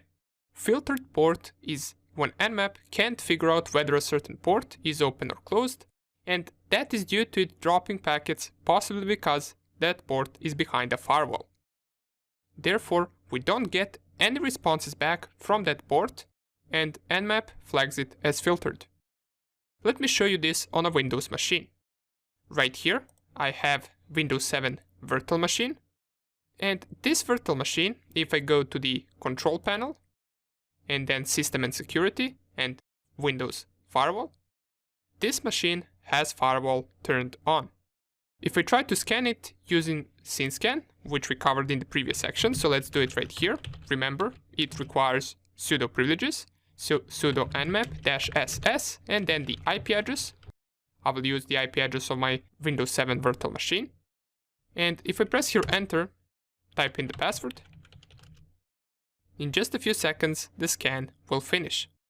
And we're going to compare this result when the firewall is turned on with the result once we turn off the firewall. So let's wait for this to end. And here it is. It doesn't have any port open. Matter of fact, it will tell me all 1000 scanned ports on this PC are filtered. Now, this doesn't mean that all could be closed or all could be opened. This just means that they are behind a firewall, and any packets we send get dropped by that firewall. So our target could have a few ports open and other closed, but we don't really know that. Let me show you the response of the same scan once we have that target turn off their firewall. So let's go to Windows machine, and I will click on this turn Windows Firewall on or off. And in both of these settings, I will select turn off Windows Firewall. Click on OK. And now, once the firewall is turned off, let us perform the same scan that we did right here. So we'll just use upper arrow, run the same command, and here it is. We can see that some ports are indeed open.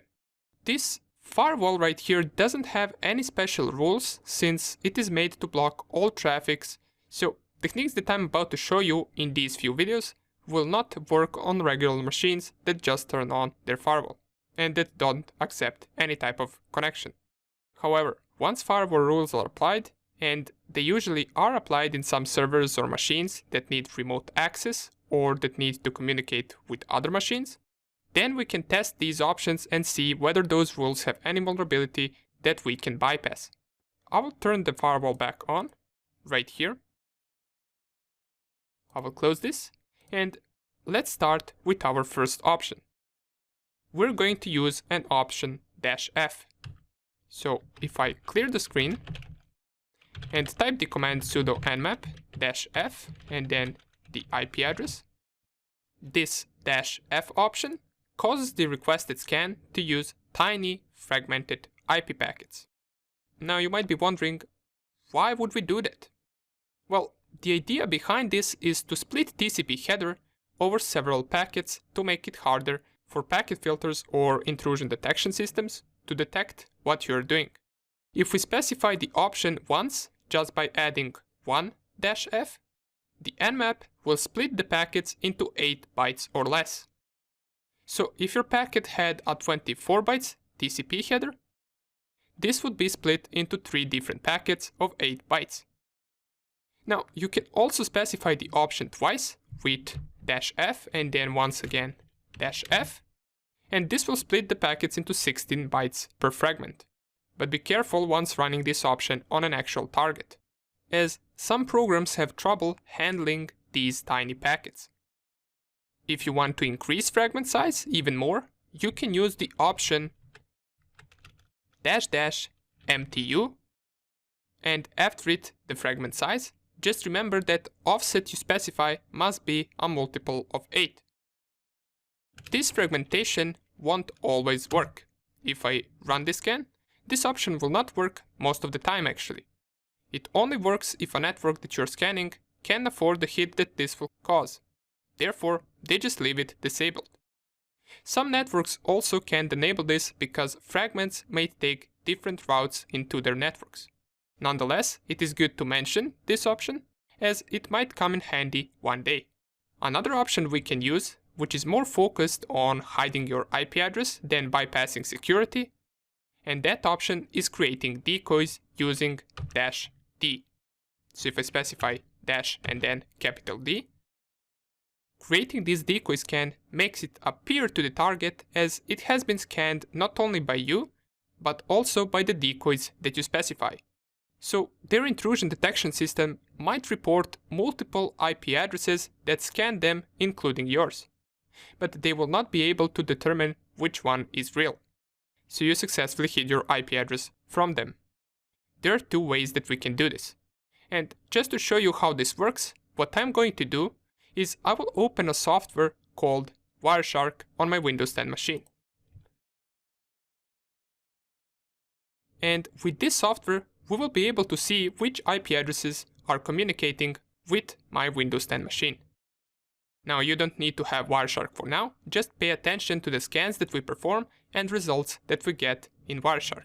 Right here, I will select Ethernet, since that is what I'm currently using, and we should already see some packets coming in. But these packets right here have nothing to do with our scan.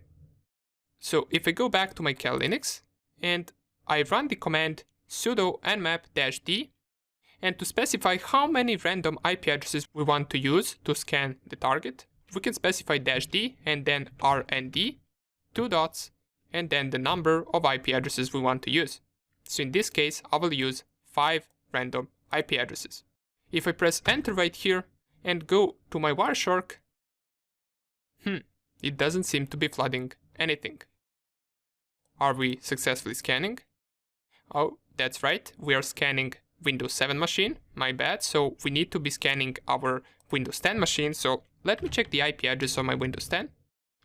ipconfig 192.168.1.7, and right here I will just change from 16 to 17. And let's go back to Wireshark once again. It doesn't seem to show for some reason. Let us try adding this command, and we will use the synscan to perform this. Press enter. And the reason this might not work is because sometimes Wireshark will have a problem capturing the packets that we send from a virtual machine. And that is mostly because we're scanning our host machine from the virtual machine. So what I'm going to do is I'm going to go to my laptop and run the same command. Give me just a second, and I'm running the same command that we ran right here. I just ran it, and if I go back here we can see now the output. We can see that our Windows 10 machine is getting flooded with random IP addresses. If I stop it, I can see different IP addresses right here. So we got 193.245.213.77. We also got the other IP addresses, but I will also see my laptop's IP address, and it kind of sticks out. Since this RND option that we used creates random IP addresses, all of those random IP addresses will be truly random, while the only IP address that will stick out will be this 192.168.1.10, and that is a local IP. So this will most likely not work. They will recognize it as the true IP. So how can we change this and make it seem like the scan is coming from 5 local IP addresses that belong to my home network? Instead of running the command like this, what we can do is we can run the command like this, so sudo nmap and then -d, And after -d, we specify 5 different IP addresses, including ours. So we'll specify 192.168.1.2. Let's also use 192.168.1.5, for example. Let's use 192.168.1.6. Let's use 192.168.1.15. And let's at the end use my IP address. And to specify the cal Linux IP address, we can simply type me. What this command will do is it will use these random IP addresses to scan the target, including our true IP address. So all we need to specify is the IP address of my Windows 10 machine. And if I run this, go back to Wireshark. Yeah, of course, once again, I must run this from the actual laptop in order for this to work. So what I'm going to do is I'm going to run the same command in just a second. And I'm running it right now.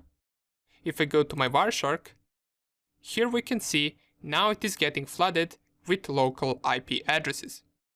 We can see 192.168.1.2, .1.5, .1.15, and .1.10.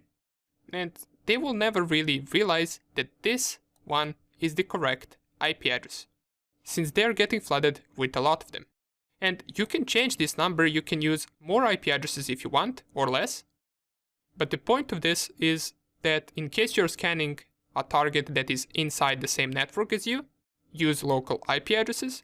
And in case you're scanning the target that is outside your network, you can use this option right here, which will generate random IP addresses. And the security will have a hard time figuring out which one is the correct one. Cool, right? Now, don't worry, since this didn't work on my Windows 10 machine. The only reason it didn't work is because my cal Linux machine uses the same network interface as my Windows 10 host machine. If you were to scan any other target except your host machine, this would work in every case. So for now, we looked at these two options, and in the next video, I will just quickly mention a few more options used to evade security, and then we will proceed to vulnerability analysis, which is the last step before we start gaining access to our target.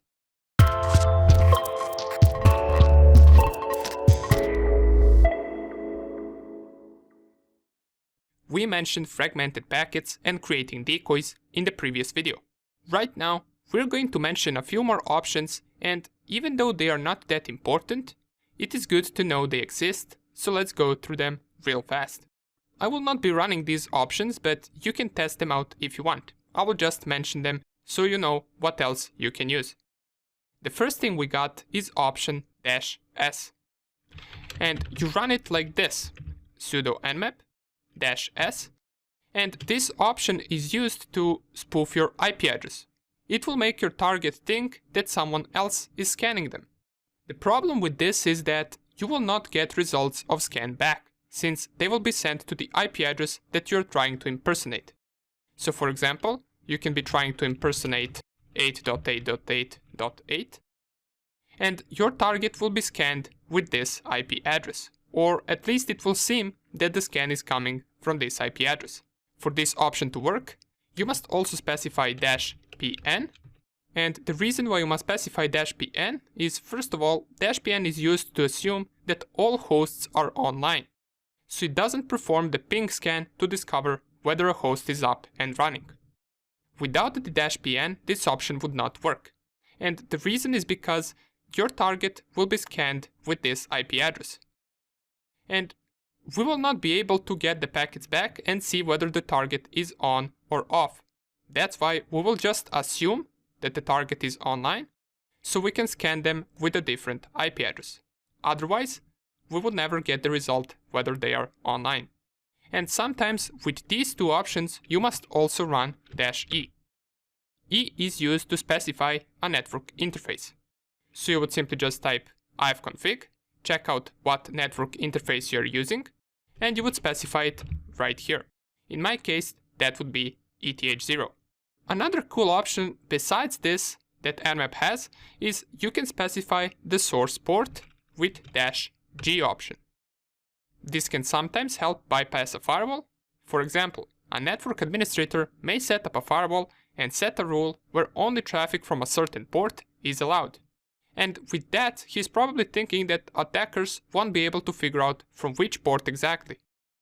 And if you perform a scan and send packets from the port that's allowed in the firewall rule, you successfully bypassed firewall. So you would specify it with -G and then random port number. And one last thing that we will mention that could help you in bypassing firewall is changing different scan types. We already covered some scan types, and any of them could be useful to you sometimes. For example, in case you perform a SYN scan on a target machine, and in case the SYN scan is blocked by the target's firewall, which would mean that they drop all SYN requests that try to initiate TCP connection, we could try to perform a fin scan, and fin scan is labeled like this, -SF. Now, you're probably confused because there are a lot of scans that we can do. And in case you don't have any networking background, you're probably wondering what fin scan even means. Well, fin scan is just sending a fin packet without any other flags. And these SYN flags and fin flags can be confusing sometimes, but with practice you will catch everything up. Just one advice I have is that every time you don't fully understand something, just Google it. That is how I learned as well. And all of these options that we covered can be combined with something called timing template. And to show you what timing template really is, I opened up my Nmap manual right here, and I scrolled to this option right here, which says -T, timing template. And if you also open up Nmap manual, this will be all the way down, so there are about 1 or 2 minutes of scrolling until you reach this option.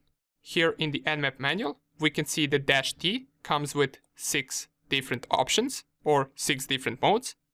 And what's interesting for us regarding security evasion are the first 2 modes, which are 0 and 1, also called paranoid and sneaky. These 2 are used for IDS evasion, as it says right here. Now, the problem with T0 and T1, or the first 2 options, is since they are trying to avoid IDS alerts, they will take a lot longer to finish. So once you're scanning more machines or more networks, this might not be the most reasonable approach to take, since this scan will take a lot of time with specifying -T0 or -T1. And all of this, including the options that we covered in the last video, will help you in security evasion and spoofing. What I would advise you to do is also read about other options as well that we didn't cover, just to see what else can you do. In the next video, big things are happening. We're going to create our first tool used for penetration testing. Let's do it.